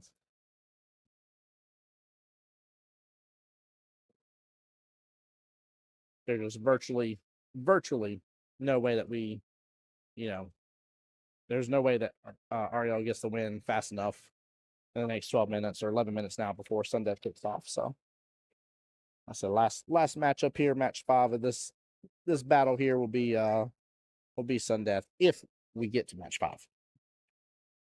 This is the one for the money here, sir. This is the big deal one. This is the one for the $800 cash money and your bid into the World Qualifier. So, ooh, good attempt.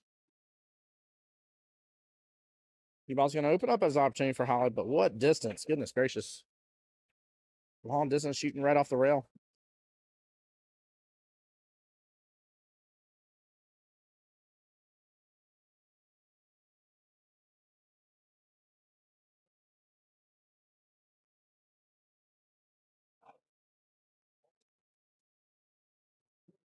Good attempt. Ariel, though, right back. A little bit of distance here. But she's on this 8, bottom right-hand corner pocket.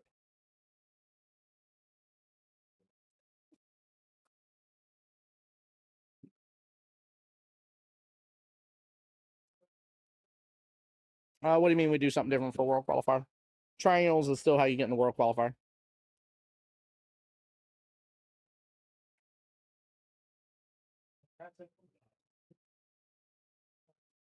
Yeah, and this year we're actually sending 4 teams on each side. We're sending 4 8-ball teams and 4 9-ball teams. First time ever for Jacksonville APA.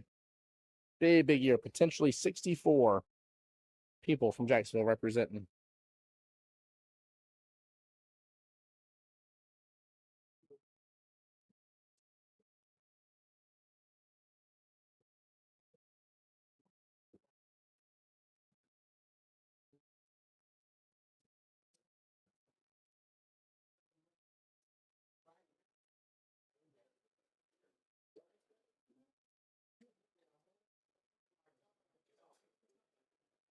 Triangles is how you get into the World Qualifier. So I'm not sure what you mean by winning a match and tries gets you in the World Qualifier. This is their second match of the day. But triangles, as far as I know, across APA as a whole, is how you get into the World Qualifier. You have to win triangles. All right, Trey over here talking Holly through it. Nice little timeout. Going for the bottom left-hand corner pocket. Cue ball as he's trying to let her know confidently that's going to hit the top long rail.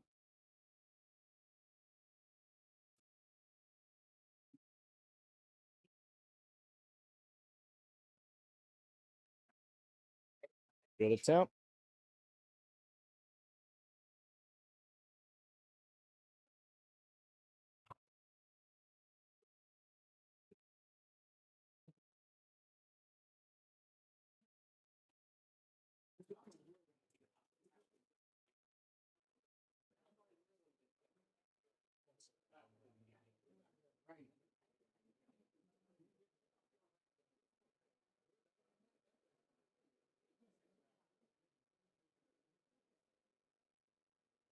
Oh, what a shot. What a shot. Gosh, darn, she put some authority onto that one. Wow. Take a look at that instant replay again, man. She fired that bad boy. Lord, that was nice. Hit that with just complete and utter confidence. It was going no matter what. No ifs, ands, or buts.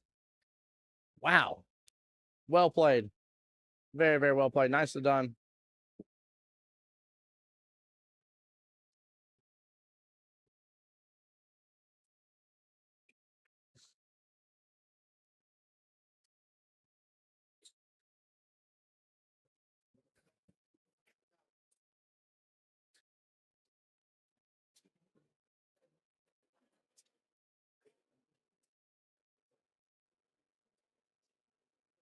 All right, here we go on to rack number 2.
Nice little combo. Holly's trying to come back with a vengeance. That was a good matchup between her for the first rack, though. And her and Ariel.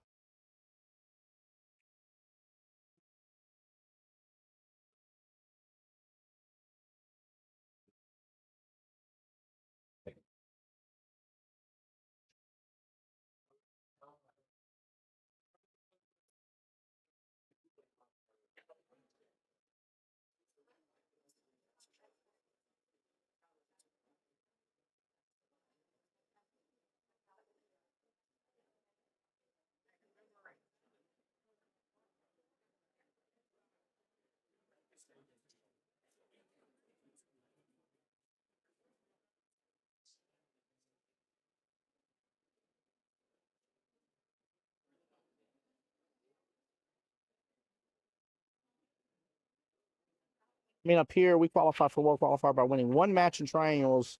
Triangles pay used to be every team that won got money, now changed to first, second, third, and fourth. How do you have a first, second, third, and fourth if it's just by winning one match? That's a little confusing. Our brackets are smaller, so the brackets consist of 4 teams each, right? And then 3 of those teams will move on to the one loss side bracket for tomorrow. And one of those 4 teams are the ones that win inside the winner side and get the cash money and get into the World Qualifier. The other 3 come back tomorrow along with the rest and battle outs to then get however many spots are left over for the World Qualifier, which I think tomorrow, we're only qualifying a 5. Don't quote me on that, but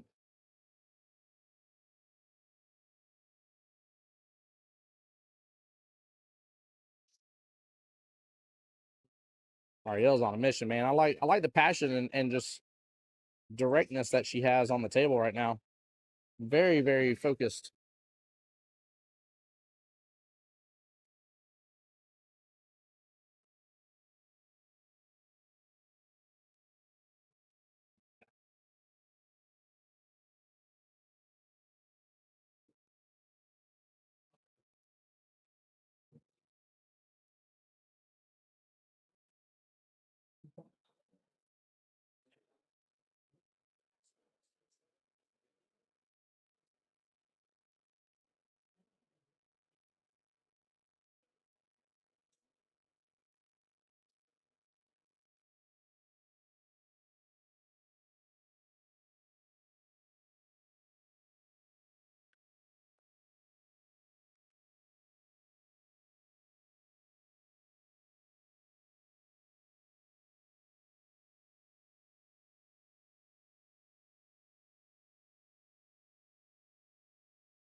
Gotcha. Okay.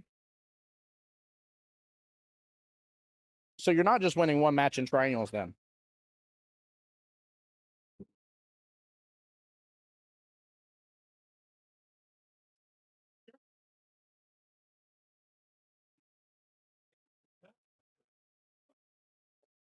You mean set it up?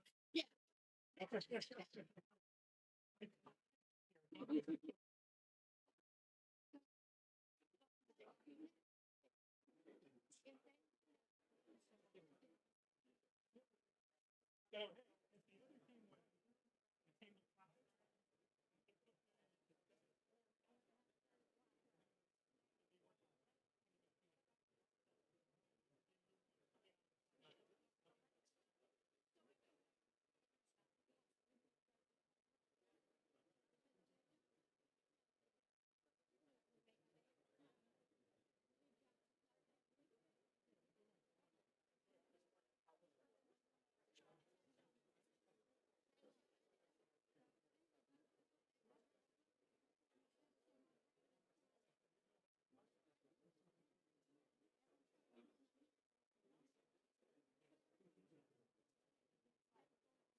Ariel right back on that 8 ball again.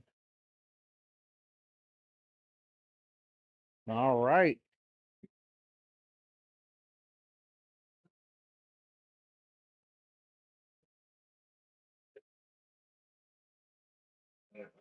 Ariel getting another point for her team. But she has the potential to tie this up and bring this on down to one final matchup in sudden death. Oh.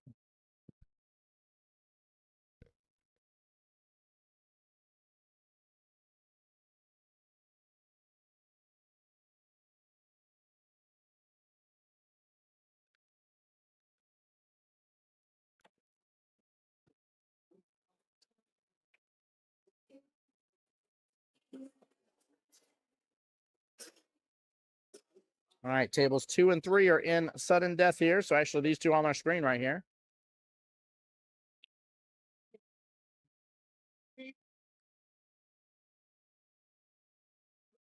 Interesting. Okay, so you still play it out to get the to get the cash money. However, what you're saying is as long as one of those matches you win, you're golden into the World Qualifier. Very interesting. Okay. Very, very interesting.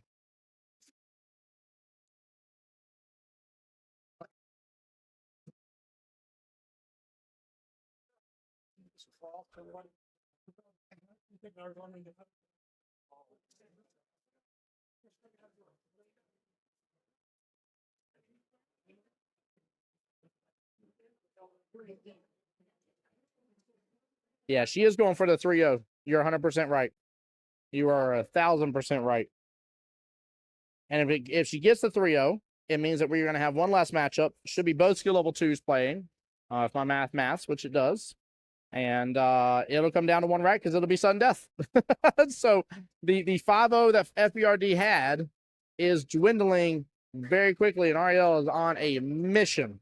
I don't know who she's on a mission from, but if she's part of the Blues Brothers crew, well, she's on a mission from God. So they can get her team. But she is firing the bejesus out of those 8 balls phenomenally. She's shooting extremely well. Extremely well. She has come with a just direct passion that is just outpouring for her and her team. It's really, really cool to see, honestly. I do mean that. Really, really cool to see.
Steamroll says, "Fat, you guys got enough for 4." Blows my mind, dude. Blows my mind too. We're growing at a just very amazing rates. Very blessed, man, here in Jacksonville. Like I said, Mike Kelly have done an amazing job, being amazing, absolutely amazing league operators of ours. And then we have just some wonderful host locations too. We've Diamond Billiards, one of our newer ones. Legends Billiards, one of our newer ones. We still got OG Cue Ball, Beaches Cue Ball. Dick's Wings is back in the mix as well up on the north side for us, along with our travel division. I mean, when I tell you we've been blessed, sir, kind of understatement.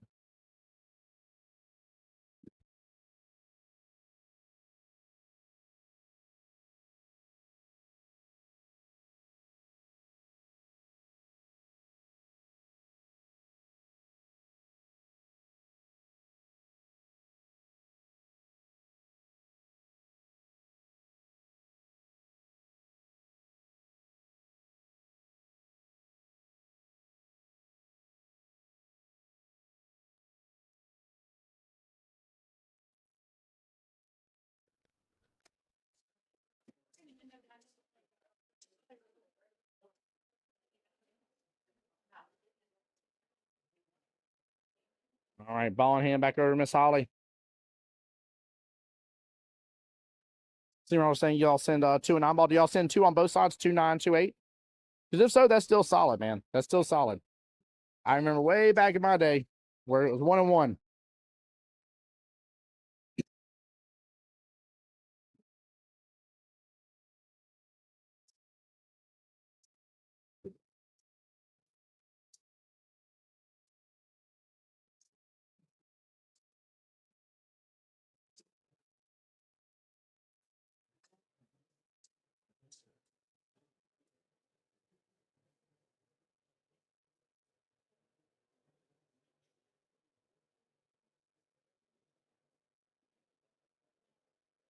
That's pretty cool.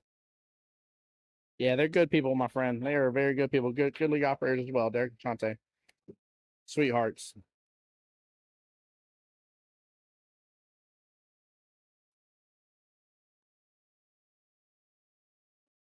Oh boy. Get that and just made it round in that the both corner pockets. 1 8 ball, 2 9 ball. Well, hopefully y'all get there, man, soon.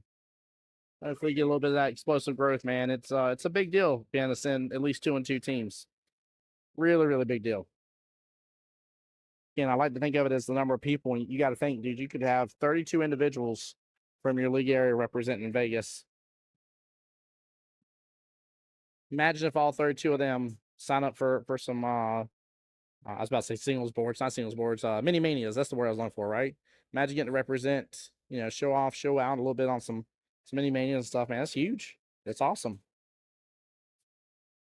Really, really awesome. Ariel trying on that 2, hits off just a smidge.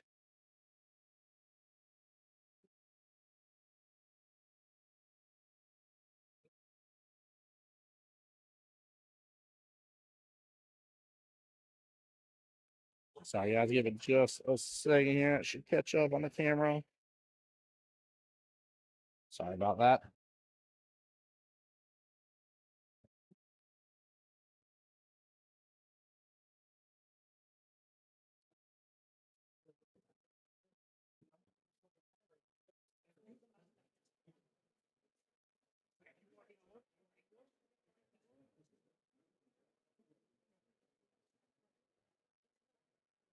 And 1 second here, just reconnecting the cameras, guys. Sorry about that.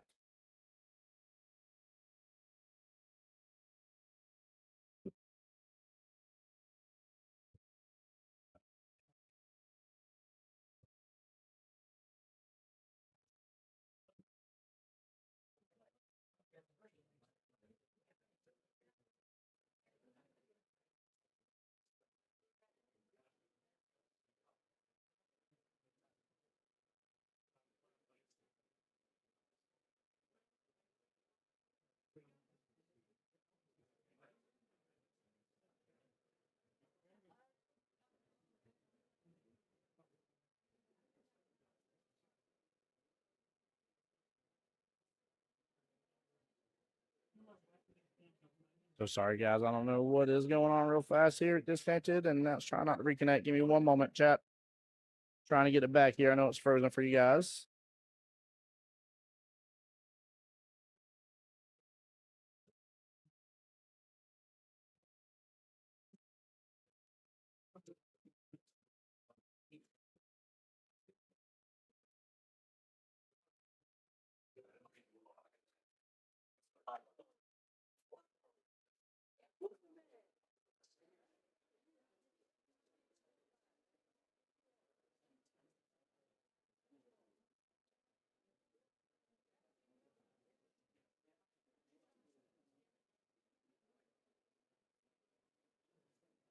Yeah, you said you're all about that Pool Dog Arena. I don't blame you on that, brother.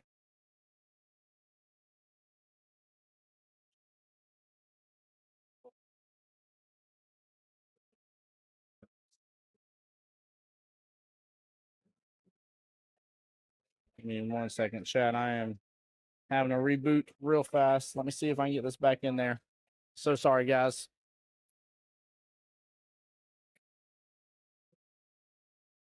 I had this type of hiccup today.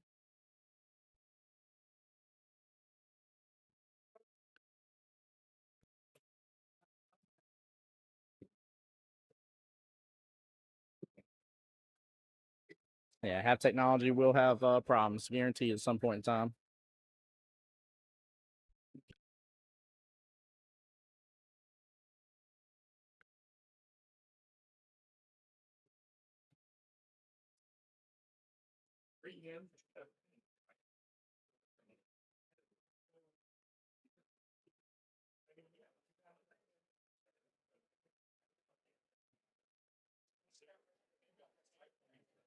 And there we go. Goodness gracious. Tablet just need a little reboot there. It's been working hard today, so I can't blame it. Can't blame it for finally needing a reboot. All right, Holly on the 8-ball here is what we were missing out on. Going for that bottom left hand corner pocket. Good speed. Ooh, just a little bit above the corner pocket. Ariel's not going to like that she got a shot on that 8-ball now. Ariel's had a lot of passion in this match.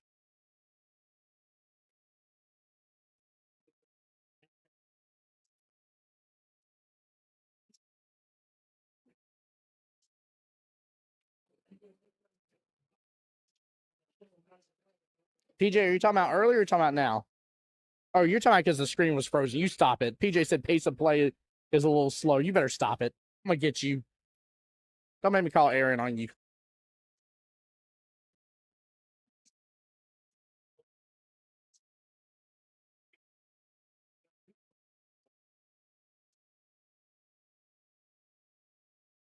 That was too funny. PJ with the jokes. I tell y'all what. Oh, my Atlanta. He said pace of play is a little slow. I swear I'm going to get you for that one, PJ.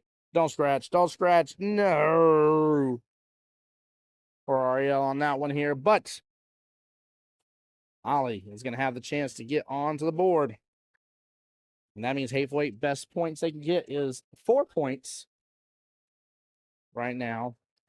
I've already given the 1 point for Hateful Eight for Ariel being on the hill.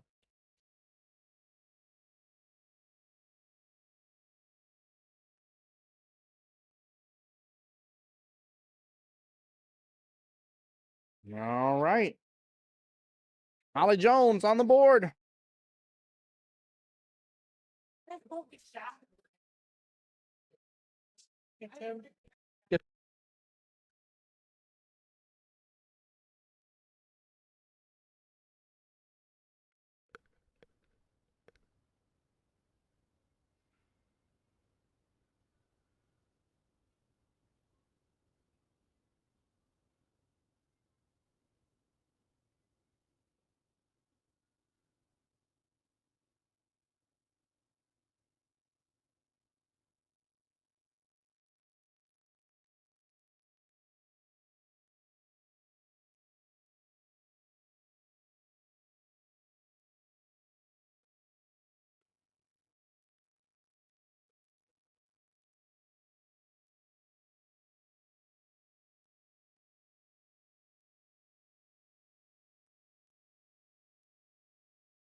All right, sorry, guys. Got a lot of movement happening in the building. Some matches finished up. In fact, guys, you know what I haven't done? I haven't checked lately to give the shout-outs for those that have won today. Again, giving them a couple re-shouts here. Kubaka's, this matchup we're watching right now between FPRD and Hateful Eight. The finals match. The Fallen Angels versus Diamond Cutters is going on right now. They're in sudden death as well. Rack D's getting the win against We Ain't Proud. Moving on to the World Qualifier there, getting their $800. Same thing with Legendary Donkus. Yeehaw. Shot Caller's currently playing against Dead Ball Walking, trying to get their $800 right now. Sitting in the shadows here, Nice House Rack, waiting to be able to play the matchup between Keep Slipping We Got Next and Narwhals. Iron Rack's got the win against Donnie Editors, and Drink on Q got the win against Liars, so they'll play coming up here soon for their finals. Gravy's Navy's is waiting on the matchup between Beach Please and Post 9. Need to make sure I say that right. And Felt So Good got the win against Rackham and Weep. They're waiting on the matchup to finish between Duck, Duck, Shoot. And here comes the boom. So we will have some more finals matches coming up here for you guys very, very soon.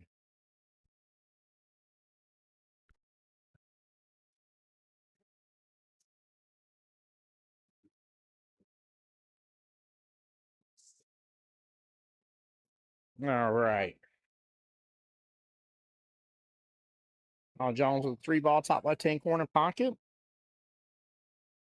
Now that's 6 sitting there for her as well.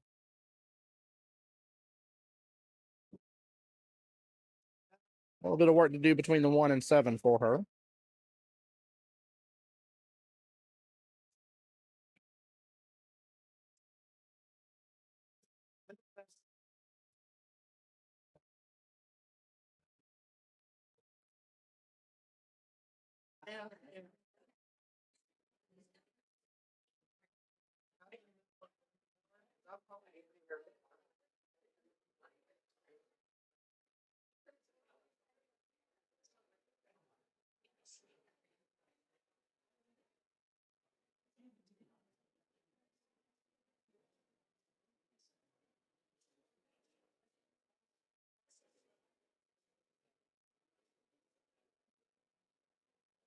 There we go. Good stroke from Ariel. I said she's a pretty good straight shooter, man. She's doing awesome. Holly still has her work cut out for her. Plus Ariel's on the hill. Really hoping to make this into a sudden death matchup.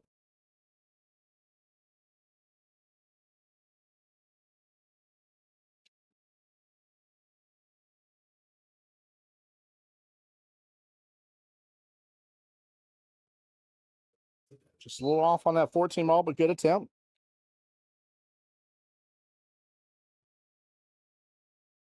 Let's see.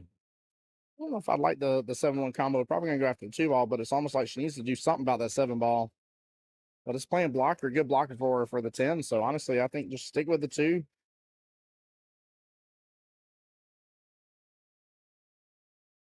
Oh, what a cut in on the 4. Oh, breezes right on by the 1. All right, 1 top right-hand corner pocket from here. Unless there's enough space there to go after that 7 on the right-hand side. Or the bottom side pocket, I'm sorry, from our point of view. I think you need to look at. She went for the top right-hand corner pocket. Nails it. What a shot. Nicely done.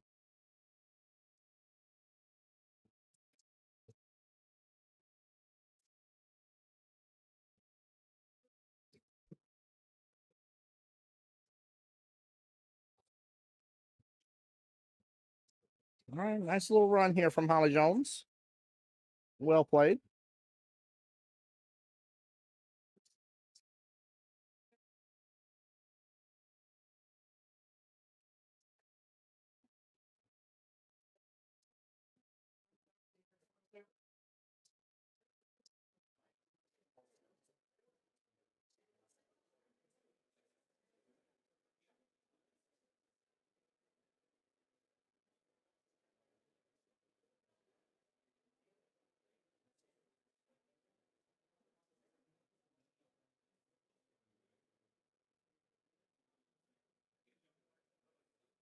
That was a good attempt from Ariel. Again, firing it on in. Definitely like the pace that she puts on things, man. She hits with some good pace, good confidence.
Not a bad leave.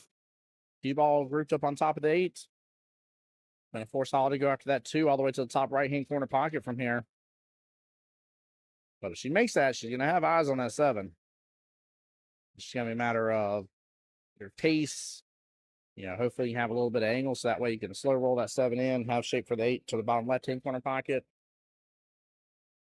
Oh, man, just a small little rattle. Sitting barely outside that corner pocket.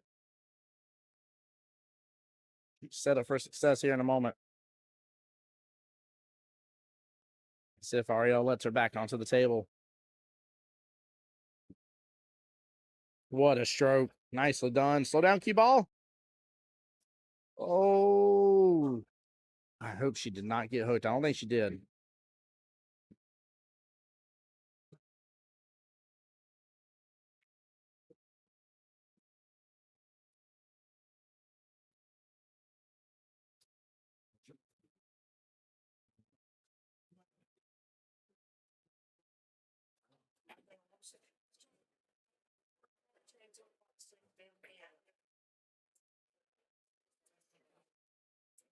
All right, good attempt on that 13, hitting into the bottom long rail for a moment, though.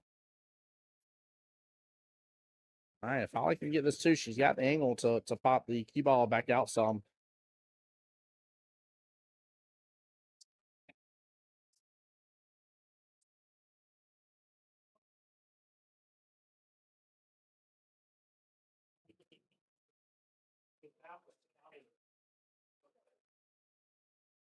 It's not like a straight.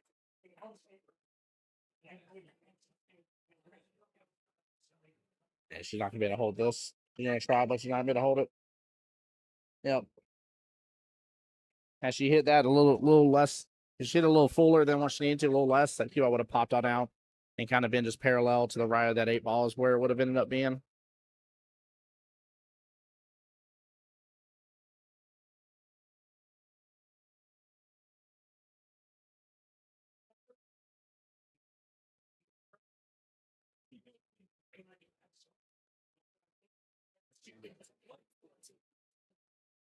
If she would have it would rather because of that.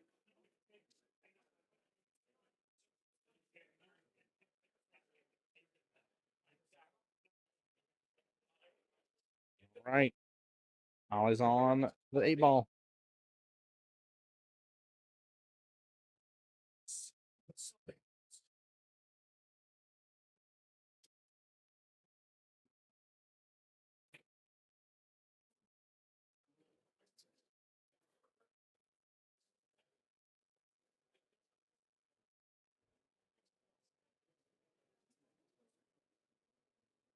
And Holly marking for the bottom left-hand corner pocket.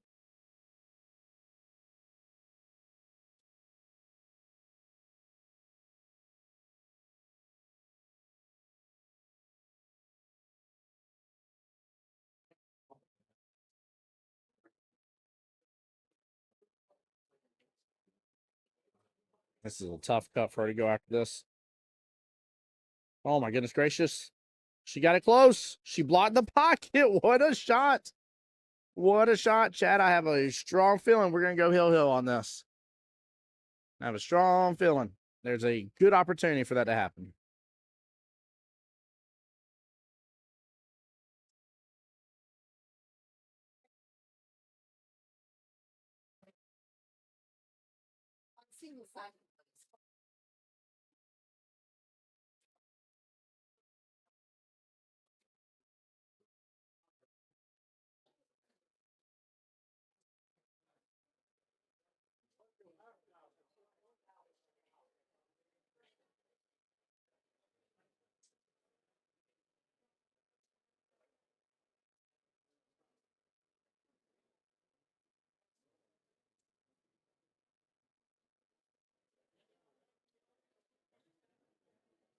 Tammy saying, come on, girl.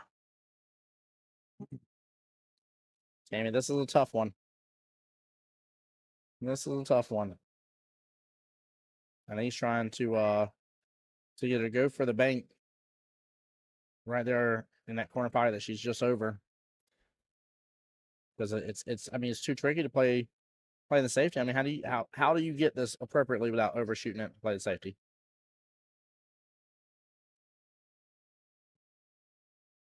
That's the only problem. Is it takes such precise precision, and even then, you're still leaving your opponent a one rail kick potentially to still make the 8. We swing at these shots. All right. The plus side for Ariel though is she is left Holly with quite a distance. So that's the plus side of this situation. This whole equation.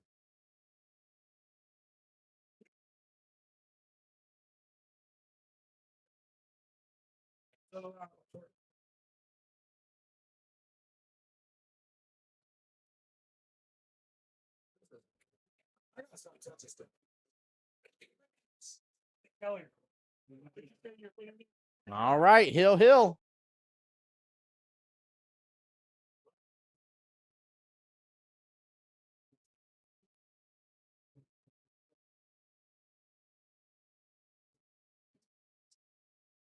And Ariel's got to get the win here. No matter what, has to get the win.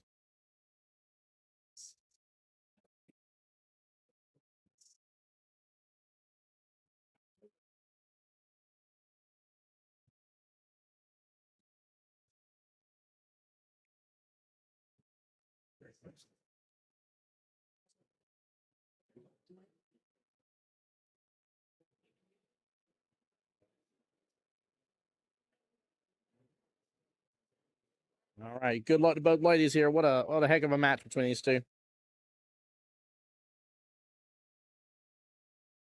Holly Stenzel looks like she got a stripe there in the top side pocket.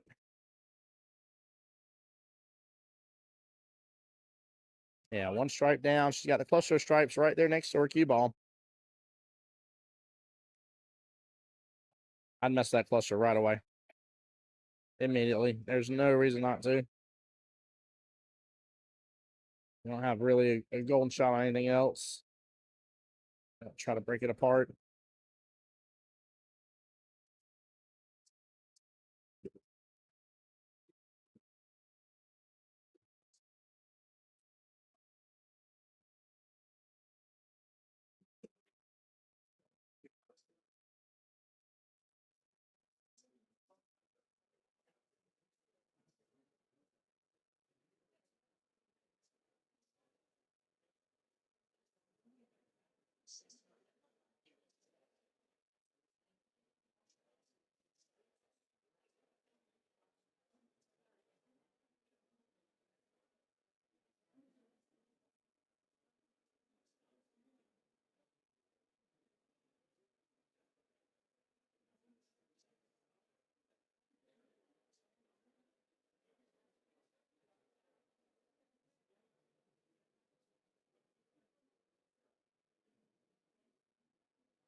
Good attempt from Holly on the was that 12 ball there, bottom left hand corner pocket. Both are gonna have to start kind of separating here. Ariel's gonna keep trying to go top half or right hand half of the table here. Holly's gonna be on the left hand half.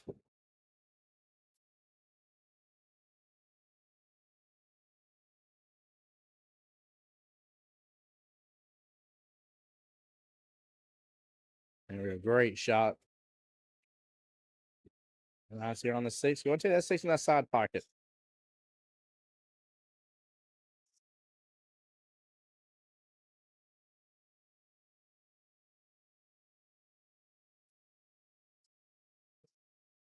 Good shot, but tough leave there. She is just a quarter of an inch away from that 7 ball.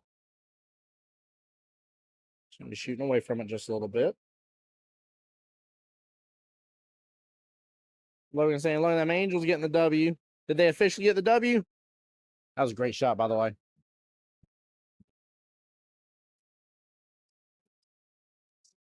Yep, I see it in here. Fallen Angels taking out Team Diamond Cutters. Diamond Cutters come back tomorrow. So Cubaca's this match, Fallen Angels, Rack D's, Legendary Donkeys, and then we're waiting for the matchup between Shot Callers and Dead Ball Walking still as well. So 2 more to crown from this round. And then for next round, we got 1, 2, 3, 4. 4 more to crown for next round.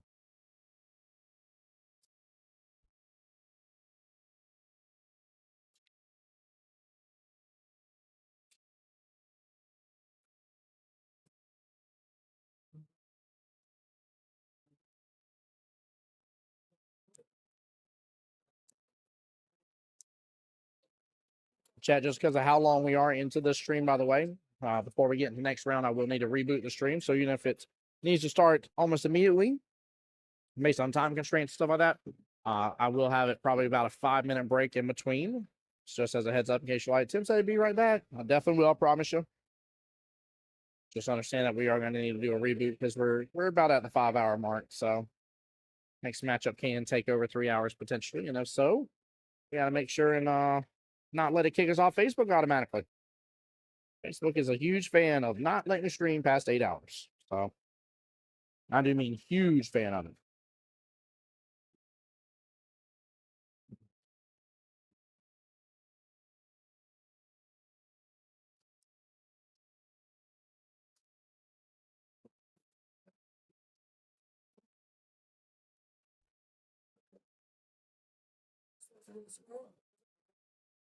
I said I was there.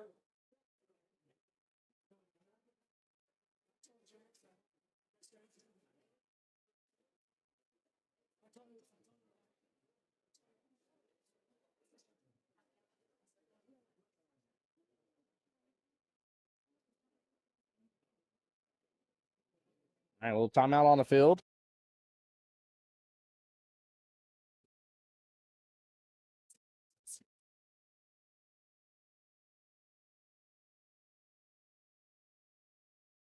Going for the 1-rail kick here to hit into the 6. Luckily, she's got a little bit of a window there. Even if she hits into the top long rail first, she shouldn't be able to drive by it, and I eat my words in the process. You could not have ever gotten her to do that again without flipping in that 6 a little bit. Wow. I mean, that was the call, though. That was the right call. Definitely let her swing a little wide on it. Without a doubt. I feel like that 915 combo lies for that bottom left-hand corner pocket. I think she should have taken another look at that. I'm normally not a fan going after combos right away, but I'm pretty sure that combo was set, and if so, she could have went about that a little differently. Oops, slow down the cue ball. There we go. 11's going to be in trouble for her.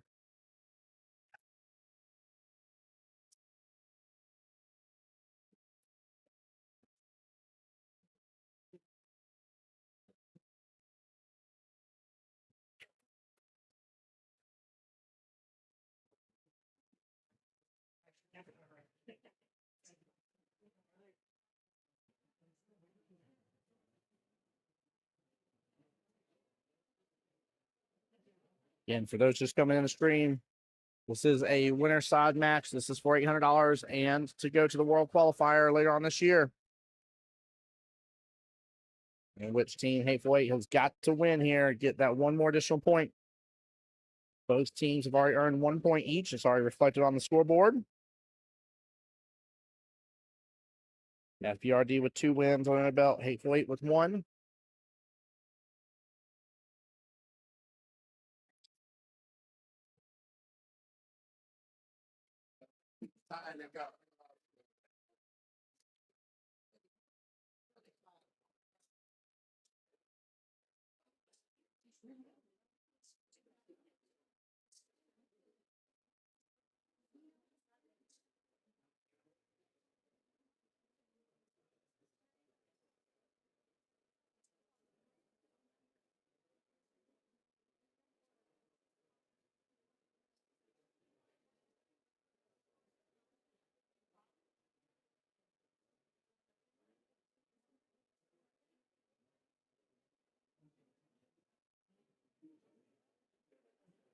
Oh, look at the intensity of this match, Chad.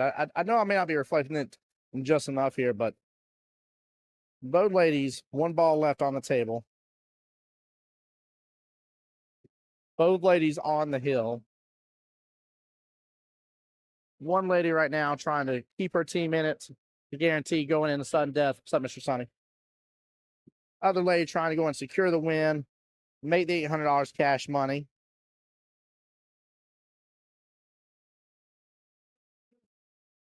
Oh, wait, I'm going to give you guys a little rule situation right there. It has to be called frozen. It has to be declared frozen. Make sure you look up the frozen rule. I'm not talking about building snowmans, so make sure you look up the frozen rule because at 11, I don't know for sure if it was or wasn't. But if you think it was, and you're going to be like, hey, that was frozen, so you didn't make contact with the rail after, you can't call it unless you've called it ahead of time. Same thing is kind of like getting a shot watched. You got to call it ahead of time. So make sure you look up the frozen rule. It's on the digital APA rule book, rules.poolplayers.com. All right, Miss Holly Jones will be on the 8 first.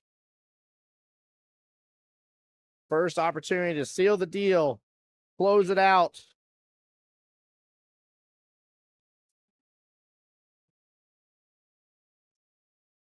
See,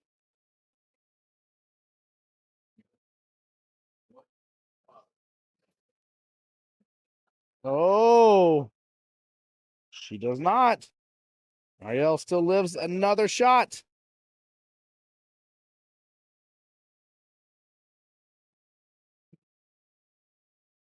I felt like she put some ump into it too. That was an Ariel shot. Is the way Holly just handled that one.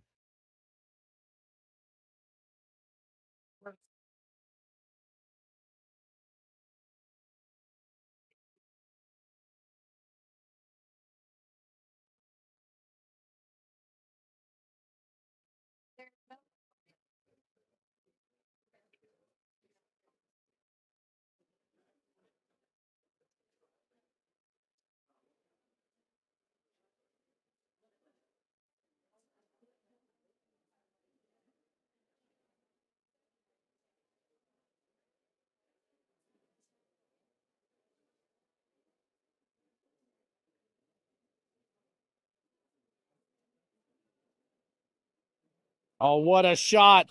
What a shot. Wow. Fires it on in. Ariel getting the win against Miss Holly Jones and bringing it into our wonderful sudden death. Oh, chat. A full 8 now at 4 points. Sudden death it is, chat. Sudden death it is.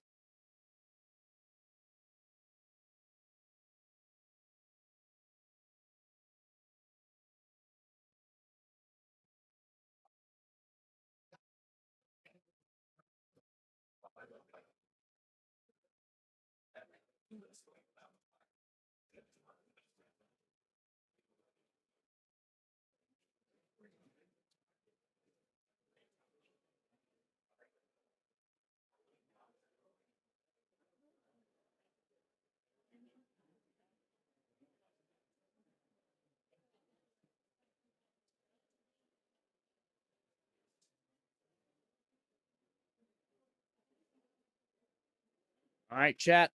Sudden death. Hateful 8, 2 wins under their belts. FBRD, 2 wins under their belts. Both with 2 wins. If FBRD wins the first rack, it is over. I don't know why my camera froze up again.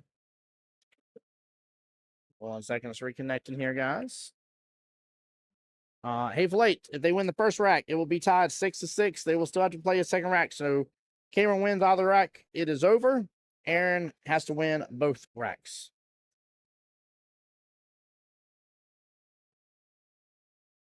Give it just 1 second here. Should we come back up? There we go. And, ooh, close one. Not a fan. If it's too close, relag it.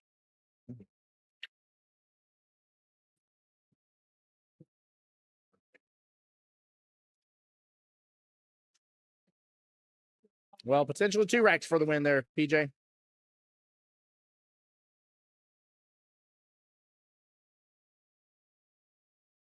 Just that close, relag it. There you go.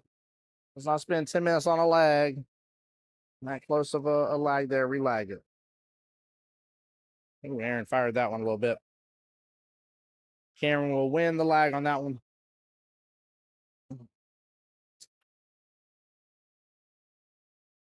Again, Aaron needs to win both of these racks. She's got to take out Cameron. Cameron only has to win one. But the fight is still there. Possibility is still there. Good fight back from the hateful eight, though. They gotta be feeling proud. Keep in mind, after the end of match 2, right? We're in the 5th matchup between these teams. Match 2, it was 5-0. And now 2 matches after that, it is now 6-4. They gained 4 points, only gave up 1 additional point since then. And they've done well, really fighting it back.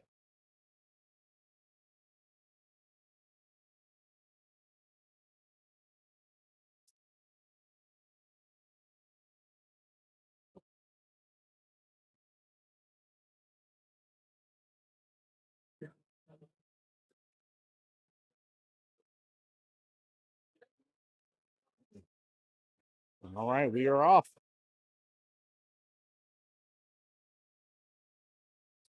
They are both skill level 2s, yes, sir. Yes, in fact, I should do it this way here. Hold on. But Cameron needs 1. Aaron needs both. It's still going to cause questions, but yes, they are both skill level 2s.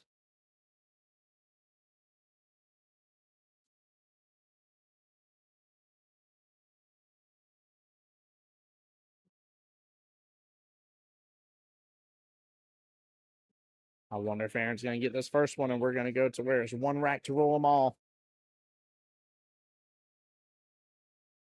It's wild to think about it, chat, but it could come all the way down to that.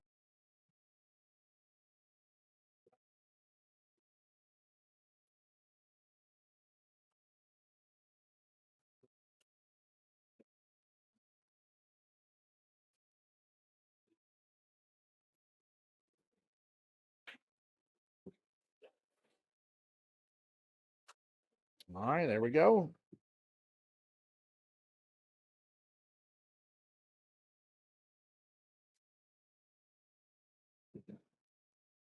She maybe flipped up a little bit too much on that 6. No, she got enough room. All right. Well, she should be able to hit one of these 3 strikes.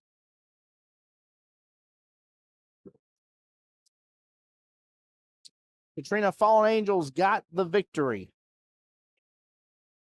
Fallen Angels won against Team Diamond Cutters. Now, I don't know what the score was. So that's a question for your teammates, but they got the victory. They won triangles, move on to the World Qualifier, and $800 cash money.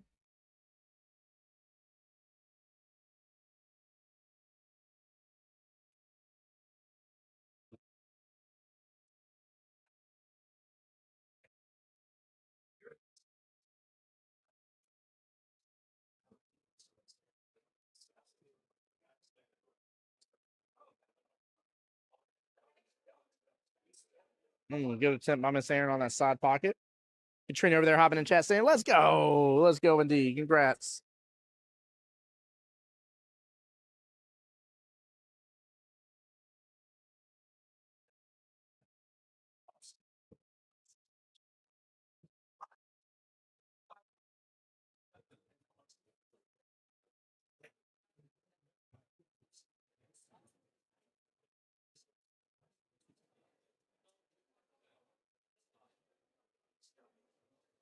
A little bit of a cluster there around that 8 ball on that left-hand short rail.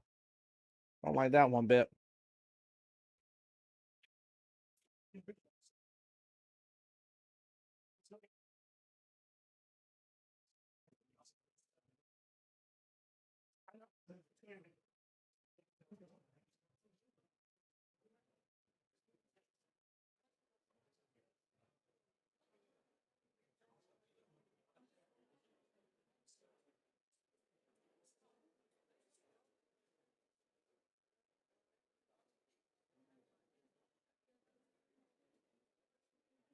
Just say she got a little bit of slice opportunity here for that side pocket. It's just a tough one. She hit a decent though. Barely just a little bit to the right of that side pocket. But very, very decent attempt there.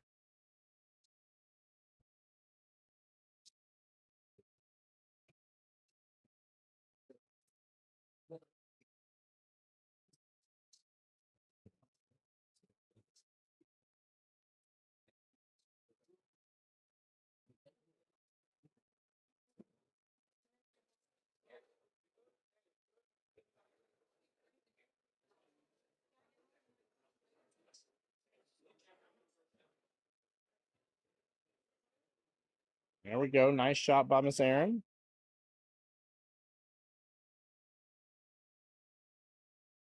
And now you got Clusterville with nothing but solids there, which is potentially going to favor Cameron. It's also going to be a lot to go through.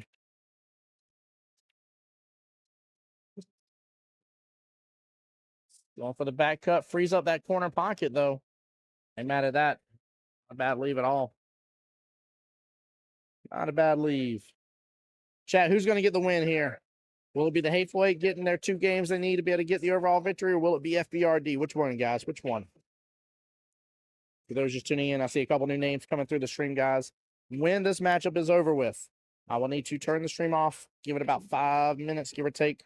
And then once the next and final round of the night is called, we will get the stream rebooted back on and get things rolling for you guys. So make sure you guys are ready to tune in for a little bit of late night pool tonight. I say late night. I mean, honestly, it's only 7:30. It's not late at all.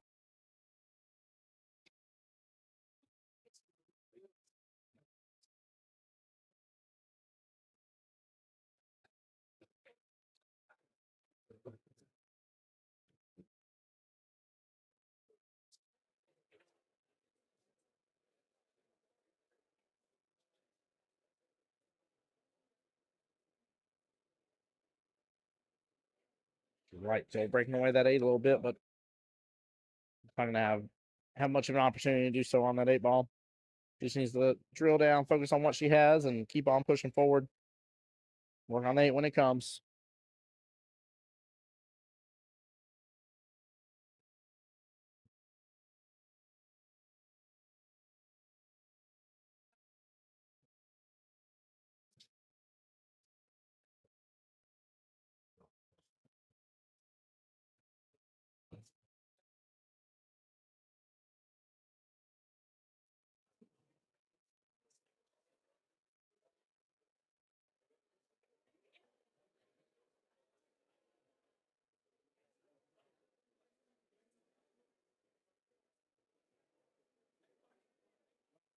Cameron let that open up a little bit more. She could clipped in that 7.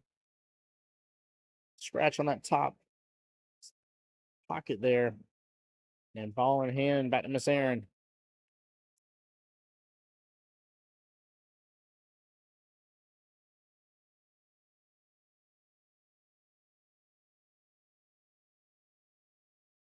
Honestly, I'd love just to see her keep this simple, go and get 2 more balls off the table, take an attempt, third swing attempt on the 3rd ball.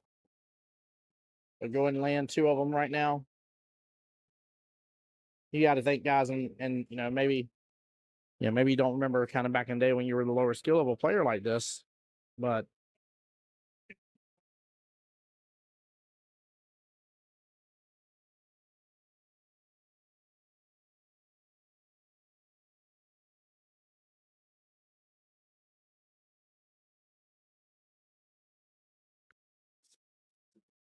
PJ, you are confused, sir. That is correct. 1 rack is worth 2 points. Hateful Eight has to win both. No matter what, one of these teams will be at 7 points or above. But Hateful Eight has to win both of them.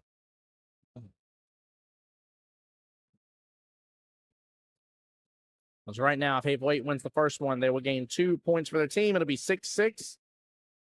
In which Hateful Eight will have 3 wins in the event of a tiebreaker, but there's still 1 more rack left to go.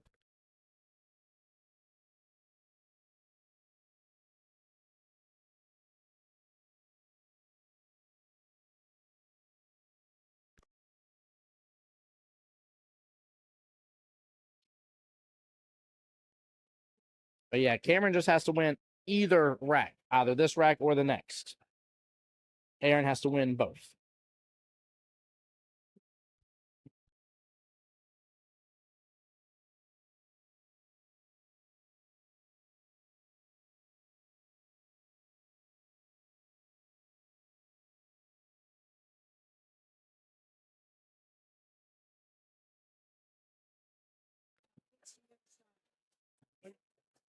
You know the measurement?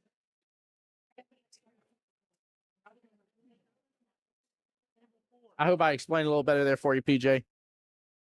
Did a little, yeah.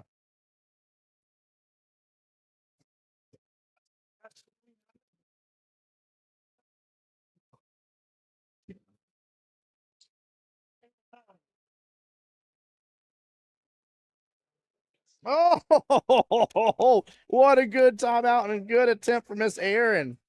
Take a look at this, guys. Let's do a nice little replay here for her because that was close. What a timeout.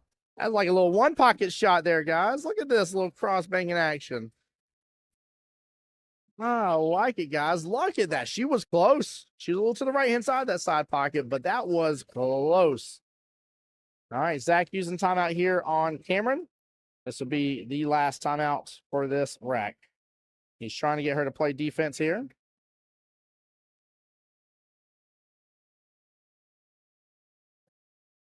All right, trying to line her up.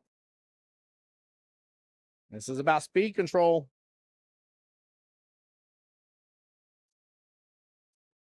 You ever hit this, you're going to set her up. She hit it hard. She hit it really hard. All right, Aaron's going to have a real good attempt here on this 8. And then we officially bring it down to 1 rack to rule them all.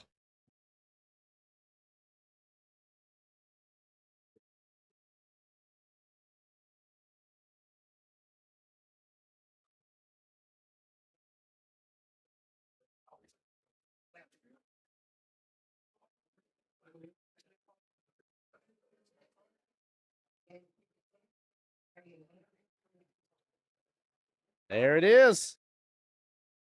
All right, we have a tied ball game.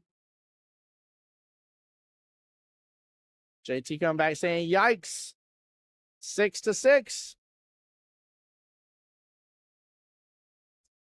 Yeah, if I was Zach, I would not have had her go for that shot. The chances of her over hitting it's immense. Tougher for a skill level 2, skill level 3 player to control that much.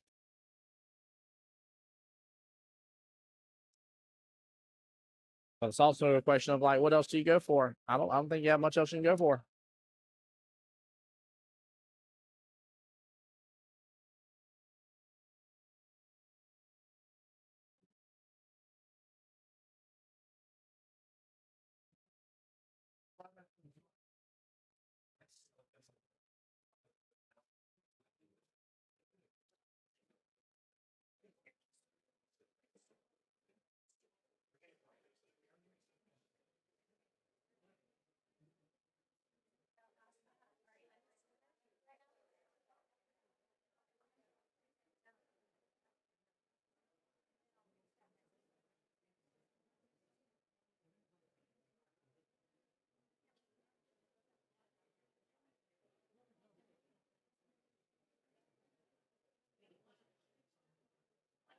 Everything for 1 final rack. 1 point lies between both these teams and $800 and guaranteeing themselves into the 2026 8-ball World Qualifier. If that's not pressure, I don't know what is. Oh, man, chat.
He just has a disagree. That was the right shot. Cameron just hit too hard.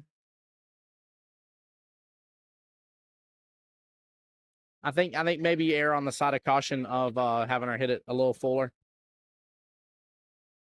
I'm saying here, guys. I don't know why it's disconnecting here. Give me one. Oh, I know why. That camera. Give me one moment, guys.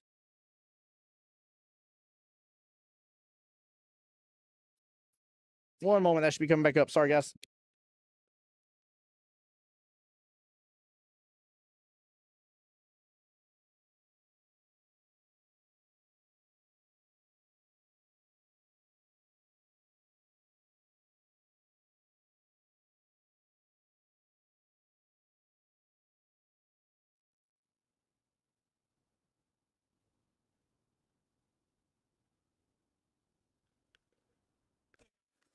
There we go.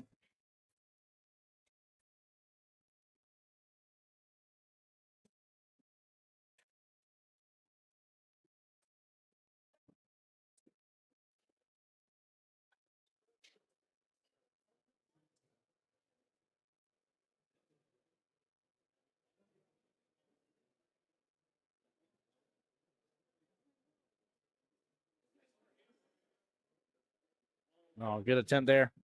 Two balls sitting right outside that top left-hand corner pocket.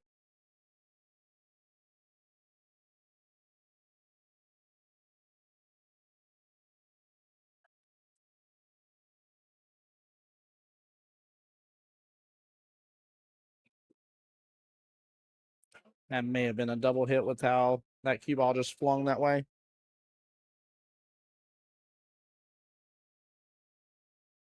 That's a tough one, but cue ball kind of jetted off. And Cameron may not know about the double hits with that, just to be honest with you. And I'm not 100% sure it was.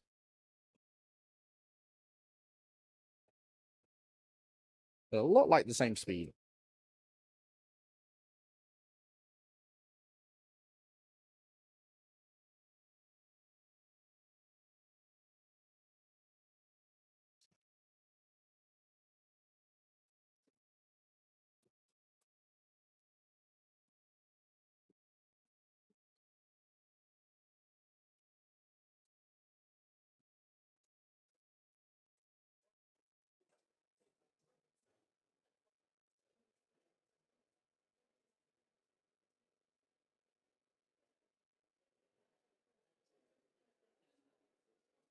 If it kisses again.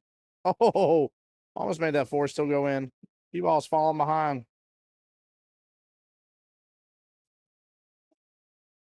Cameron might be able to take over that top left-hand corner pocket from here.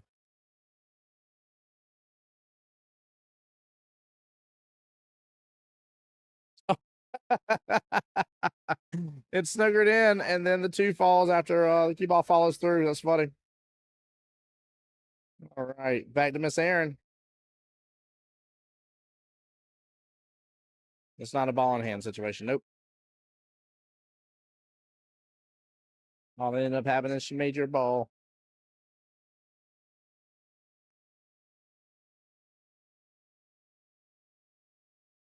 Good question, though.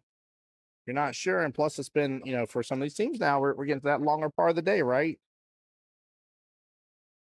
First round would have started at 10 a.m. So, and this being the finals of the first round teams that came in, not the second round teams. They are creeping up to a 10-hour day now. So,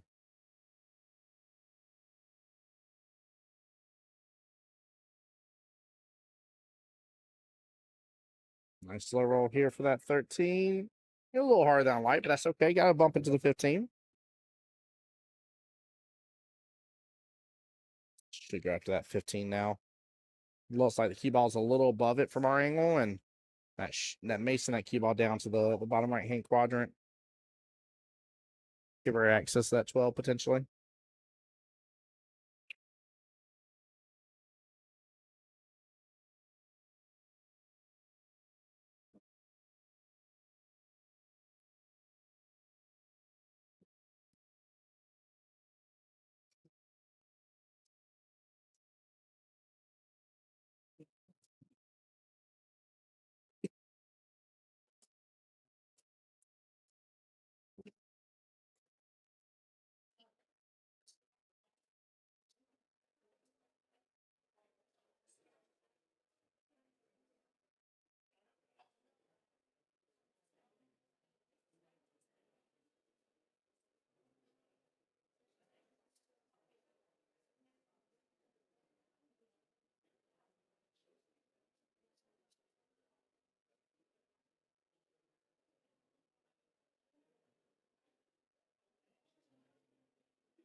Lay's kind of addressing everything around the outside of that cluster. The cluster is going to be the real determining factor of this matchup. Cameron isn't that good. Still rolling. That thing opened up very well to that bottom left hand corner pocket. She hit that very nicely. Well played, Cameron. Very, very well played.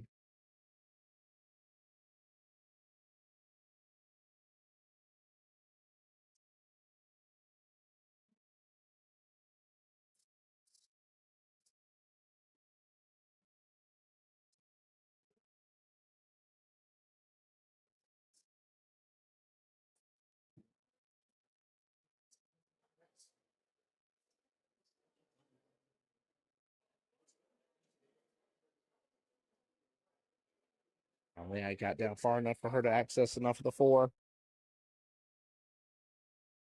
And she might be able to finally break apart a little bit the 6-3.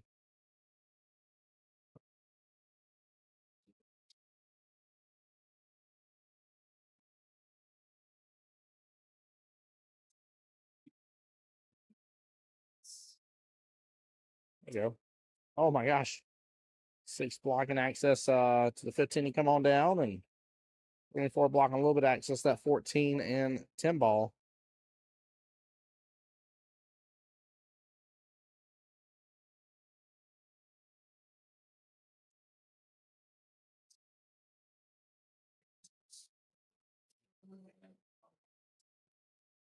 Cameron playing defense there. Nicely done. Nicely done. 15's now on the right or the left hand side, but the correct side of that 6 that it needs to be.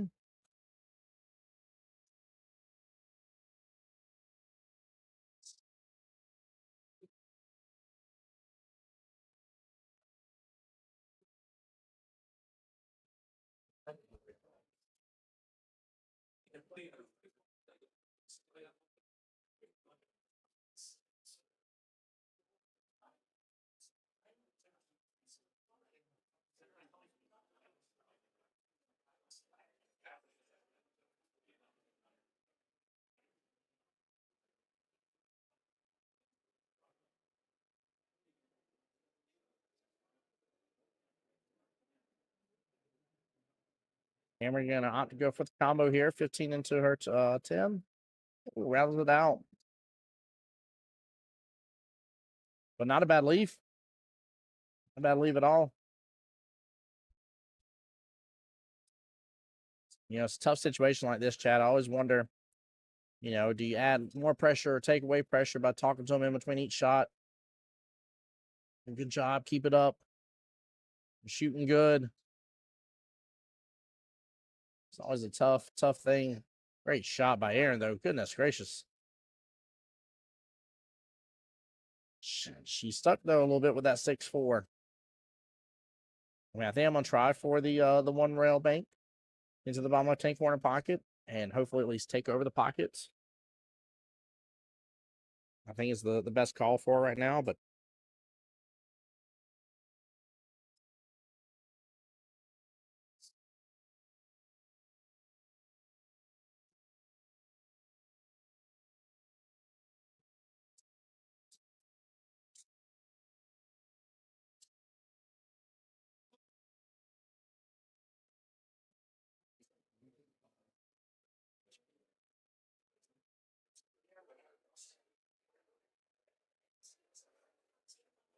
all right, Cameron kind of in control here of this 2 left-hand corner pockets.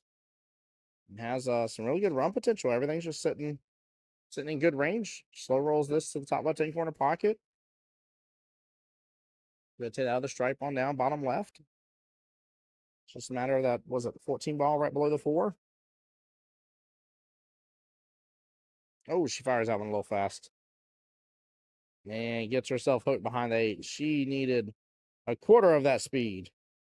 Oh, no.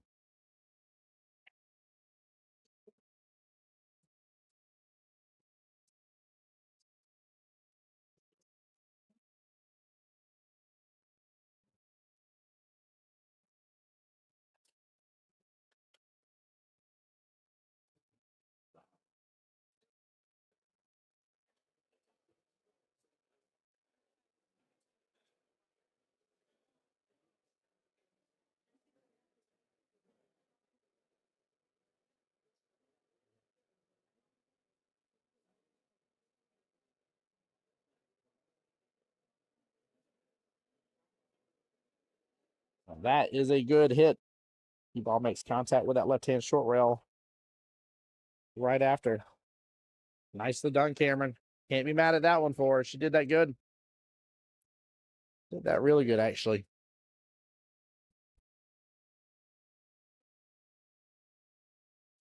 I think she can see enough of that 4 anyways. Go ahead and go after that 6.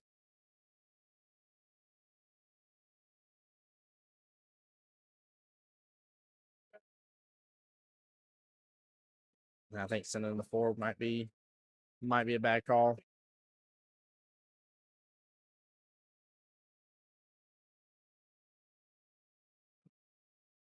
Those tip connectors of glasses broke on these tables.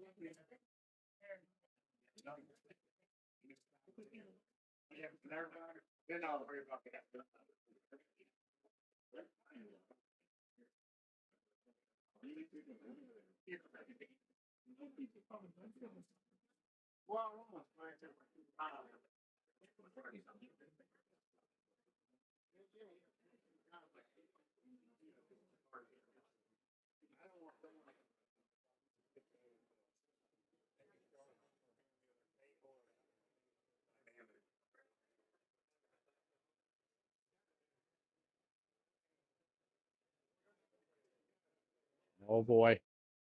Cameron's down to her last ball. She should have enough eyes at least to thin it. Uh-oh. That moved 8 in. Okay. 8 didn't move. 15's kind of in that center zone on the table.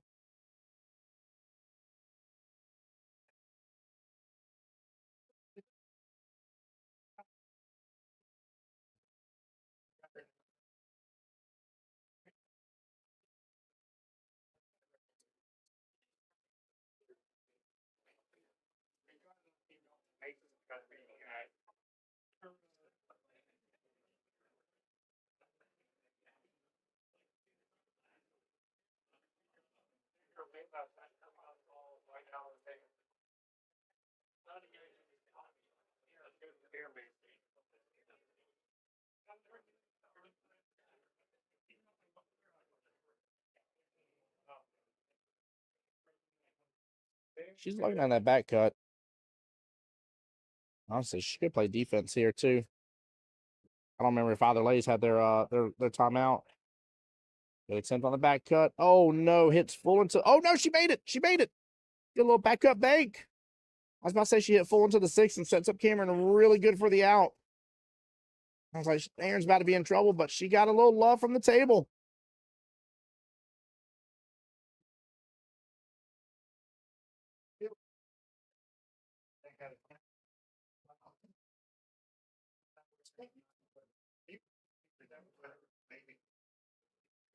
Oh no, don't scratch.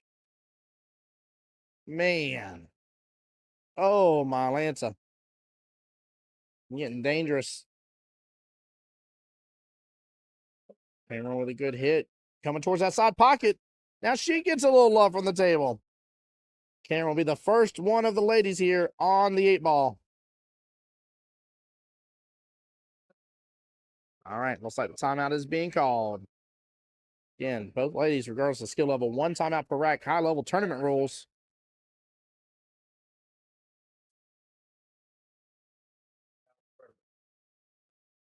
Which I don't know how it's going to fit speed. I think it's more of like a. I look at it like a top golf kind of.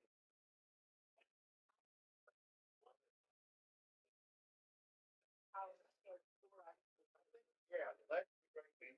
It's the only thing I ever hear. Yeah, yeah. The only thing I hear about it is that you're going to kind of mimic it. How it's been. Like the name is nice. They put it all down. Oh, my Lanta. A lot happened right there on the 8 ball attempt. Karen needs to play smart on this. Making that 6 and that cut is going to be a tough, tough shot. Defense is the way to go.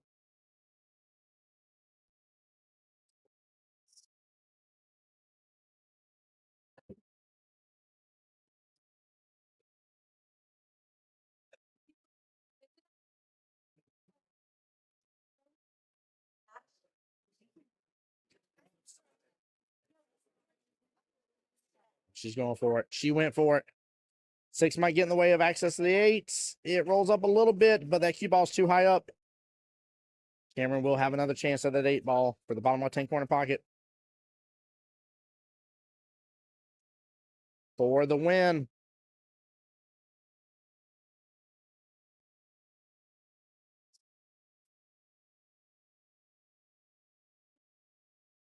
Uh-oh. Uh-oh. Oh, no. Oh, no. And that will be all she wrote because of a scratch on 8. Hateful 8 is your winners. Congratulations to them. FBRD will be able to return tomorrow and play it on out here, guys. Tim Jones here on behalf of Jacksonville APA, the home to the Voice of Jacksonville Pool. Guys, I've got to give all the stream a reboot. We're almost to the 5.5 hour mark, and we will have you one more finals match for the evening, guys. So don't go anywhere. Don't go too far. I got to reboot the stream, but make sure you're looking and staying tuned on Jacksonville APA's Facebook, Jacksonville APA's YouTube, and my YouTube as well. The Voice of Jacksonville Pool, guys. Much love to you guys here. Again, big congratulations to the Hateful 8. We'll see them again over in the World Qualifier later on this year. Be blessed, guys.